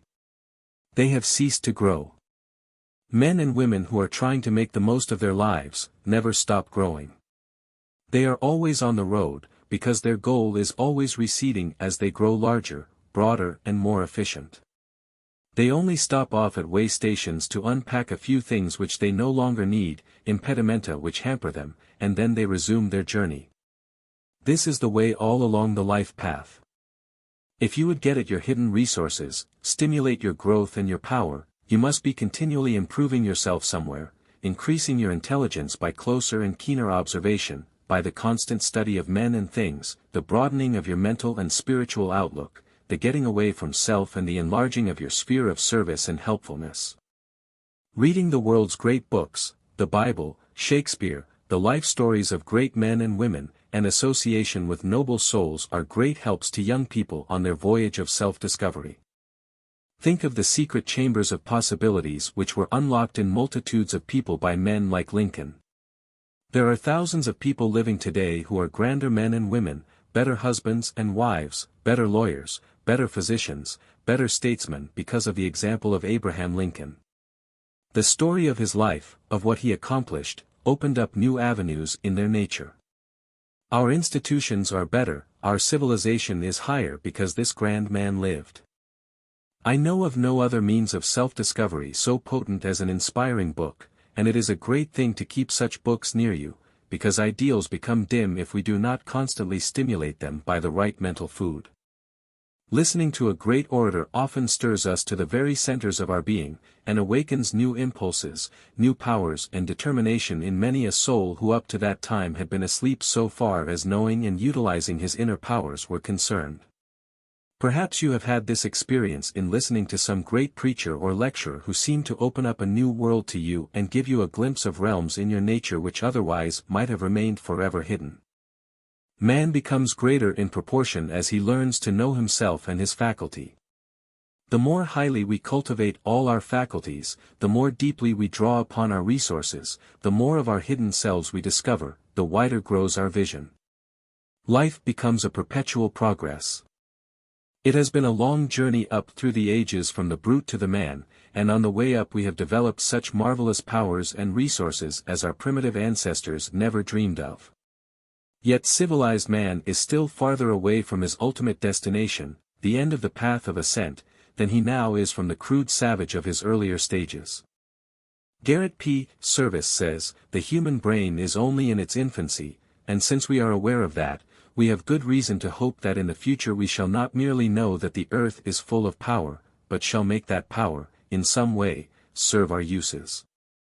We are all in a continuous process of development, and, as yet, strangers to the immense possibilities that sleep in the great within of ourselves. Uncovering these possibilities, finding our resources, should be the great object of every human being. The wisest thought of the 7 wise men of Greece was expressed in the 2 words carved over the entrance of the great Delphic temple, "Know thyself." Know thyself. This is really the chief business of man, to learn to know himself, to realize the power that is his through his inseparable union with his Creator. How to Get What You Want, by Orison Swett Marden, 1917. Chapter 8. How to Attract Prosperity. Fears and doubts repel prosperity. Abundance cannot get to a person who holds such a mental attitude. Things that are unlike in the mental realm repel one another. Trying to become prosperous while always talking poverty, thinking poverty, dreading it, predicting that you will always be poor, is like trying to cure disease by always thinking about it, picturing it, visualizing it, believing that you are always going to be sick, that you never can be cured. Nothing can attract prosperity but that which has an affinity for it, the prosperous thought, the prosperous conviction, the prosperity faith, the prosperity ambition. Opulence follows a law as strict as that of mathematics. If we obey the law we get the opulent flow. If we disobey the law, we cut off the flow. Most of us tap the great life supply by inserting a half-inch pipe, and then pinch even this with our doubts, fears and uncertainties. There is no lack in him in whom all fullness lies. The pinching, the limitation is in ourselves, for he satisfieth the longing soul and filleth the hungry soul with good things. We must conquer inward poverty before we can conquer outward poverty. True prosperity is the inward consciousness of spiritual opulence, wholeness, completeness. We cannot feel poor when we are conscious of being enveloped in the all-supply, that God is our partner, our shepherd, and that we cannot want. A poor woman who had all her life previously lived in the back country, moved to a progressive little village where, to her great surprise, she found that her new home was lighted by electricity.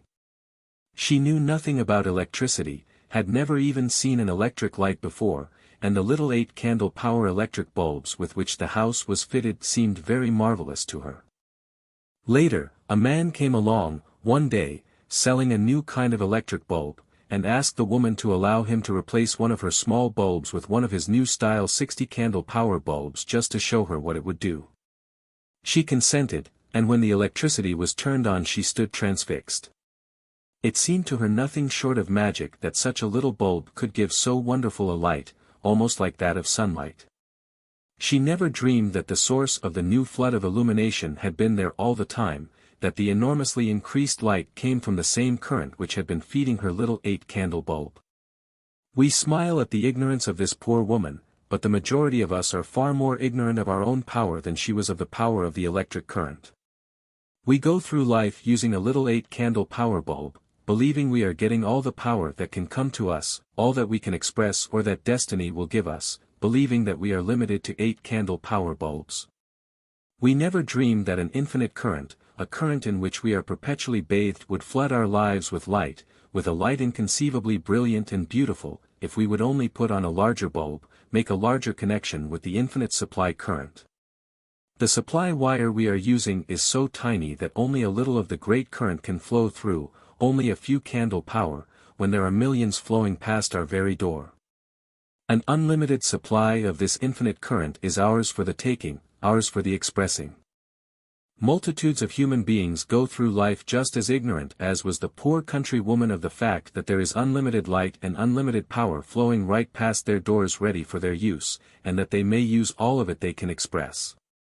They are getting no more from the vast resources at their command than this woman was getting from the electric current. They seem to think that if they are expressing 4-candle, or 8-candle power, that it is all the infinite supply can give them, or all that they were intended to have.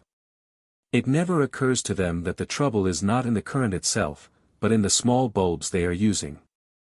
Millions have died in mental and physical penury, died weaklings, when they had within their own natures vast possibilities of wealth and power which were never utilized, because they did not connect with the source which would have enabled them to express wealth and power. Most of us strangle our supply by our pinching thoughts, our stingy, poverty thought, our doubt and fear thoughts. We pinch or entirely cut off the inflow of prosperity by our poverty-stricken mental attitude. The stream of plenty flows toward the open mind, the expectant mind. It flows toward faith and confidence and away from doubt. It will not flow toward a stingy, pessimistic, unbelieving mind, a fearing, worrying, anxious mind. We must keep the current open or the supply will be cut off. We cannot get a 60 or 100-candle power supply through a 4 or 8-candle power bulb. The stream of plenty, of unlimited opulence, is flowing right past your door, carrying an infinite, never-ending supply of all the good things that heart could wish for. If you have the faith that creates, the faith that believes the best is coming to you, you can reach out mentally into this great stream of plenty, the universal supply, and get material aid to build what you will. The supply is there. It rests with you to make the connection that will draw it to you. If all of the poverty-stricken people in the world today would quit thinking of poverty, quit dwelling on it, worrying about it and fearing it, if they would wipe the poverty thought out of their minds, if they would cut off mentally all relations with poverty and substitute the opulent thought, the prosperity thought, the mental attitude that faces toward prosperity, they would soon begin to change conditions. It is the dwelling on the thing, fearing it, the worrying about it, the anxiety about it, the terror of it, that attracts us to it and attracts it to us. We cut off our supply current and establish relations with want, with poverty-stricken conditions. Many people who have become interested in the new philosophy are greatly disappointed that they are not making any appreciable demonstration over poverty, that they are not advancing their position in life, not improving their conditions as they had expected they would. Now, my friend, the law of abundance, of opulence, is as definite as the law of gravitation, and works just as unerringly. If you are not demonstrating as you expected to, you are probably still held under the bond of mental limitation, for there is no lack in him in whom all fullness lies. There is no limitation in the all-supply. The trouble is you try to tap it with a miserable little half or quarter-inch pipe instead of a great big one, and the supply cannot flow through and flood your life with abundance. If you pinch your supply pipe with your doubts and fears, your anxiety, the terror of coming to want, if you do not believe you can demonstrate abundance, you will get but a meager, limited supply instead of the inexhaustible flow you might have. In other words, the supply pipe is pinched only by your own mental limitations. By your doubts and fears and worries and unbeliefs, you can cut off all the supply and starve, or, by a great magnetizing faith, a superb confidence in the all-supply, you can flood your life with all good things. The law of supply is scientific. It will not act unless all the necessary conditions are fulfilled. Simply believing in the new philosophy and still keeping your old life doubts and fear habits, living in your old thought habits of lack and poverty, inefficiency, will not bring success. If you don't believe you will prosper and you don't practice what you believe, you will get no results. If you would reap its fruits, you must obey the law of supply, the law of abundance, the law of prosperity. Prosperity never comes by merely wishing or longing for it. Keeping your mind fixed on it, simply thinking of prosperity, will never bring it to you. This is only the first step. You must cling to your prosperity thought, your prosperity ideal, but you must also back it up with scientific methods, the practical common sense methods which all successful men employ in their work. You might dream of abundance and prosperity all your lifetime, and die in the poorhouse, if you did not back up your dream with business-like efficiency methods. That is, you must be methodical, orderly, systematic, accurate, thorough, industrious. You must do everything to a finish. You must fling your energy, your heart into, your business, your profession, your work, whatever it is. One of the worst things about poverty is that it induces the habit of expecting poverty and failure, the habit of being half reconciled to its necessity. No matter how poor you may be, if you have the right mental attitude you will not long remain poor. If you are determined to turn your back upon poverty and face toward prosperity, however your actual conditions may contradict this, if you really believe that you are a child of the Creator and possessor of all things, that you were not intended for poverty, but that on the contrary the good things, the beautiful things of life are for you, the life glorious and not the pauper or the drudge life, you at once open your mind to the inflow of the prosperity current. Have you, who are beating against the iron bars of poverty, ever stopped to think what marvelous things the Creator has everywhere provided for us His children? Just imagine the entire universe, the great cosmic ocean of creative intelligence, packed with all the riches, all the glorious things, the magnificent possibilities the human mind can conceive, and then try to picture what it would mean to you and to all who are complaining of lack and want if by some magic they could call out of this universal supply of creative intelligence anything which would match their desires, their heart longings. Imagine this vast universe, this ocean of creative energy, packed with possibilities from which human beings could draw everything which the wildest imagination could conceive, everything they desire in life, everything they need for comfort and convenience, even luxuries, also cities, railroads, telegraphs and all sorts of wonderful inventions and discoveries. You will say, doubtless, that such a thing is too silly to contemplate for a moment. Yet, haven't human beings been doing this very thing since the dawn of civilization, all up through the ages? Every discovery, every invention, every improvement, every facility, every home, every building, every city, every railroad, every ship, everything that man has created for our use and benefit he has fashioned out of this vast invisible cosmic ocean of intelligence by thought force. Everything we use, everything we have, every achievement of man is preceded by a mental vision, a plan. Everything man has accomplished on this earth is a result of a desire, has been preceded by a mental picture of it. Everything he has produced on this plane of existence has been drawn out of this invisible ocean of divine intelligence by his thought force. His imagination first pictured the thing he wanted to do, he kept visualizing this mental conception, never stopped thinking, creating, until his efforts to match his visions with their realities drew to him the thing he had concentrated on. We all imagine that we actually, of ourselves, create these things. We do not. We simply work in unison with the Creator, and draw them out of the vast invisible cosmic ocean of supply. But we must do our part or there will be no realization for us. Just as the first step in an architect's building is his plan, so must we first make a plan or picture of the thing we desire.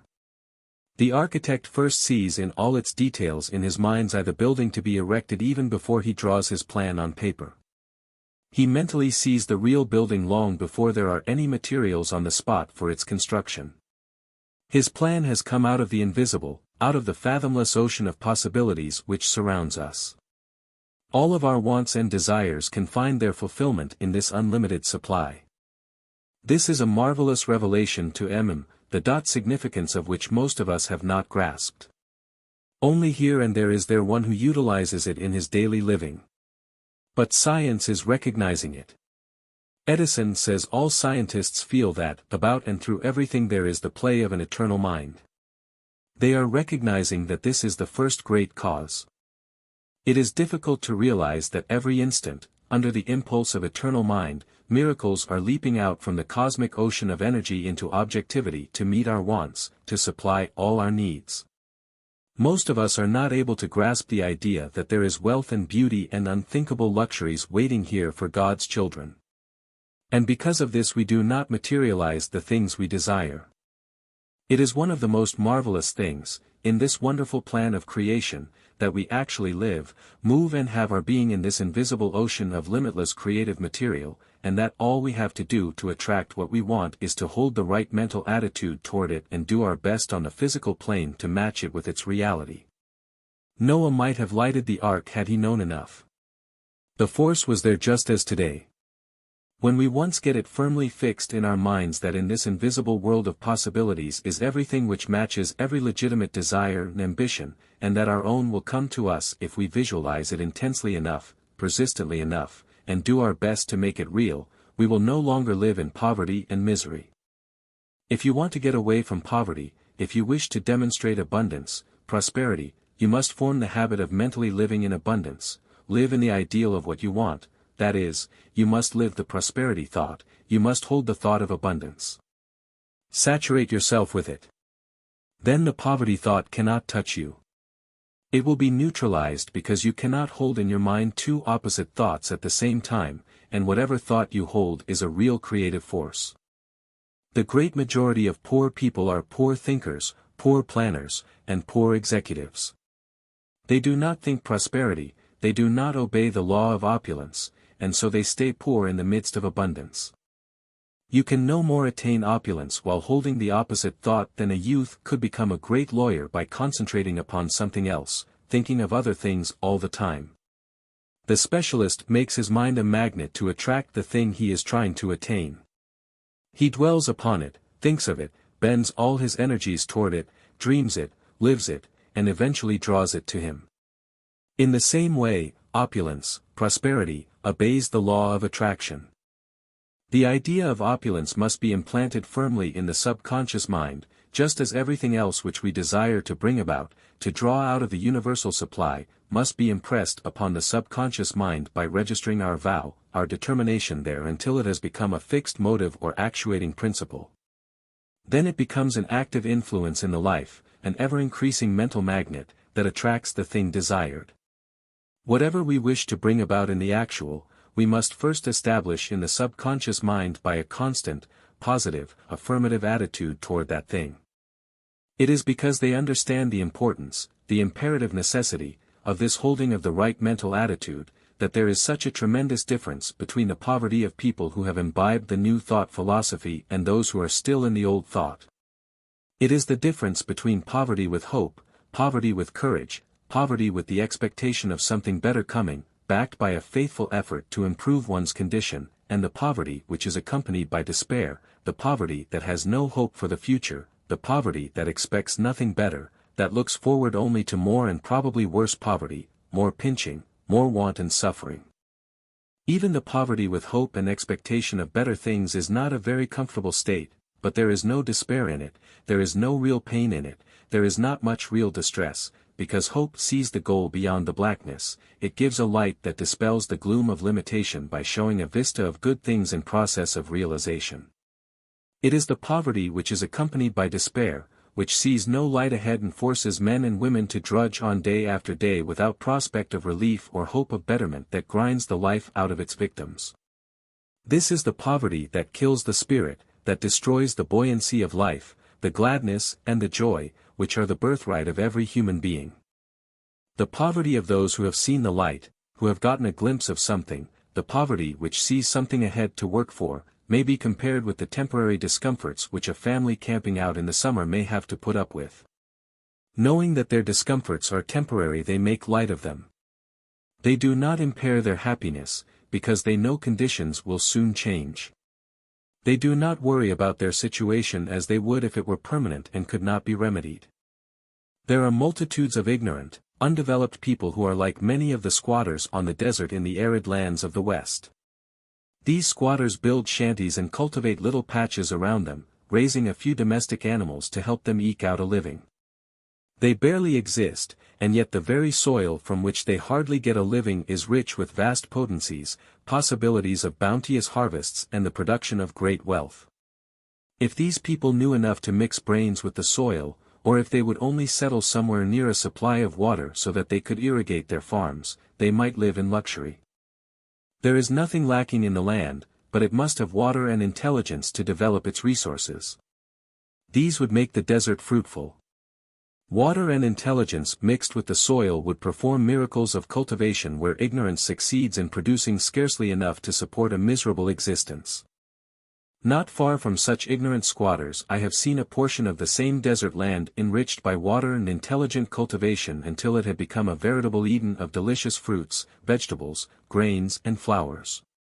Large families were living comfortably on an incredibly small piece of land, whereas before the introduction of water they would have half-starved on perhaps 100 acres. Most human beings live all their lives on deserts which are teeming with marvelous potencies and possibilities, but for lack of knowledge they live in poverty. Their mental resources yield nothing because they have not yet been developed. Some of us get a little irrigation into a corner of our lives and raise a few vegetables. Some of us cultivate a few flowers, and now and then one will get water and inspiration and ambition enough upon a little larger section of his mental desert and produce something worthwhile. But very few human beings ever cultivate their entire resources. The new philosophy teaches us how to get hold of our resources, and how to use them, so as to get just what we want. It teaches us that the source from which all things spring is in the great cosmic intelligence which fills all space, and that in this vast cosmic ocean riches inconceivable are waiting to be objectified and utilized by man. It teaches us that all these things will respond to the right thought, the right motive, and that we can call out everything we desire from this all supply.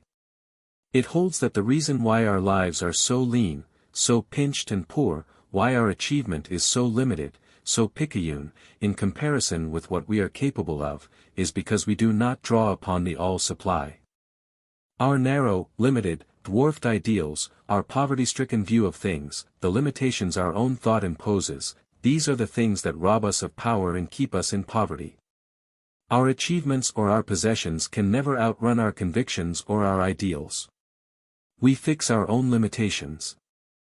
When a man gets lost in the woods he cannot tell the direction in which he is facing, because he has lost the points of the compass. Unless a man so lost can see the sun and recover his bearings, he will walk around in a circle, thinking he is going in a straight line in a certain direction. He makes no advance because he isn't facing toward his goal. He doesn't know this, but after a while when he finds he is not getting toward any opening and doesn't know how long he may wander about in a circle, he gets discouraged. Millions of people are lost in the dense woods of wrong thought. They are not traveling toward the goal of prosperity. They see no light, no way out of the woods, and they lose courage. They are turned about mentally, and don't know it.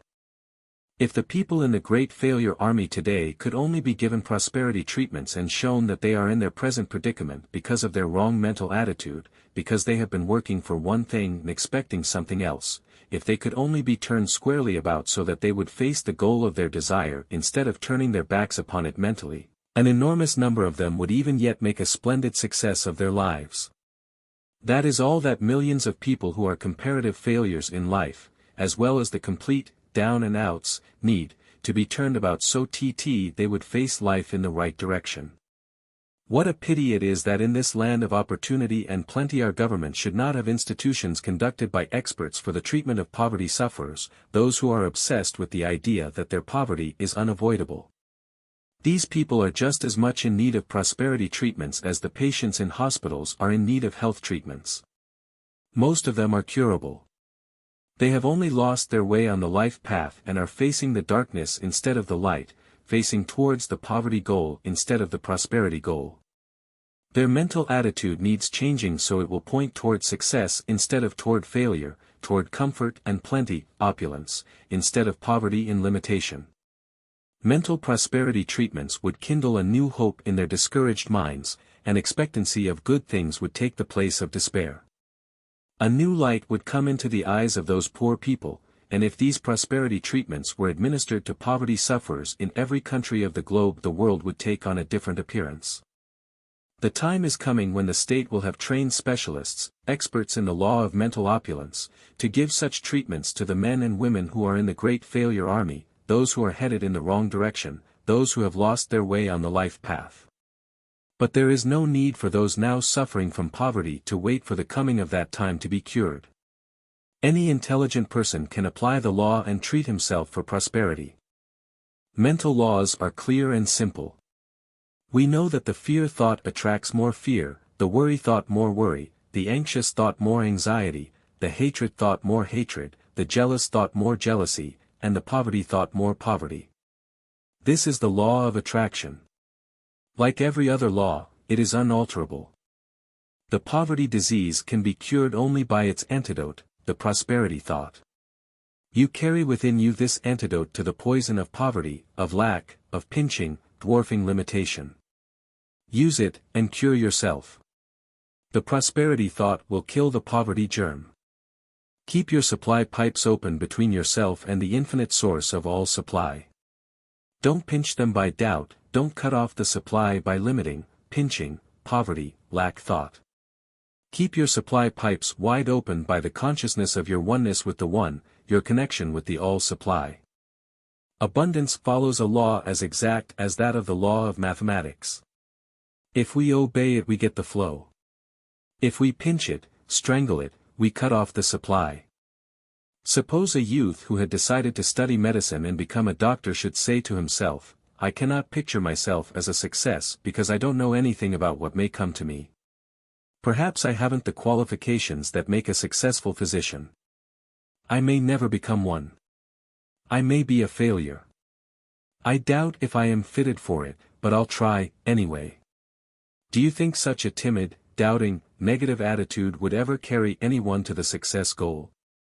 Of course it wouldn't. The young medical student who is going to succeed is the one who pictures himself constantly as a successful physician, sees himself in a fine office, with a lucrative practice, climbing to the top of his profession. He is constantly visualizing himself as a successful physician. Now, the same rule applies to the poor man who wants to become prosperous. He must picture himself as prosperous, he must obey the law of opulence by holding the ideal of opulence in his mind, he must saturate himself with the prosperity thought, the thought of abundance.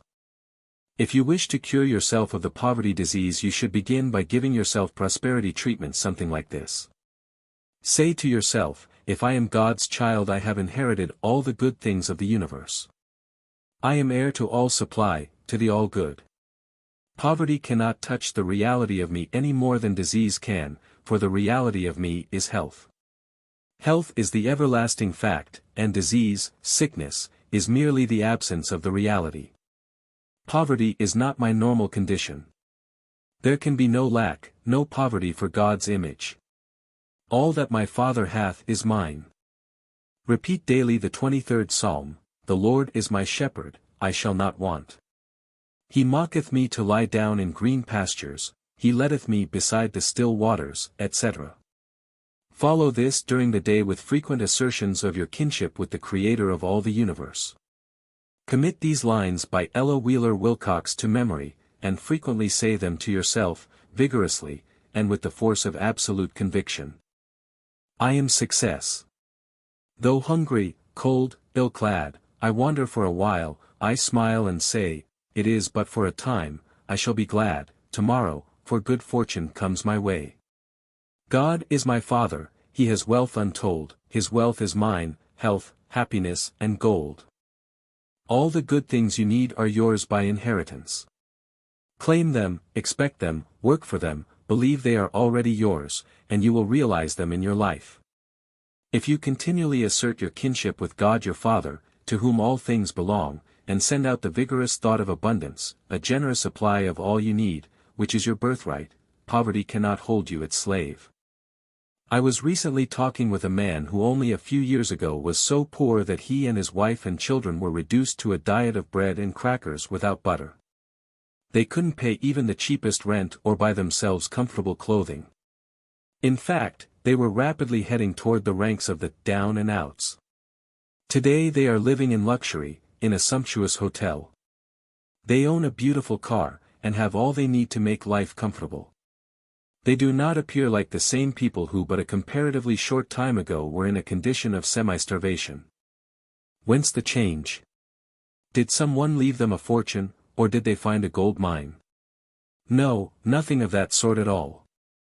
They simply realized that their poverty was of their own making, that the cause of their miserable condition was entirely mental. And there and then they turned their backs on their despair environment and resolved that, no matter what appearances were, they would face the light and struggle toward it. As a result, they began in a very short time to attract better things. The whole family has now taken a new lease of life. The expression of despair and misery has gone out of their faces, and is replaced by the light of hope and joy. There is just the difference in their appearance and condition between despair and gladness, between the hope and expectation of more of the good things which belong to them, and the fear of want, the misery of grinding limitations. Psychology is teaching us that all forms of discouragement, despondent thoughts, thoughts of doubt, of fear, of worry, must be kept out of the mind, for it cannot create while these enemies are in possession of the mental kingdom. We are finding that in order to create, to build, we must hold a constructive mental attitude all the time, that we must keep all negatives, all thoughts of discouragement, despondency, of possible failure out of the mind. We are learning through psychology that we can produce only that which we concentrate upon, that which we constantly think of, that only that which is dominant in our mind, whether it is beneficial or injurious, will be reproduced in our lives. Your mental attitude will lead you into the light or hold you in darkness. It will lead you to hope or despair, to a glorious success or a miserable failure, and it is entirely within your own power to choose which it shall be. Successful people, without knowing it, perhaps, are constantly giving themselves prosperity treatments, success treatments, by encouraging themselves, by making their minds positive, so that they will be immune from all negative, discouraging, poverty thought currents. Holding the success thought, the prosperity ideal, constantly dwelling upon one successful future, expecting it, working for it, these are, whether you know it or not, success, prosperity treatments. Take, for example, men like Charles Schwab. Ever since Mr. Schwab was a poor boy starting in life, he has been giving himself success treatments. He has held the ideal of prosperity, the vigorous, robust, determined action to be successful, to be prosperous. He has always faced the prosperity goal. If he had allowed himself to yield to the many discouragements he has had, he never would have been the world's greatest steel master today, perhaps the greatest that ever lived. But he always triumphed over these negative, destructive, discouraging thoughts, by insisting on holding to the prosperity, the success, ideal. Suppose that every little while Mr. Schwab should stop holding the success ideal and should indulge in discouraging, despondent thoughts, allow himself to get down in the dumps and feel that good fortune was deserting him, what do you think the result would be? Why, he would probably lose more in a single day by such negative treatments than he could neutralize in a week of prosperity treatments. Every time you indulge in discouraging and gloomy, despondent thoughts, every time you allow yourself to get down in the dumps or in the blues, you are tearing down what you have been trying to build up by your success treatments, by holding the prosperous thought. Your attitude is hostile to prosperity, and your very atmosphere blights and strangles it. You practically say, I long to have you, Mr. Prosperity, but I don't believe I ever will. You were evidently not intended for me, for everything I do ends in failure.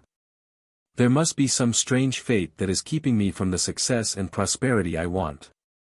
I really never expect to be prosperous, although I am working hard to get you, Mr. Prosperity. It is such a mental attitude as this that is driving prosperity away from multitudes of people.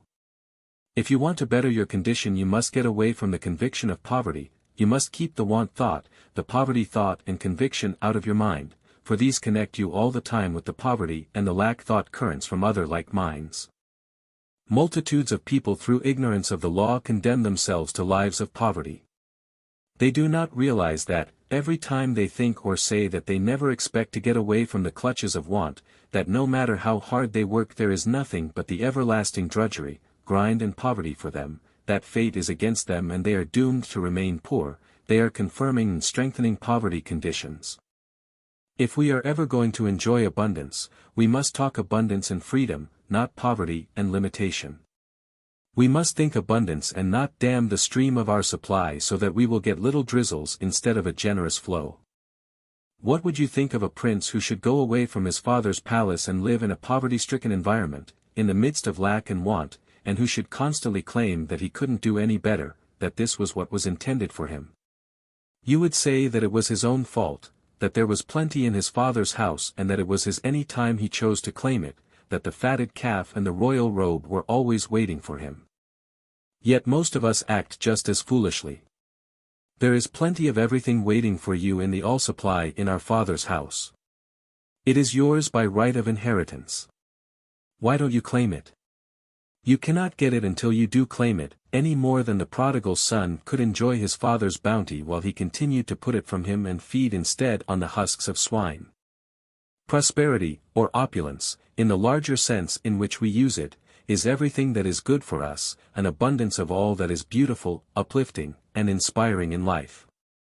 It is everything that will enrich the personality, the experience, the spiritual life. This opulence, which includes everything we can desire, is intended for all God's children.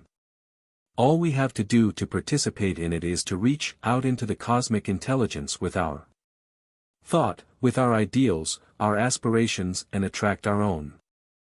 How to Get What You Want, by Orison Swett Marden, 1917. Chapter 9. Thinking All Over. Every cell in us thinks. Thomas A. Edison. Each cell in the body is a conscious intelligent being, Professor Nels Quevely. Modern science has proved that intelligence is not confined to the brain cells, but that we think as a whole, that all the cell life takes part in the thinking process. Scientists tell us that the individual cells in a piece of flesh taken from any part of the body and placed near a certain drug which is injurious to cell life will draw away as far as they can from this injurious substance. On the other hand, when a substance friendly to cell life is placed near it, the cells will draw as close as possible to this friendly substance and apparently try to absorb it. In other words, these cells manifest the power of intelligent selection, or choice. One reason why our mental attitudes, our hopes, our fears, our joys, our sorrows, have such a tremendous influence upon our bodies, our lives, is because, as Edison says, every cell in us thinks. And since this is true, we know that every thought, every impression made on the mind, every mental attitude, affects all of the cells of the body, affects the whole organism. We have been so accustomed to confining intelligence to the brain alone that it is difficult to think it is a product of the cellular activity of the entire body, brain, muscles, bones, tissues, and all. In fact, we think all over. The mind is the product of activity in all the cells of the body. The latest scientific investigations seem to show that each one of the tiny microscopical cells of a body, invisible to the naked eye, contains in itself the creative, reproducing, repairing, recreating qualities, determining the entire future of the body which these cells compose, containing the plan, the development, the limitation of growth, that is, physically considered. Each cell is endowed with intelligence and has a consciousness of its own, and, although each one of these cells has a separate consciousness, the communal, or community cells all work together for the federation of the whole in a most orderly, scientific manner. They build, repair, renew, and maintain the entire organism of the body. Professor Nels Quevely in his latest book, Cell Intelligence, says, the cell is a conscious intelligent being, and by reason thereof plans and builds all plants and animals in the same manner as man constructs houses, railroads and other structures.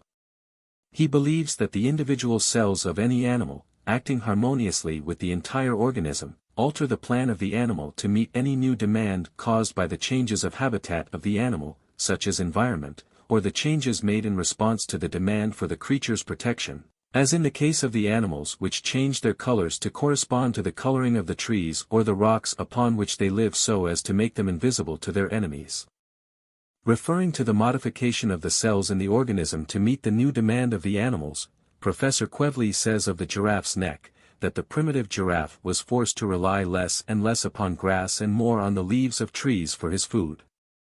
The intelligent cells of his body began, by means of the subdivision of the cells, to lift him up on his 4 legs, and to stretch out his neck. To a similar necessity the cells of the elephant species threw out his snout into a long tree trunk with a pair of handy fingers at the tip. This scientist believes that the cells in any part of the body contain a property of memory reaching back through the ages to the primordial cells, to the beginning of life itself, and that this with other characteristics have been passed along by the divisions of the cells. These qualities are preserved when the cells divide. All the qualities which were in the original cell before the division are passed along to each of the new halves. The new cells formed are really a part of the old one, contain everything which the original cell contained. The cells do not increase in size with the growth of the animal which they build. The growth comes from the division of the cells, thus multiplying them. This process keeps up, for example, in the infant, until it has attained its full growth, that is, until it has filled out the plan in the individual cells themselves. You can clearly see, says the professor, the skill and experience possessed by the cells, or, more correctly speaking, by the individuals composing the cells, and which they have accumulated through the vast ages of experience and handed on to posterity and preserved. We are apt to think of the body as a collection of different organs and that these organs are in a way separate, of different material or construction. But we are simply one enormous mass of tiny cells closely related to one another. Because the bones, for example, are harder than the brain, we think there can be little affinity between them, but, as a matter of fact, all the 12 different tissues of the body are made up of cells of varying consistency, all of which have come from one primordial cell, and what affects one cell anywhere in the body affects all. Each cell is an entity or little self, and we are made up of these billions of our little selves or cells. These tiny selves are like members of a great orchestra which instantly respond to the keynote given them by their leader. Whatever tune our mentality plays they play. They become like our thought. Every suggestion, every motive that moves the individual, is reflected in these cells.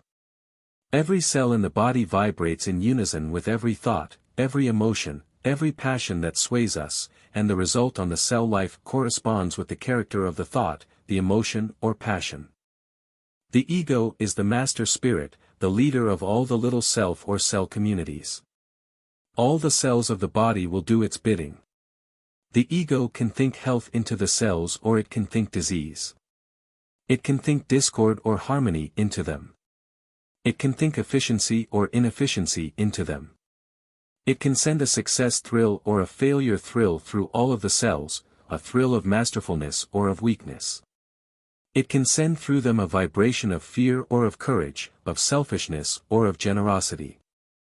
It can send vibrating through all the cells of the body a thrill of hope or of despair, a thrill of love or of hate, a triumphant vibration or a vibration of defeat, of failure, of disgrace.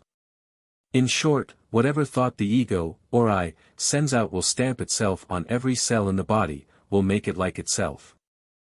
Surgeons report that after a great victory, for instance, the wounds of the soldiers, as has been noticed in many similar instances, heal much more rapidly than the wounds of the soldiers in the defeated army, showing that the mental exhilaration, which accompanies the consciousness of victory, is a stimulant, a tonic, while conversely the despondency, which accompanies defeat, is also a physical depressant.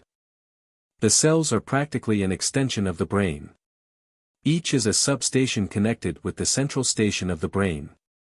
Anger, hatred, jealousy or malice in the brain means anger, hatred, jealousy or malice in every cell in the body. Trouble in the brain means trouble everywhere. Happiness in the brain means happiness everywhere. When the mind is full of hope, bright prospects, the body is full of hope, alert, efficient, eager to work. When there is discouragement in the mind there is discouragement, despondency everywhere in the body. Ambition is paralyzed, enthusiasm blighted, efficiency strangled.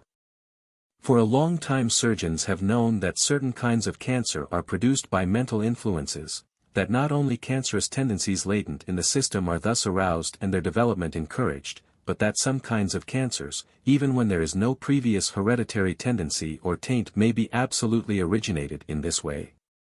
This scientific conclusion has been tremendously emphasized by the great increase in the development of cancer in those who have been hard hit by the war, especially those who have lost relatives or dear friends, or whose loved ones have been frightfully mangled, maimed for life. Their peculiar mental suffering, the mingled worry, grief and anxiety of these people has aggravated cancerous tendencies and originated many new cases of cancer where no previous tendencies to that dread disease existed. A great Paris specialist, Dr. Theodore Truffler, cites a case where a patient who showed no predisposition whatever to cancer developed it after much mourning for the loss of his 2 sons in battle. This grief had simulated into a real cancer eruption which before had been apparently unimportant. Not only do worry, fear, and anxiety and great grief induce cancer, but hatred, grudges, chronic jealousy, also originate several different kinds of cancer, and very materially hasten the development of cancerous tendencies which they do not originate. Many kinds of skin disease, kidney trouble, dyspepsia, liver trouble, brain and heart trouble, are now known to result from mental causes, such as chronic hatred and jealousy. These keep the blood and other secretions in a state of chronic poisoning, which devitalizes the whole body and encourages the development of latent disease tendencies or of disease germs. Every physician knows that discouragement is a depressant, that melancholia will greatly increase the activity and hasten the development of physical diseases. We little realize what we are doing when we are constantly sending messages of discouragement, of fear, of worry through all the billions of cells in the body. We little realize what it means when we talk discouragement, when we give up to the blues, when we lose courage, faith, hope, confidence in ourselves. It really means panic, disorganization, all through the cell life of the body. Mental depression is felt in every remotest cell. It unnerves every organ, and reduces the entire organism to a state of weakness and inefficiency, if not to utter collapse. This is the reason why people sometimes fall in a faint from the shock of bad news, when sudden death or a frightful accident comes to those dear to them. The painful sensation it causes is not all in the head, it is not all in the brain. The effect of the shock visits every cell in the body. They are depressed all over. The whole cell life feels the shock. Every bit of bad, discouraging news, depression, fear, worry, anxiety, jealousy, hatred, these send their disintegrating messages through all the cell colonies, all the dependencies in the body. On the other hand, good news, the expectation of better things, the renewal of hope, confidence, the upbuilding of faith in glorious things that are coming in the near future, these act like a tonic on those who are down and out. They refresh and renew the entire being. The trouble is we have been so in the habit of thinking of the body outside of the brain itself as a sort of unintelligent matter, absolutely dependent upon the control of the brain, that it is very difficult for us to grasp the truth, that the intelligence, the planner, the builder, the repairer, is in each cell. When we are wounded, for instance, we do not deliberately with our brain send a message to the cells to repair and rebuild where the damage has been done, where the tissues have been lacerated or cut away. The cells themselves do that, they are the builders. They built the body originally, and they maintain and repair it. Professor Quevely says that in each division of the cell, or nucleus, a crowd of skilled workers, intelligent builders, exist. He believes in the interesting theory that the planner of the cell, the planner of the individual, is in the microscopical cell itself.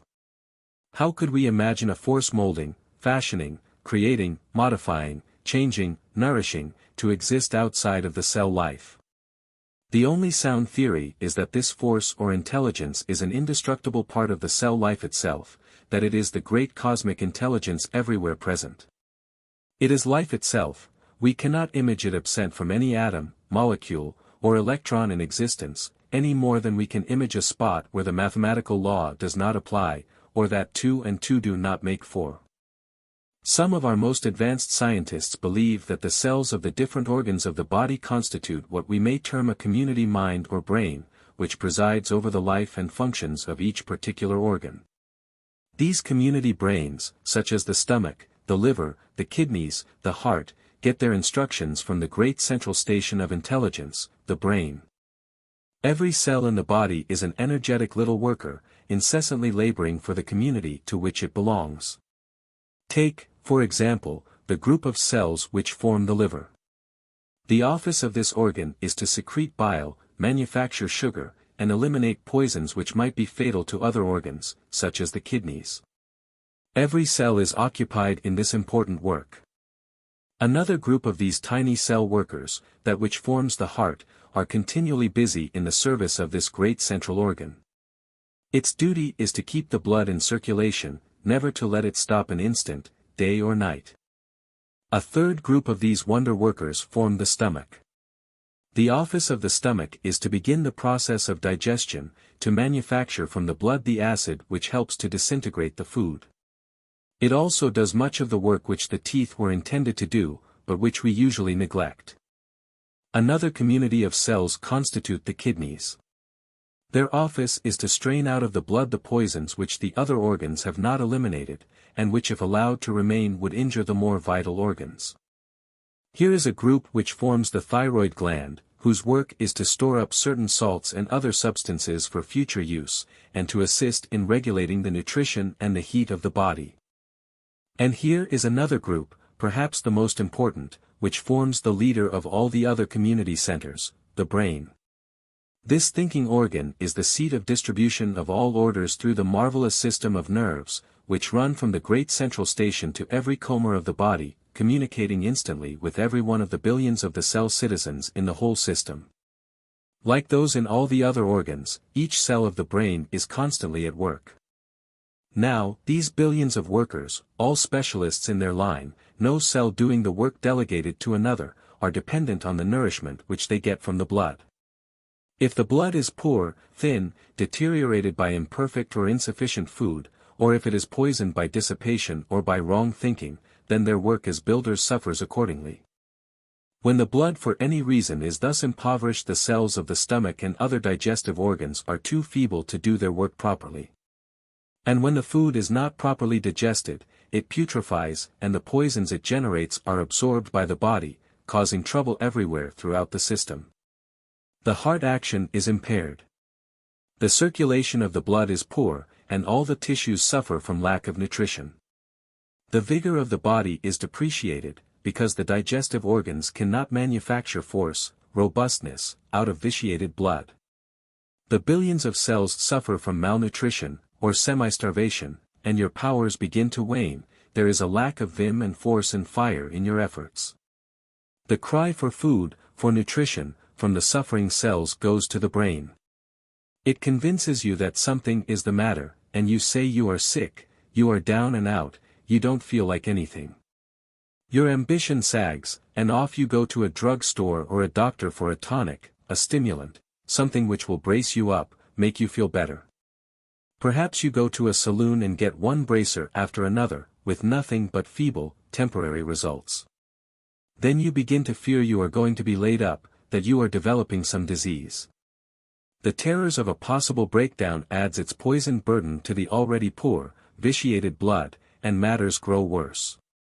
Instead of radically remedying such an unfortunate condition by satisfying the intelligent cry of the cells, most people begin to add the whip to the tired horse as a stimulant, a tonic, when the horse needs nothing but good wholesome food and rest, harmony in the mental kingdom.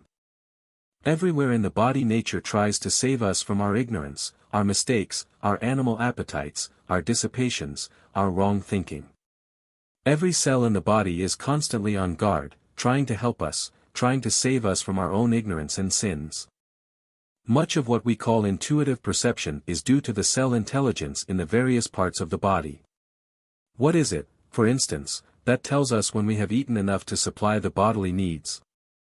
The brain does not know it, because none of the food which we eat at an ordinary meal has had time to affect the brain before the appetite has been satisfied. What is the appetite?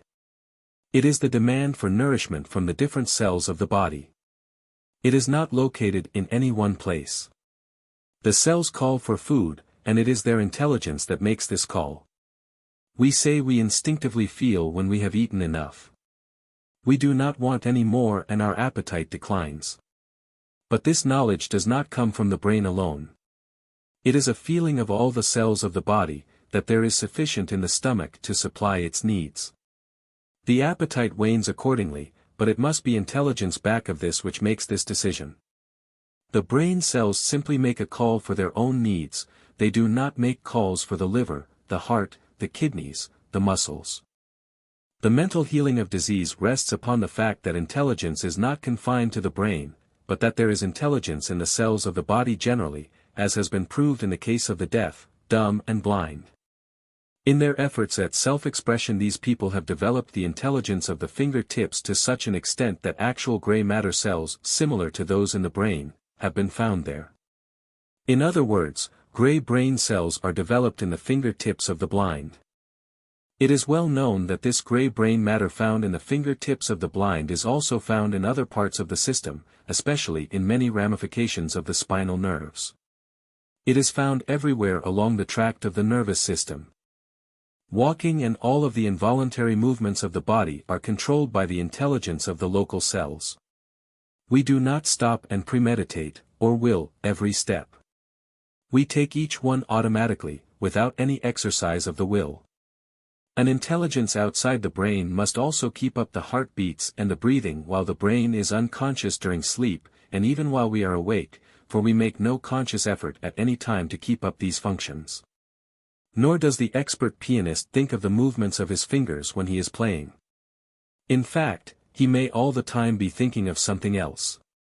His mind may be wandering, and yet he plays intelligently because intelligent cells are distributed throughout his muscular nervous system. To say that the brain educates the spinal column and the nervous branches to perform this piano miracle is no scientific explanation. The only satisfactory explanation is that all the cells of the body are intelligent, that we think as a whole. We have inherited the race belief that thinking is confined to the brain. But the fact is the difference between the brain cells and the cells in other parts of the body is not nearly so great as we once thought. Many brain accidents have shown that the destruction of large portions of the brain tissue does not materially affect the power of thought, any more than the destruction of tissue in other parts of the body affects it. Not only this, but large portions of the brain have been removed, and yet the individual has gone on with his work apparently as before. Here is an interesting experiment performed by a noted scientist which gives a striking proof of cell intelligence outside of the brain. This experiment has been tried again and again. If a drop of acid is placed on the lower surface of the thigh of a frog after its head has been cut off, the decapitated frog will rub off the drop of acid with the upper surface of the foot on the same leg. Scientists have cut off this foot after the head was cut off, and the headless animal, after trying time and again to rub off the acid with the same foot as before, will finally use the foot on the other leg and continue until it succeeds in rubbing off the acid. Here we certainly have proof of intelligence combined with harmonious contractions in order to bring about certain definite results. It is a proof that an intelligent mind acts without a brain. We know that the brain carries on but a small part of the work of the bodily organism. All of our involuntary movements, the manufacture of the fluids of the body, of the bodily secretions, the changing of foods into tissues, are not affected by the voluntary brain. The work of the chemical laboratory in the body, which is simply beyond human comprehension, is all carried on by intelligent organ cells outside of the brain. The brain cells, it is true, are more highly sensitized, more responsive, than the cells of some other parts of the body. They form, so to speak, a sort of mouthpiece for the other cells, and this is where they find their outward expression. There is no doubt that the billions of cells composing the body all belong to one intelligent whole. What affects one cell affects all, so that whatever passes through the brain cells passes through every other cell in the body. We know how instantaneously news, a sudden shock of any sort, received at the central brain station is sent to all the organs. The heart, the kidneys, the liver, all of them are at once affected by it. This shows how intimately they must be tied together. The entire body is evidently a sort of an extended brain. If someone should scratch one end of a piece of timber 100 feet long with a nail, and your ear were at the other end of the timber, you could hear the scratch instantly. The distance does not seem to make any difference in the transmission of the sound. In a similar way, every thought, every mood, every emotion goes instantly to every part of the body. For example, you may have just sat down to your Thanksgiving dinner with a ravenous appetite, when the gastric juice is trickling from every gastric follicle in your stomach, and you suddenly receive a telegram announcing a terrible catastrophe, in which some of those dearest to you have been mutilated or killed. Instantly the gastric follicles cease to generate the gastric juice and become dry and parched, as does the tongue in a fever. The heart and the other organs feel the shock at the same time and are equally distressed, and their action inhibited. In short, the different organs and functions respond instantly to the painful news, showing that whatever enters the mind goes immediately to the entire cell life of the body. The condition of your cells, of your tissues, of your organs, will depend upon the message which you send to them through your thought, through your convictions regarding them, whether of strength or weakness, of health or disease. You think clear through every cell to the farthest extremities of your body. And as you think regarding your cells, so they are. Their fate is largely in your hands. They will obey whatever orders you give them. By your mental attitude toward the cells of the various organ communities you can make your physical organs perform their functions normally or abnormally, you can ensure health or bring about disease, you can prolong your life or you can shorten it. We know that by concentrating our thought intensely upon any part of the body the blood vessels in that organ or locality expand, and an extra supply of blood is sent there. In other words, the blood follows the thought. Professor Alexander Graham Bell told me that when on long riding trips in Halifax, in severe weather, he could warm his feet by concentrating his thought upon them, so that in a short time they would be all aglow. This method of quickening the circulation of the blood has been tried so often that scientists no longer question it. Elmer Gates has often tried the following experiment as a proof of the power of mind in this direction. Immersing his hands in 2 separate vessels of water just even full, he would first concentrate his thought on the right hand until the water in the vessel would overflow, then reversing, he would concentrate on the left until that vessel would overflow. These experiments give a little idea of what thought can do in stimulating or depressing the blood, on which the life of the body depends, for the blood is the life. It is well known that the fear thought, the thought, for example, that you have Bright's disease, or that you have inherited, and are developing, tuberculosis, causes congestion in that part of your anatomy on which it is fixed. And if the fear thought becomes chronic you will have chronic congestion there, which will aid in developing the thing you fear. Take the case of a young girl who is told by her friends that she has probably inherited tuberculosis, because one or both of her parents died of that disease. If every time she is exposed to inclement weather, gets her feet wet, or gets in a draft, she is reminded that she is taking great chances, she develops a fear thought. She concentrates this fear upon her lungs, causing congestion there, irritation, coughing. This increases her fear and causes loss of appetite. Then, of course, she loses nourishment, and there is a general decline in her physical condition. Naturally a loss in weight follows. This symptom frightens her still more, because victims of tuberculosis are always weighing themselves, imagining they are shrinking. Her fears cause imperfect digestion, imperfect assimilation, and hence imperfect repair and renewal of lost tissue. She begins to lose color and then everybody tells her that she is not looking well. This loss of color is another dread symptom, and so it goes on until the fear, the conviction that she is developing the fateful disease, cuts down the last remnant of her disease-resisting power, and she falls a victim to any latent tubercular germs in her system. She stamps her fear thought on the cell life of her lungs and other organs until they respond to it, become like it. Multitudes of people have tubercular germs in their system which never develop if they hold the health thought and build up a strong disease-resisting power. Disease germs feed upon the debris or broken-down tissue in the body. They are scavengers and do not feed upon healthy tissue, healthy food. But when the tissues begin to break down through fear, the disease-resisting power deteriorates rapidly, until the body gets below what we may call the health line. Then all sorts of scavengers or enemy germs, waiting for their opportunity, begin to feed upon the broken-down tissue, the blood becomes impoverished, and the disease gets a hold on its victim. There is no doubt that disease in the various organs is often due to utter discouragement which the organ cells have received from the central station, the brain. The cells of the whole body often give up their struggle for life because of the discouragement of the master cells.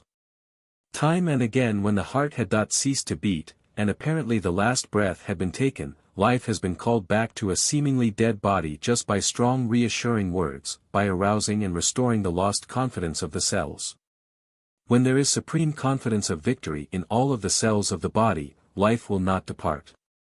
But when the cells in the different organ communities get from the brain the message that the death sentence has been pronounced by the physician, or when the patient gives this fatal prognosis as his own conviction, then there is no hope for the dependent communities to try to save the situation. Is it strange that the cells of the diseased organs should give up the struggle and cease to fight for life when the brain has given up hope and sent a message of despair through the whole system? These impaired cells were having a hard time of it before. There was probably a panic in the little cell community, and now, when the grand commander of all of the cells of the body gives up, the depending organ communities also naturally give up. On the other hand, when the cells all through the body get the thrill of confidence, of hope, of faith in their strength, from the center of intelligence, then they are comparatively free from danger of death. There is enough vitality, enough latent energy in many a body which has just breathed its last to re-energize and bring it back to life again if such confidence could be restored to the mind that it would utilize the latent force in the apparently dead cells. Since thought has such a tremendous influence upon the cell life of the body, how important it is that our thoughts and images and emotions should be friendly and not hostile, should be helpful and not injurious. How imperative that we hold only those images in the mind, visualize only those things which are beneficial, kindly, uplifting to the body, not those things which tend to devitalize, to dwarf and ruin it. The essential thing is to keep the cells in all of the organs happy, contented, encouraged, harmonious. If we do this, we shall be happy, contented, harmonious ourselves. That is, the resultant of the harmonious action of the entire cell life of the body must be efficiency, harmony and happiness for the whole man. Every time you allow a vicious thought, a despondent thought, a thought of failure, of fear, of poverty to enter your mind, every time you allow a foreboding of some threatening event to take hold of you, every time you indulge in jealousy, in envy, in hatred, in revenge, in any evil emotion, every cell in your body is correspondingly affected. So, too, they take on your enthusiasm, your zest, your cheer, your courage, your faith. They are encouraged or discouraged, they expand or contract their possibilities at your suggestion. What you think about the cells of any organ they will return to you in kind. You can no more get the best from the cells of your stomach, and your other digestive organs, for instance, when you are all the time saying uncomplimentary things about them, always discouraging them, abusing them, then you can get the best out of your employees or your children by the same methods. When you treat them in this way, talk against them, antagonize them, they become depressed, and express resentment in non-performance of their functions. If we treated our children or our employees as many of us treat the millions of tiny cells in our stomach, our liver, our kidneys, or other organs, if we were constantly complaining of them, condemning them for not doing their work better, if we were suspicious of them, watching them and always fearing they would play us false, we certainly would not get the best out of them. Imagine what a pessimistic, dyspeptic grumbler will do to the cells during a lifetime of fault-finding, of discouraging suggestions. Think what a man does to his digestive organs who is always saying they are no good, that they have gone back on him, that they cannot digest anything which he likes, and that he can only eat the things which he despises. Is it any wonder that he has chronic dyspepsia when he swallows a mouthful of dyspepsia with every mouthful of food, and then continually hammers away and denounces his digestive organs between meals? Think of what this mental attitude means not only to his digestive organs but to the other organs of his body. If you suffer from indigestion, it is because you don't believe that your digestive organs can take proper care of your food. You suffer because you expect to suffer. You get what you expect. There is everything in expecting your body to perform all its functions normally, healthfully. Think of your human machine as perfect, treat your organs as though they were normal. Expect your body, all the cell communities, to express harmony, not discord. Don't harbor a suspicious attitude toward any of your physical organs. Believe that they are going to do the work which they were intended to do, and to do it properly. Trust them just as you would trust your children, your employees. Believe in them, and treat them kindly. Instead of blaming and abusing, encourage and praise them, and they will perform their functions normally and give you robust health. If the cells in any organ are diseased, the health suggestion, the health affirmation, the holding of the health ideal in the brain will tend to heal them. To send life currents of healing thought sweeping through any defective or diseased organ tends to stimulate the cell life, to encourage the cell organization, the stomach, the kidneys, the heart, the liver, the lungs, etc., to respond to the optimistic suggestion. In other words, thinking health, thinking life and truth into a diseased organ, tends to destroy the disease infection, to arouse latent life force in the cells, and to bring about normal health conditions. We know that we get out of the various organs about what we expect. The brain is no exception. Expect nothing, get nothing. If you have no confidence in your brain, it will return only weakness or mediocrity to you. On the other hand, if you have a firm, vigorous faith in it, if you expect great things from it, it will match your expectation. The same is true of the muscles of every part of the body. Believe in your muscles, trust them, believe they are strong and vigorous, have faith that you can lift an enormous weight or can perform great feats as an athlete, and your 500 muscles will come to your rescue and redeem your faith. This is true even of animals. When the racehorse has lost confidence in its speed, it never regains it. As long as the animal believes he can beat the others in the race, he wins. But when it has been beaten a few times, it gets the habit of being beaten, and cannot regain its confidence. It believes it is going to be beaten, and it is. The art of radiating health thoughts through and through the whole system until every nerve and fiber, every cell in the body, feels the electric thrill of the health force, is the art of arts. It means the achievement of perfect health, of perfect efficiency and of perfect happiness. Just as we can antidote disease in the cell life by health thoughts, in a similar way we can send out from the central brain station thoughts of prosperity, of opulence, thoughts of success, affirmations of power, that will antidote the poverty disease. By constantly affirming your divinity, the truth of your being, the reality of you, as one with God, holding the thought that God is your health, that He is in every atom, in every electron, that He is in every cell in your body, and that His presence excludes all sickness, disease and weakness, all lack and unhappiness, you will impress the consciousness of God's presence on every cell of your being, and then you cannot be anything but well, happy and prosperous. No colds, no rheumatism, no cancerous poisons, no tubercular germs, no fear, no unhappiness, no discord of any kind, can exist in you when you are vitally conscious of God's presence in every cell in your body. While you feel conscious of your oneness with the One, that every cell in you is one with Him, because all life is the one life, the expression of the one vitality which pervades the universe, you cannot suffer in any part of your being. The consciousness of God, the consciousness that He fills every cell in our body, that there can be no discord, no disease, no weakness where God is, that where God is, all is health, all is beauty, that God is truth and the truth makes you free, because it is the truth of your being. This consciousness of your oneness with God makes you free from the enemies of your health, your success and your happiness. Stamp this God consciousness on every cell in your body. Cling to this one thought of God's allness and everywhere-ness, that there can be nothing but God, that wherever you look, wherever you go, all is God, and that because there is nothing but God, all is good and there is nothing but good, everything which does not seem to be good, having no reality, being but the absence of good. Hold this thought constantly, and you will be free from all the enemies of your being. If we would triumph over all our limitations, we must impress the triumphant thought on every cell. We must radiate through the body not only thoughts of health and strength, but also of courage, hope, confidence, expectation of better conditions. Instead of radiating through our system, as most of us do, the poverty thought, the lack thought, the conviction that we are the slaves of social and economic systems above which we cannot rise. We must radiate the abundance thought, the freedom thought, the expectation of prosperity, of opulence.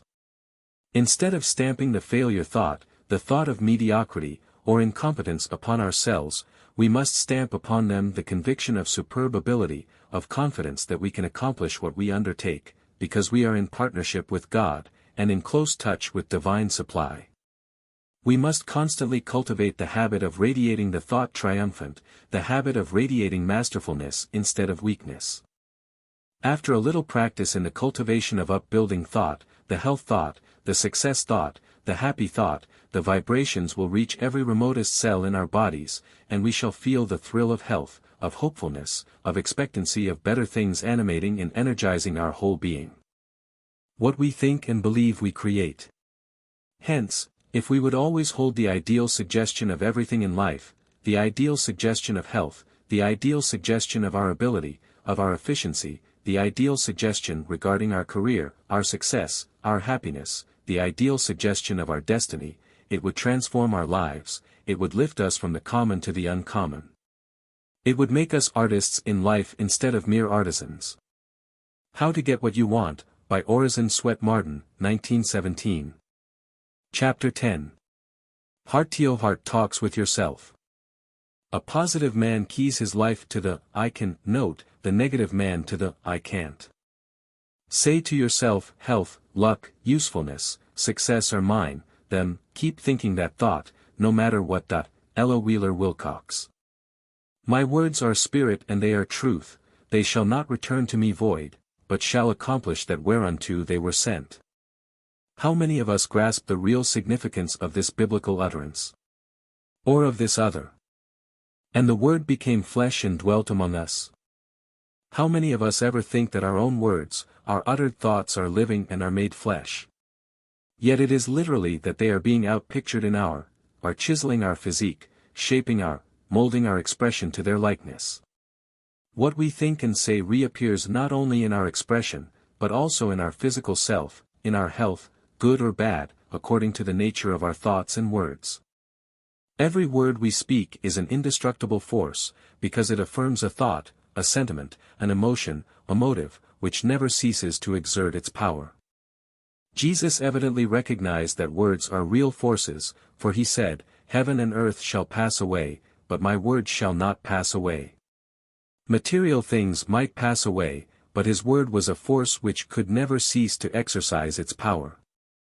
All through the Bible the power of the word is emphasized. The Word was made and dwelt among us, the Word was God, and the Word was God, he sent his word and healed them. There is a mysterious power in the spoken word, in the vigorous affirmation of a thoughts which registers a profound impression on the subconscious mind, and the silent forces within us proceed to make the word flesh, to make the thing we affirm a reality. There is a tremendous constructive power in registering your vow, in vigorous, determined affirmation, backed by a persistent, dogged endeavor to bring about the thing we desire. A very striking proof of this was afforded in the European War, in the awful conflict at Verdun in 1916. As stated in a telegraphed report from a high French officer, the fundamental secret of French resistance to the terrific German onslaught was psychological. It was, he said, autosuggestion on a vast scale. General Pétain replaced doubt and discouragement with iron determination when throughout the entire army flashed his expressed resolution that the Germans should not get through the French lines, ils n'y passeront pas. They shall not pass. All of the soldiers were so hypnotized by the constant repetition of the phrase, ils n'y passeront pas, that no idea save that of resistance could enter their heads. There is no doubt that it trebled and quadrupled the resisting power of the army. The mighty suggestion of invincibility in the words was literally the decisive factor in the battle. The repetition of, they shall not pass, was what enabled the infantry to undergo unexampled bombardment and then rush forward with the bayonet as eagerly as fresh troops. It was the explanation of confidence in victory seen even in captured Frenchmen which amazed their German captors. The French officer's report further stated that a surgeon in the dressing station close to the front said the most remarkable thing about the wounded was their general attitude of determination. In some cases, the faces seemed fixed with an expression of ferocious resolution, especially among those suffering from shell shocks, and the soldiers only partially conscious would repeat at intervals of their delirium, "Passeront pas, passeront pas." All of the soldiers at Verdun were obsessed by this one dominating idea to the exclusion of everything else. "The Germans shall not pass." A correspondent at the front said, "I saw a regiment coming back to rest after 6 days in the trenches." The soldiers all seemed animated by a spirit of intense determination and iron resolution. When asked their opinion of the battle, the general reply was just this: "The Germans shall not pass." And the Germans did not pass. Suppose you should register in your subconsciousness regarding the entrance into your mind of destructive thoughts, motives and emotions, the bitter enemies of your success and happiness, a grim resolution such as the French soldiers at Verdun registered regarding the Germans, what would happen? If whenever enemy thoughts or emotions tried to get entrance to your mental kingdom you should grimly say to them, "You shall not pass.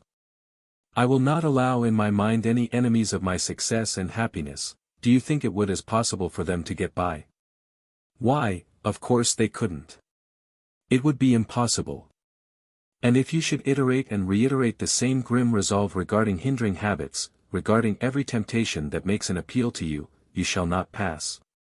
Why, my friend, this would revolutionize your life. Every word we speak, even uttered thought, is power for good or ill, and we must remember that it is what we put into the word that gives it its meaning, and determines its quality and its force. Words themselves are the clothes for our thoughts. We can take a word and think love into it, think service into it, think friendliness into it, and it will create a corresponding feeling in the one it is addressed to. Or we can take the same word and think hatred into it, think jealousy into it, think envy into it, and hurl it out and arouse antagonism, jealousy, hatred or envy in another mind. We know that we can do the same thing with a dog, and he will feel the thought, the love or the hate, the anger or the contempt, which we put into the word. We can fling out hatred and bitterness, sarcasm, malice, in words, we can arouse the anger which kills, or we can call out love, admiration, sympathy, friendship. Everything depends upon the thought behind the word. It is the mental attitude that gives the word its real meaning. And your words are messengers of life or death to yourself and to others. Words have put civilization where it is today. The word wedded to the thought has built everything that man has achieved. He speaks and it is done, just as God spoke and the earth was created, man and every living thing was created. Everything is made out of God's thoughts, out of God's ideas, and He speaks through man. There is a force in spoken words which is not stirred by going over the same words mentally. When vocalized they make a more lasting impression upon the mind. You know how much more powerfully you are impressed and inspired by listening to a great lecture or sermon than you would be if you read the same thing in print. We remember the spoken word when we forget the cold type which carries thought to the brain. It makes a deeper impression on the inner self. We can talk to our inner or other self, just as we would talk to a child, and we know from experience that it will listen to and act on our suggestions. We are constantly sending suggestions or commands to this inner self. We may not do so audibly, but we do so silently, mentally. Unconsciously we advise, we suggest, we try to influence it in certain directions. By consciously, audibly addressing it, in heart-to-heart talks with ourselves, we find that we can very materially influence our habits, our motives, our methods of living. In fact, the possibilities of influencing the character and the life by this means are practically limitless.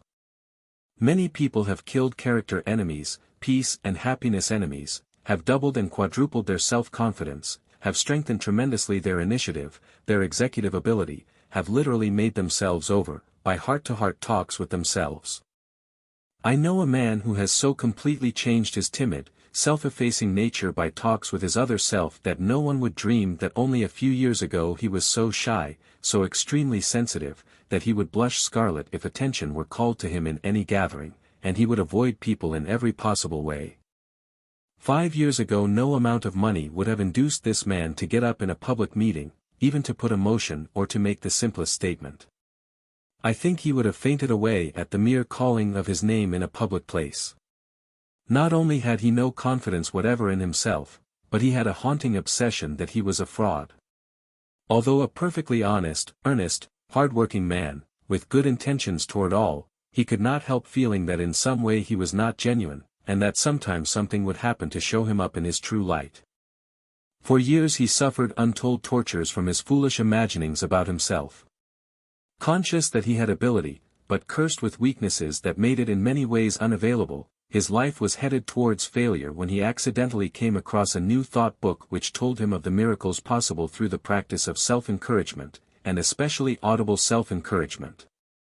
He began immediately to carry out the suggestions of the book, and made a daily habit of heart-to-heart talks with himself.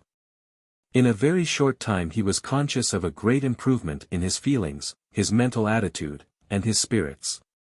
Many people noticed an improvement in his manner and bearing. And now he presides at public meetings without the slightest feeling of self-consciousness. His painful shyness has vanished, he can stand any amount of criticism and denunciation without a sign of sensitiveness or embarrassment. There is no fault, no weakness, great or small, which will not succumb to persistent, audible autosuggestion. Not only this, but it tends to arouse slumbering qualities within us which mere thinking does not stir up or waken. Most people are only half alive, half awake to their possibilities. We all need stirring up. There is gunpowder enough in us to make a tremendous explosion if we could only get the spark to the giant powder that is sleeping within us. If you are timid, doubting, fearful of failure, or poverty, you can reinforce your courage and strengthen your confidence in yourself by daily heart-to-heart talks with your inner self, by the frequent affirmation of the positive assertions, I must, I can, I will.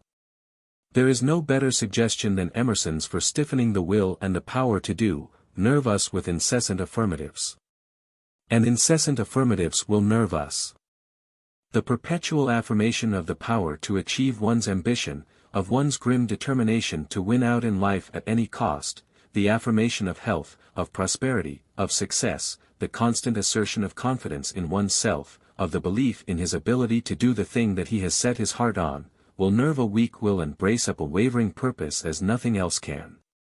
If you are not satisfied with your progress so far, if you are not growing bigger and broader in character, more efficient in your work, something is holding you back, hindering you from making your ideal real.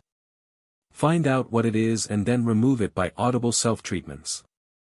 The best way to find what is your stumbling block is to have a frequent heart-to-heart talk with yourself. Look into your own soul and take an account of your personal stock, your success, and failure qualities. Analyze yourself as you would a friend you were anxious to help, and whose strong and weak points you could see clearly. Get by yourself in your room, or, infinitely better, in some quiet place in the country where you can be absolutely alone with your Maker, and examine yourself something after this fashion, putting the questions aloud, and addressing yourself by name. Now, James or Anne, or whatever your name is, what is the trouble with you? Why do you not get along faster?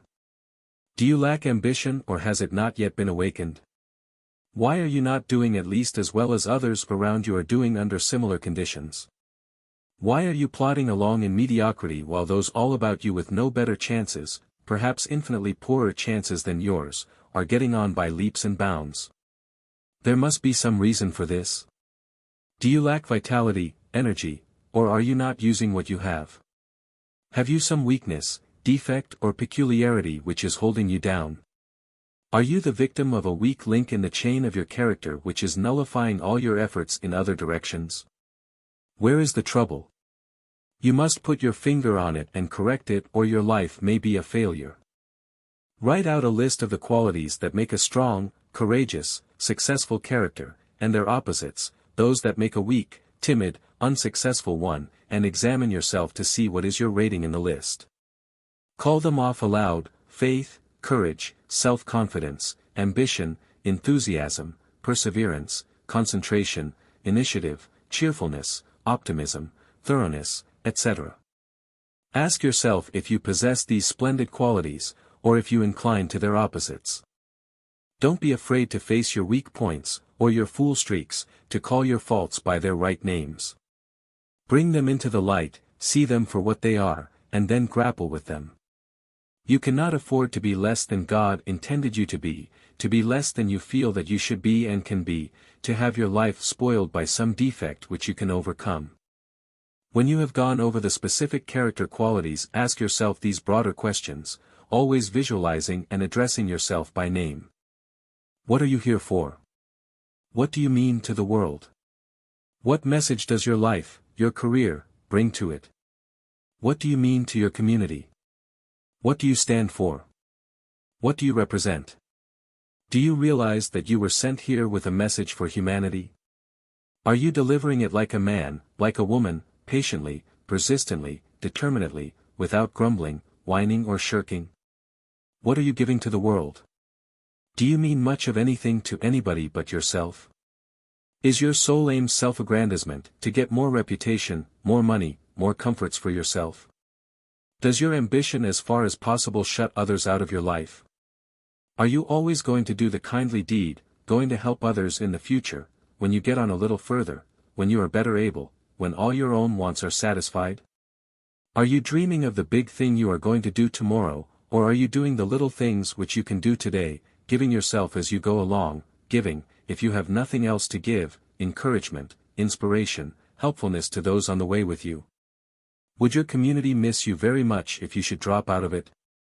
Probe yourself in this manner until you get a good line on yourself, a fair estimate of yourself, until you know both your strength and your weakness, until you can see with clear eyes the things that are keeping you back, the lack in your nature that is handicapping you, the weakness that is cutting down the average of your ability by 10, 20, 50, or even 75%.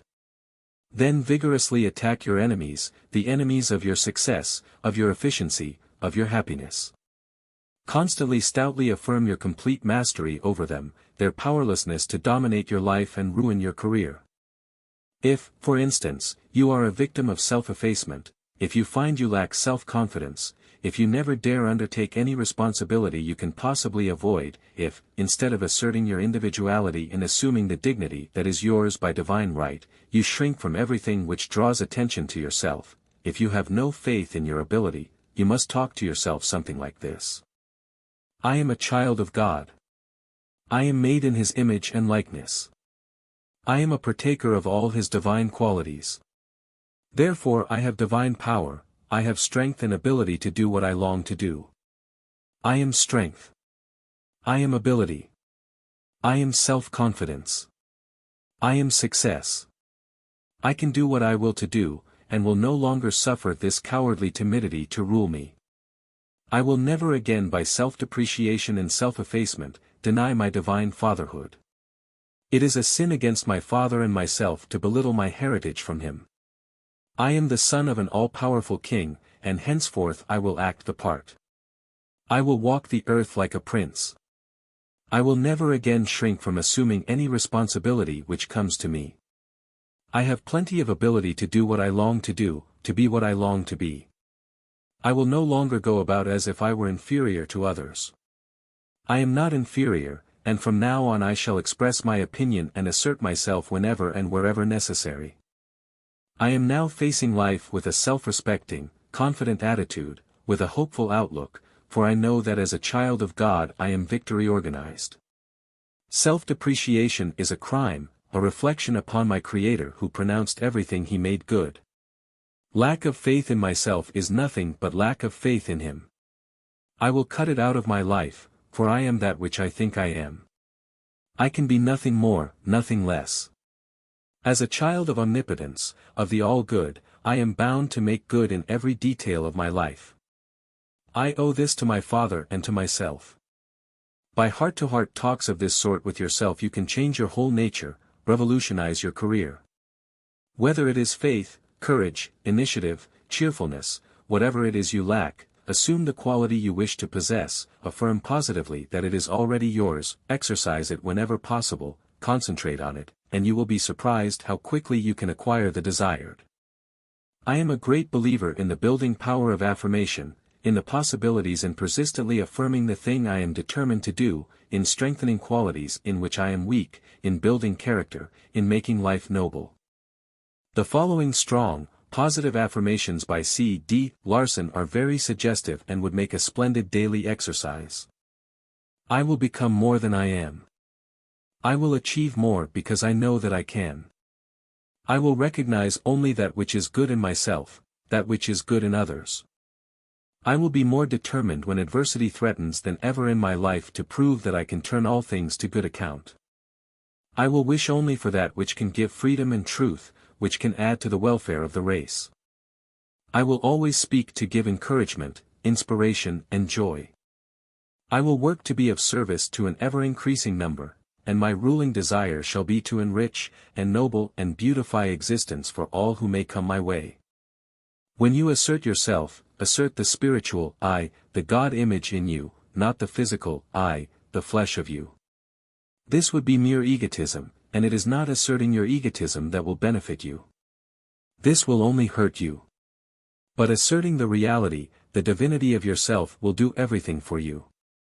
Your divine or real self is your potential self, your creative self, and when you assert the reality of your being, not the outward or bodily personality, you are simply asserting divinity, you are asserting omnipotence, omniscience, you are asserting a power that can do things.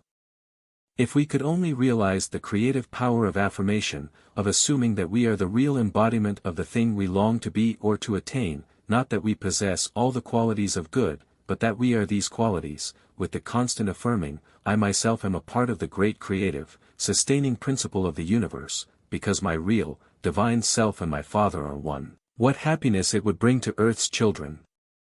Affirmation is a living, vital force. The Bible owes much of its strength to this force. It is a book of affirmations, of strong, positive I-statements.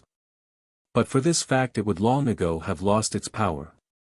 There is no parleying, no arguing, no attempt by the sacred writers to prove the truth of what they say. They merely assert, affirm dogmatically that certain things happened, and that certain other things would happen. Had they attempted to prove the authenticity of what they wrote, endeavor to convince the reader that they were honest men making genuine statements, they would have aroused doubts. But there is no appeal to sympathy, no appeal to the reader's credulity, no appeal for confirmation, no posing for effect, only unrelenting positiveness, persistent affirmations. They simply state facts and affirm principles.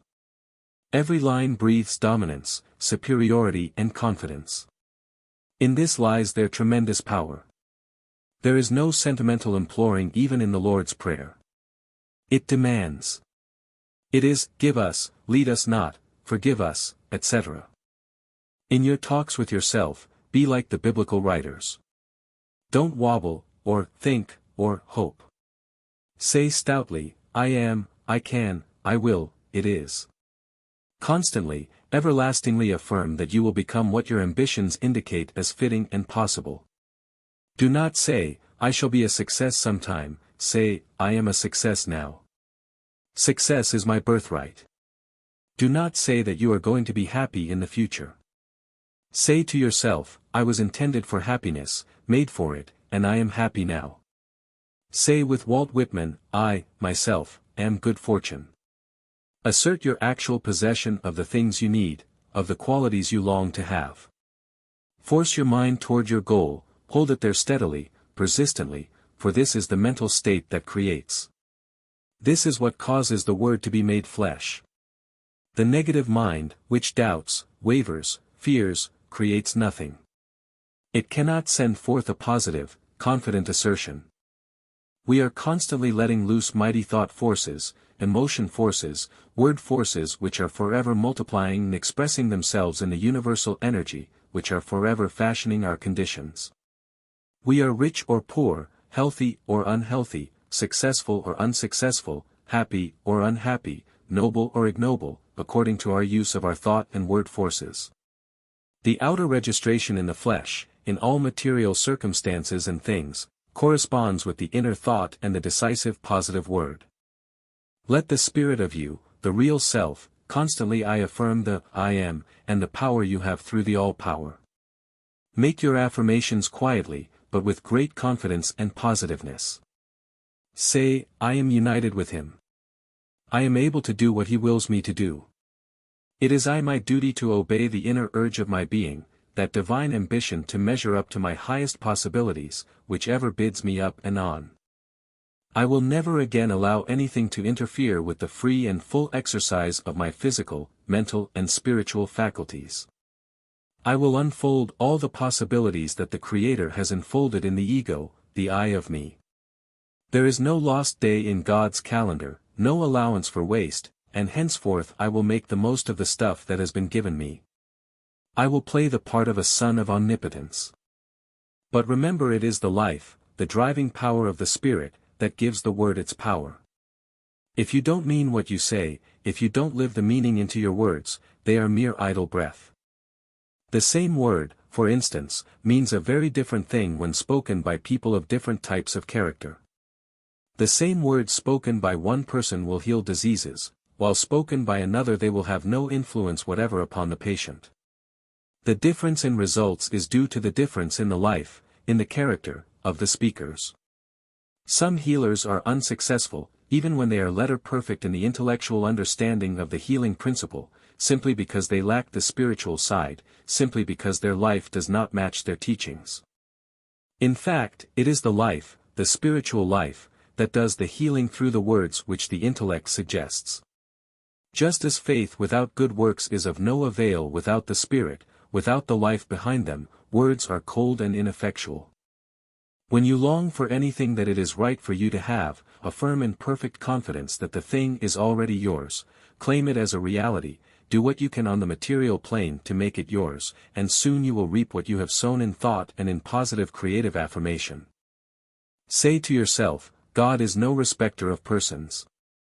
Our Father is not and could not be partial in his treatment of his children.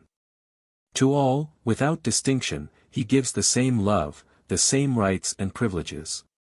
He will give me, through my own effort, what I need, what I ask for. I can and I will do what I long to do. I will be what I desire to be.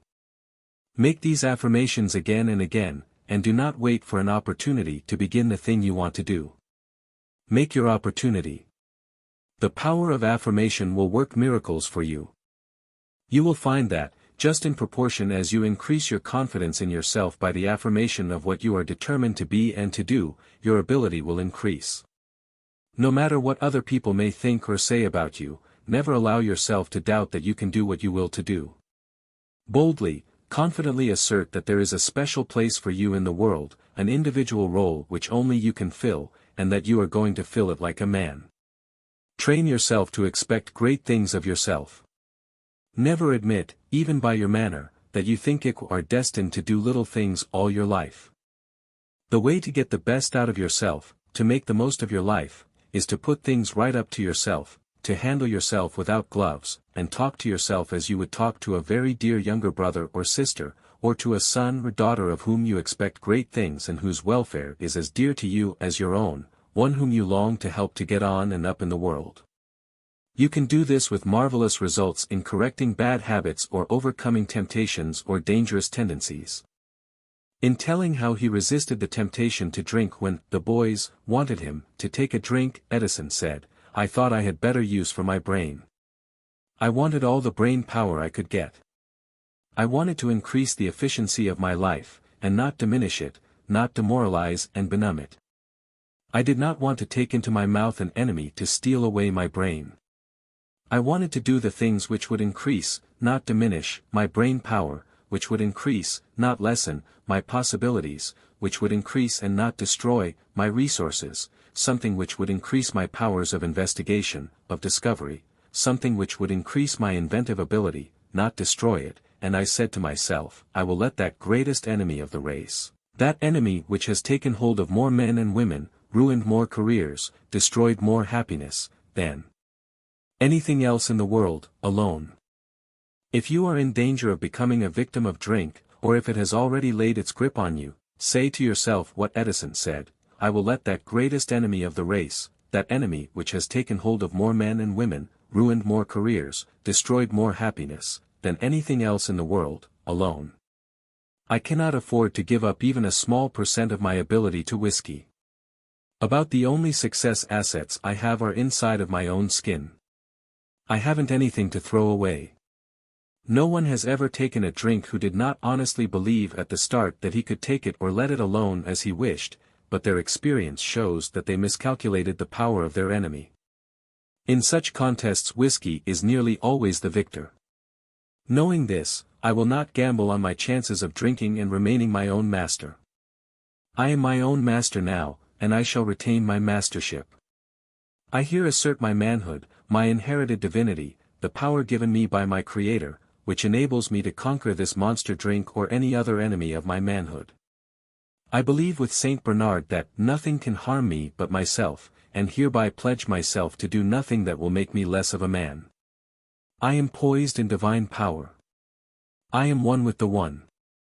If any form of vice has gotten a grip upon you, don't let it frighten you or drive you to despair, but brace yourself at once to get rid of it. Remember that there is something within you that never can fall, that never can be stained, that is the God image.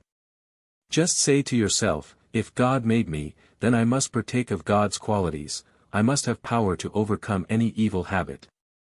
This cursed thing which is ruining my chances of future success and happiness is an insult to my manhood, an insult to my ideal of womanhood, an insult to my future wife, a crime against my future children. It is not stronger than I am, it is weaker. I will no longer allow it to usurp my power, to smirch my manhood, honeycomb my character and destroy my self-respect. I hereby take a sacred oath with myself never to repeat that which will cover up the divine image in me, lessen my chances in life, ruin my health and make me a failure, the wreck of a man. I am a conqueror, not a slave, a divine force, not a weak, abject thing. I claim my birthright as a son of God. I am a man, strong, successful, happy, free. I am the captain of my soul.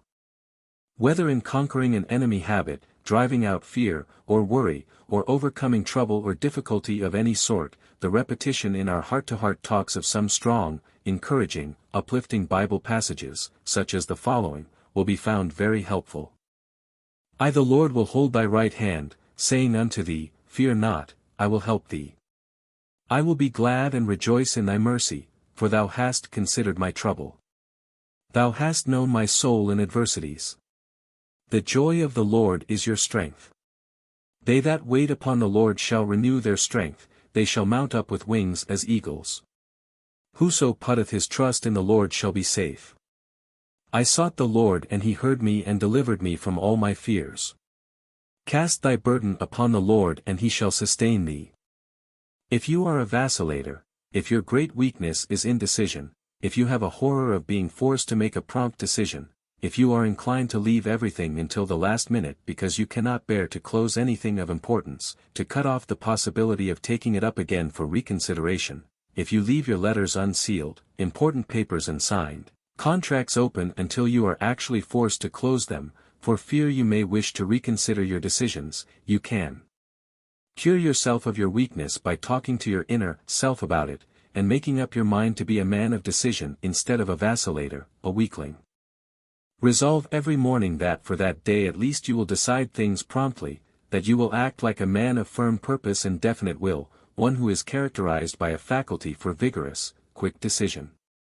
After you have given yourself a reasonable time to look over the matter calling for decision and to reach a conclusion, say to yourself, this is the course to follow, or this is the right thing to do. I will decide now and get it off my mind. I will not reconsider, or open the question up again. My judgment is correct. I will trust it. I can think clearly, and decide vigorously, without procrastinating or vacillating, and from this day on I will do so. Impersonate every day someone you admire for his promptness in putting things through, for his vigorous self-confidence and power of quick and final decision. No matter if you make mistakes at first, stick to your resolve to decide things once for all. When a letter is written, let it be sealed and done with. When you have agreed to do a thing, do it at once, burn your bridges behind you and leave no tempting way of retreat in case you wish to reconsider your case. And continually reinforce yourself throughout the day with positive affirmations, I am, I can, I will. But remember, if you do not act with the same grim resolution in making good your words as the French soldiers did at Verdun, they will be worse than useless. Always carry yourself as though you were marching to victory, make this impression upon everyone who sees you. Let victory stand out of your very face, let it speak out of your eyes with such determination, with such vigorous resolution that people will know that there is no such thing as keeping you down, no such thing as discouraging you, because you are victory organized, because you are in the habit of winning. Give people the suggestion of invincibility. This will be worth more to you than a largest amount of money capital without it, or with an appearance of cowardice or defeat in your face, a suggestion of weakness or doubt, fear, as to the outcome of your career. Think what the suggestion of invincibility in a general of an army means. Think what it means to Joffre. The French people know that there is no such thing as defeating him in the end, no such thing as defeating his pluck or his grit. They know that as long as his life shall last, courage will be there, will lead the way. They know that his grim resolve will never yield. Think what such an appearance of invincibility would mean to you. These heart-to-heart talks are merely suggestions, or models of the self-treatment method of overcoming bad habits or defects of character, for acquiring strength and developing the qualities that make for nobility, success, happiness, righteousness. They may be adapted to meet the requirements of different personal needs, and if practiced faithfully every day, several times during the day, if possible, and just before retiring at night, they will, if backed up by earnest effort to make your words true, do wonders in bringing about the desired results. Talking to yourself may at first seem silly to you, but you will soon get accustomed to it and feel its beneficial effects. You will think more highly of yourself, you will have more self-respect, more self-confidence, you will believe more in yourself, you will have more assurance, more confidence in your ability, you will stand higher in your own estimate in every way. This does not mean that you will become egotistical or conceited, but simply that you will know yourself and your possibilities better, and be able to use to better advantage all the power and talent God has given you. In your heart-to-heart talks always encourage yourself, always talk up, never down. In every possible way try to establish confidence in yourself, because a great self-faith is a powerful force, a creative force. According to thy faith be it unto thee. That is, according to the degree, the intensity, the persistency or your faith, so will be your realization. How to Get What You Want, by Orison Swett Marden, 1917. Chapter 11. Our Partnership with God. The nearer we are to omnipotence, the greater our strength. Life will take on new meaning, greater dignity, a higher power when we live in constant realization of or at one-ment with our Creator, our at one-ment with the One, our partnership with the All-Good. When Christ emphasized the fact that the kingdom of heaven is within us, he meant that this kingdom within is identical with the great cosmic intelligence of the universal mind, and that here we tap the source of all supply. The kingdom that is within us is the kingdom of power. It is in the great within of us that we make wireless connections with omnipotence, with omniscience, with omnipresence. Here is where we actually feel the pulsation of the allness and the everywhereness of God, and are conscious of our connection with the One, our oneness with the All-Good. The greatest discovery of the centuries is the discovery of the identity, the oneness of the mind in our subconscious selves with the great universal mind, the cosmic intelligence. What discovery in 20 centuries, says Dr. Abel T. Allen, compares with this, that man has learned to tap the universal mind, the infinite reservoir of his own soul, and thereby create health, ability, character, or any other quality he may desire. The idea that man can control and adapt to his own growth and enlargement the cosmic intelligence which flows to him through his subconscious self, that by his own power of choice and will this cosmic, creative intelligence everywhere present can be utilized by man as a creative force, is one of the most astounding truths that has ever come to the human mind. Years ago Henry Ward Beecher said that thinking is creating with God. Yet how few of us realize even today that we cannot think without creating, and that if we think helpful thoughts, unselfish thoughts, love thoughts, we are creating with God. The new thought of God takes God into partnership, and when we realize the divine cooperation in our lives we think as we, not I. This new thought of God gives us a new conception of man and of his relation to his God. It teaches us that we are a vital, inseparable part of deity, that we are a part of the great creative mind, and that we are creating every day, because we cannot think, we cannot feel, we cannot act without creating something. The new philosophy of life teaches us that there is something in man that is inviolable, something that was never born and will never die, something that cannot be contaminated, that cannot sin. It teaches us that there is a divinity within us which is never impaired, that no matter what happens to the rest of us, this divinity, the God in us, is untarnished, inviolable. A human being's power depends very largely upon his God consciousness, upon his conscious partnership with his Creator. The closer the relation, the closer the man's God consciousness, the consciousness of his oneness with the One, the more power he can express, because he draws upon the limitless resources of his infinite partner. Many people seem to have an idea that the creative intelligence out of which everything we know has been created was, in the beginning, localized somewhere in a creator's mind, but we now know that this great creative intelligence or force is everywhere. We know that it exists in every cell in our bodies, and in every created object. Just as the entire man with all the traits and characteristics of his ancestors, and with his own possibilities and his own destiny, was wrapped up in the microscopic protoplasm which unfolds into the full-grown man, so the future lily, the rose, the tree, the fruit, the vegetable, lives in the apparently unorganized protoplasmic germ from which it started. In these microscopic germs creative intelligence dwells.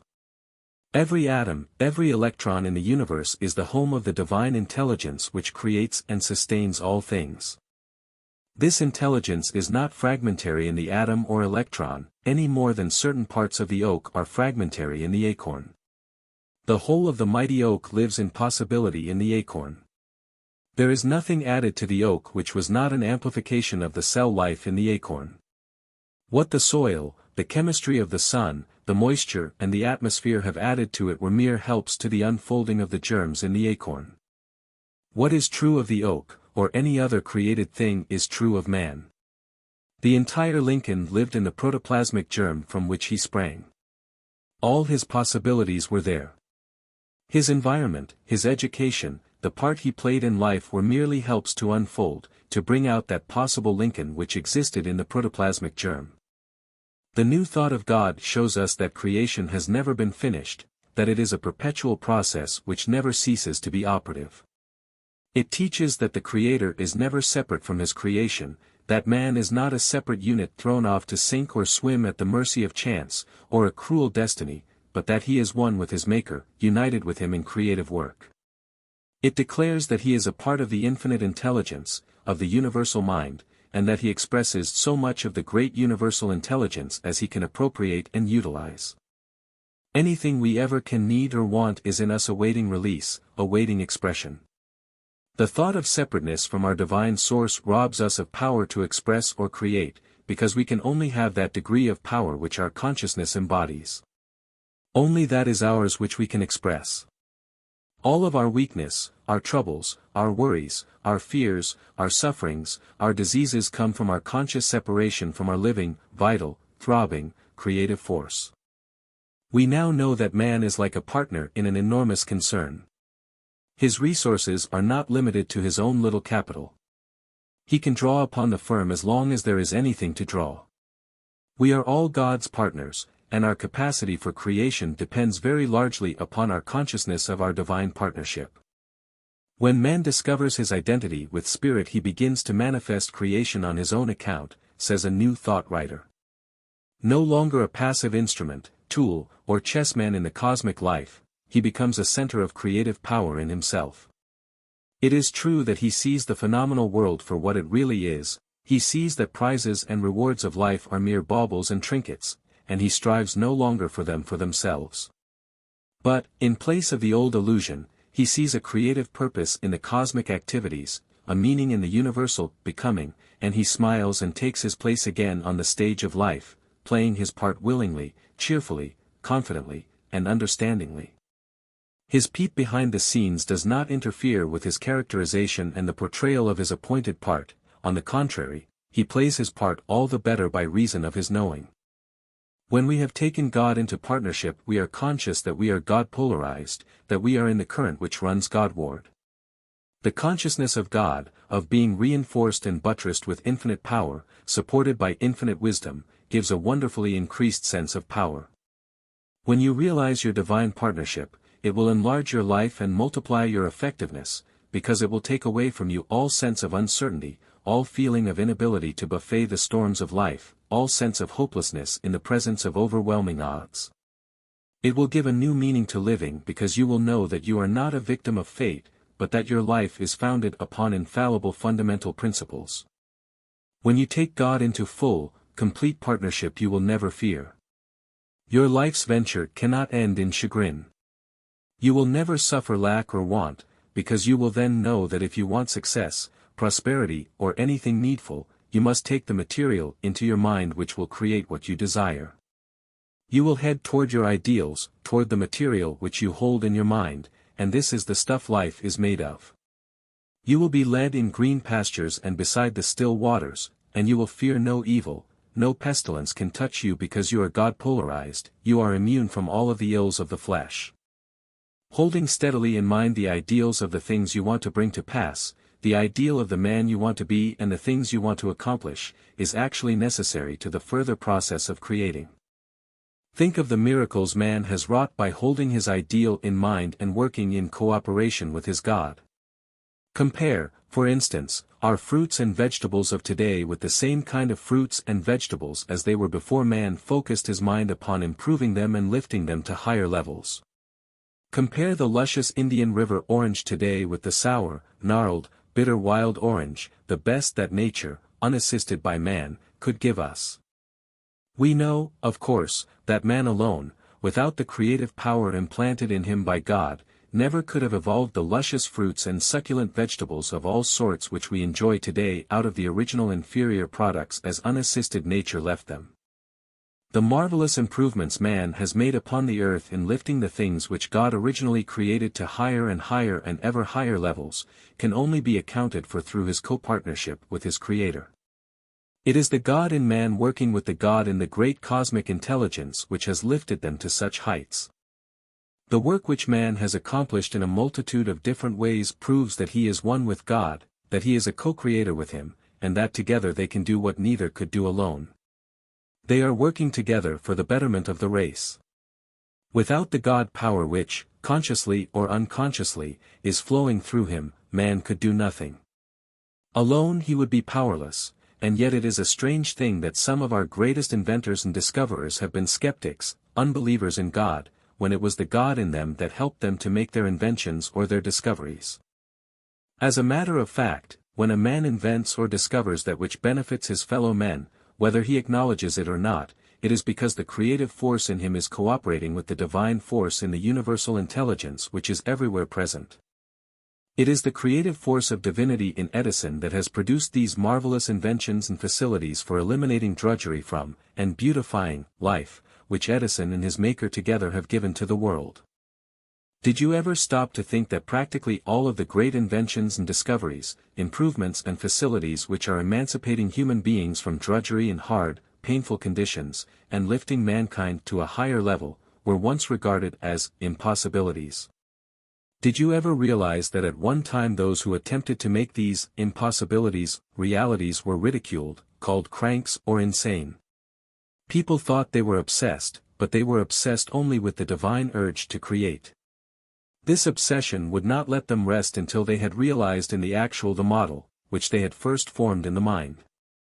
Think of the innumerable things man has accomplished, even within the past century, how he has triumphed over the obstacles that to the great majority seemed insuperable, and succeeded by his creative energy in literally bringing the ends of the earth together. It is the great God force working with and through them that has enabled men in every age to accomplish the impossible. This force is back of the telephone, back of wireless telegraphy, back of the steamship, the automobile, the airship, back of the moving picture, the phonograph, every invention that has helped the world along its upward path. No inventor can take personal credit for the vision which came to him ready-made. It is in his personal effort, in his persistent self-sacrificing struggle to make his vision a reality that man's strength and divinity are manifested. He is the working medium, but still only the medium, through which the electric light power, the telephone, the wireless, and all the other marvelous things we are now enjoying came to the world. Mr. Edison says that he regards himself merely as a channel between the great cosmic intelligence and the race for the passing along of inventions which benefit mankind. Other great benefactors of the race felt as he does. They did not believe that they really originated the wonderful things which they passed along to posterity, but that their minds were particularly adapted to reaching into the great cosmic ocean of intelligence and attracting the things which they gave to the world. They felt, like Edison, that they were mediums for the transmission of special blessings to man. It is man working with God, the divine force, the God in man working with the great creative divinity, that is lifting the race, improving mankind. Man is not doing this as a separate unit. There is a power in him back of the flesh but not of it, working with the divine intelligence in the great cosmic ocean of thought, of cosmic intelligence. This power is everywhere operative and is destined to lift every created thing up to the heights of its greatest possibility. This is what is going, above all, to help every man to play his part to the limit of his ability in the great universal drama, to make his highest possible contribution to the universe. This is how the millennium will be brought about, by the cooperation of the divinity in man with the divine intelligence in the cosmic world. There seems to be no limit to man's possibilities as a miracle worker when he works with his God. The brainiest man that ever lived has never yet exhausted in any one direction the cooperative marvels of his Maker. Who can imagine what our fruits, our flowers, our vegetables, our cereals, our animals, will be after another 1,000 years of the cooperative effort of man with God? The chrysanthemum which takes the prize at flower shows today is a miracle of size and beauty compared with the tiny, scrubby chrysanthemum from which it sprang centimes ago. The same thing is true of the rose, the carnation, the pansy, and all garden flowers. At the same rate of improvement, who can foretell what these things will develop into even 100 years from now? The marvelous creations which Luther Burbank, cooperating with his God, has produced in the kingdom of flowers and plants are but indications of what the future will bring. Nature unaided fails, is the dictum of science. Luther Burbank is a partner with his Creator. Together they are doing what neither could do alone. Man is a necessary instrument in the creative process. The Creator alone never has produced such wonderful things as Burbank and the Creator together have produced. Nor are Burbank, Edison, and other noted men exceptions in this respect. We are all co-creators with the great Creator of all. Man as God's partner is performing miracles all over the world. He mixes his brains with the soil, and behold, what marvelous creations he calls out, as if he had touched it with a magic wand. By his genius in selecting and combining stocks in the animal and the vegetable world, he evolves the perfect plant, the thoroughbred animal. The same mysterious cosmic intelligence that pushes into the inventor's mind the image and the plan of a great invention is helping the horticulturist, the agriculturist, the stock breeder, the scientist, all who are engaged in creative and productive work. Every great writer, artist, inventor, every one who has done a really great thing, has felt conscious of receiving suggestions from outside of his own brain, quite apart from what he has received from other sources, books, people, nature, study, etc. In other words, he is conscious of being helped by some great power back of his brain. Great writers, for example, do not deliberately think out in detail the things they are going to write. Pictures come to them, ideas flood their brains. Sometimes with such an onrush do ideas come that they cannot write them all down or even dictate them. In moments of inspiration like this, the poet, the author, the musician, is merely a sort of secretary for the mysterious intelligence back of his brain. Call it what we will, divine force or the cosmic intelligence, that exists back of all atoms, in all electrons. There is certainly a formative intelligence that plans, and makes the creative artist feel that he is merely the wireless receiving station taking off an immortal message, a message that has been flashed from a divine station somewhere in the universe. How often have messages been transmitted to the inventor during sleep, when he has been totally unconscious of trying to think or plan an invention? How often has the poet received in a dream, as by a flash of illumination, the line or the words he needed to complete a poetic image? Whence come these things? What formed that divine image which lives first in the artist's brain? He did not deliberately plan that picture which came to him full-orbed, perfect. His own brain did not fashion the idea. He merely reproduced it on canvas. Whence came that model in the sculptor's brain, which his imagination holds until with chisel and mallet and deft hand he calls it out of the marble in a wonderful statue that all but breathes and lives? The sculptor did not deliberately make his mental model, it came to him. He used it to help him call his ideal out of the block of marble. Without it there would be no statue. There is no other explanation than that it came to him through the great creative mind. All of these things go to show that man and God are one, that they are working together, that they are partners, co-creators, that everywhere they cooperate in producing, creating, improving, uplifting. No one is a real success until he takes God, good, into partnership, until his own purpose and ambition are squared with the divine plan. That is, a man's vocation must at least not run counter to the purpose of the universe, which is based on the unity of all things, which means teamwork. If you are doing things which in some way benefit the race, contribute to its highest welfare, then your career is in tune with the infinite plan. You are cooperating with the Creator in the teamwork of the race. You are a success. But if you are doing something which runs counter to God's world plan, to this great cooperative team work of the race, you are a failure, and you cannot be really happy, because you are working in opposition to your Creator.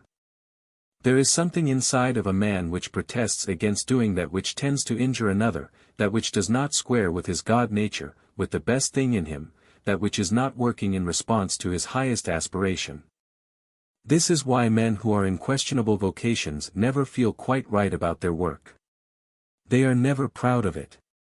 Their hearts are not in it. They would rather strangers would not know what they are doing, unless they see in them the marks of the brute, those things which have an affinity for their own animality. I have met professional gamblers, liquor dealers, bar tenders, dive keepers, and I have never known one who did not really feel ashamed to have decent people know how they got their living. When a man is selling useful merchandise, working as a section hand on a railroad, as a street cleaner, as a day laborer in any useful field, he is not ashamed of his work, unless, through lack of ambition or for any other reason, he is doing the lower thing when something very much higher is possible to him. But, no matter how humble, needful service, work which helps the race along, is dignified, and, if done in the right spirit, will be an opening to something higher. When you take God into partnership, when you are conscious that you are doing His work, you have a feeling of peace and security. You walk as one who sees a great light because you feel that you have a great partner, one with whom you cannot lose your way. You do not fear failure because you know that your divine partner is the very source of all supply, and you feel safe, reassured. You know that nothing can prevent your success as long as you and your partner are in harmony. Taking God into partnership means that you must not only be honest, but that you must be robustly honest. You know that you cannot lie or cheat or steal. You know that you cannot take advantage of anybody. You know that you must be kind and considerate to all. You know that you cannot be greedy or grasping, and at the same time work with God. If you take God into partnership, you know that you must be clean and pure-minded. You know that you cannot indulge in low, sensual pleasures. You know you cannot do anything which will degrade another or push further down, one who is already on the downgrade. Your plea that that one is already bad is no excuse for you. If you take God into partnership, you cannot despoil or desecrate His creature. She is your sister. You cannot take advantage of God's child and have God for a partner, because you will then be working against Him instead of with Him. Thousands of young men start with God as a partner and lose Him because He will not do business with a man who is not clean, pure, and honest. If you would keep God as a partner, you must do right and be right. I am the life and substance of the greater mind, says Paul Ellsworth, and the recognition of this truth frees me from every false desire. When you realize that you are one with the greater mind, you will naturally take God into partnership, and work in perfect harmony with Him.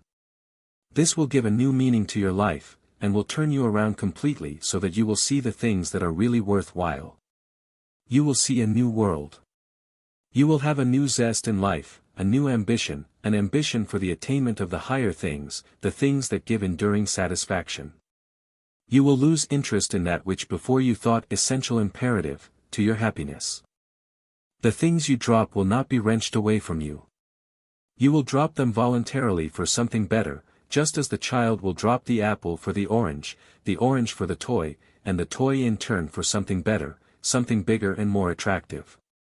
Your motto will then be, "The best of everything belongs to me because I am working in harmony with the Creator and inherit the best from the King of Kings."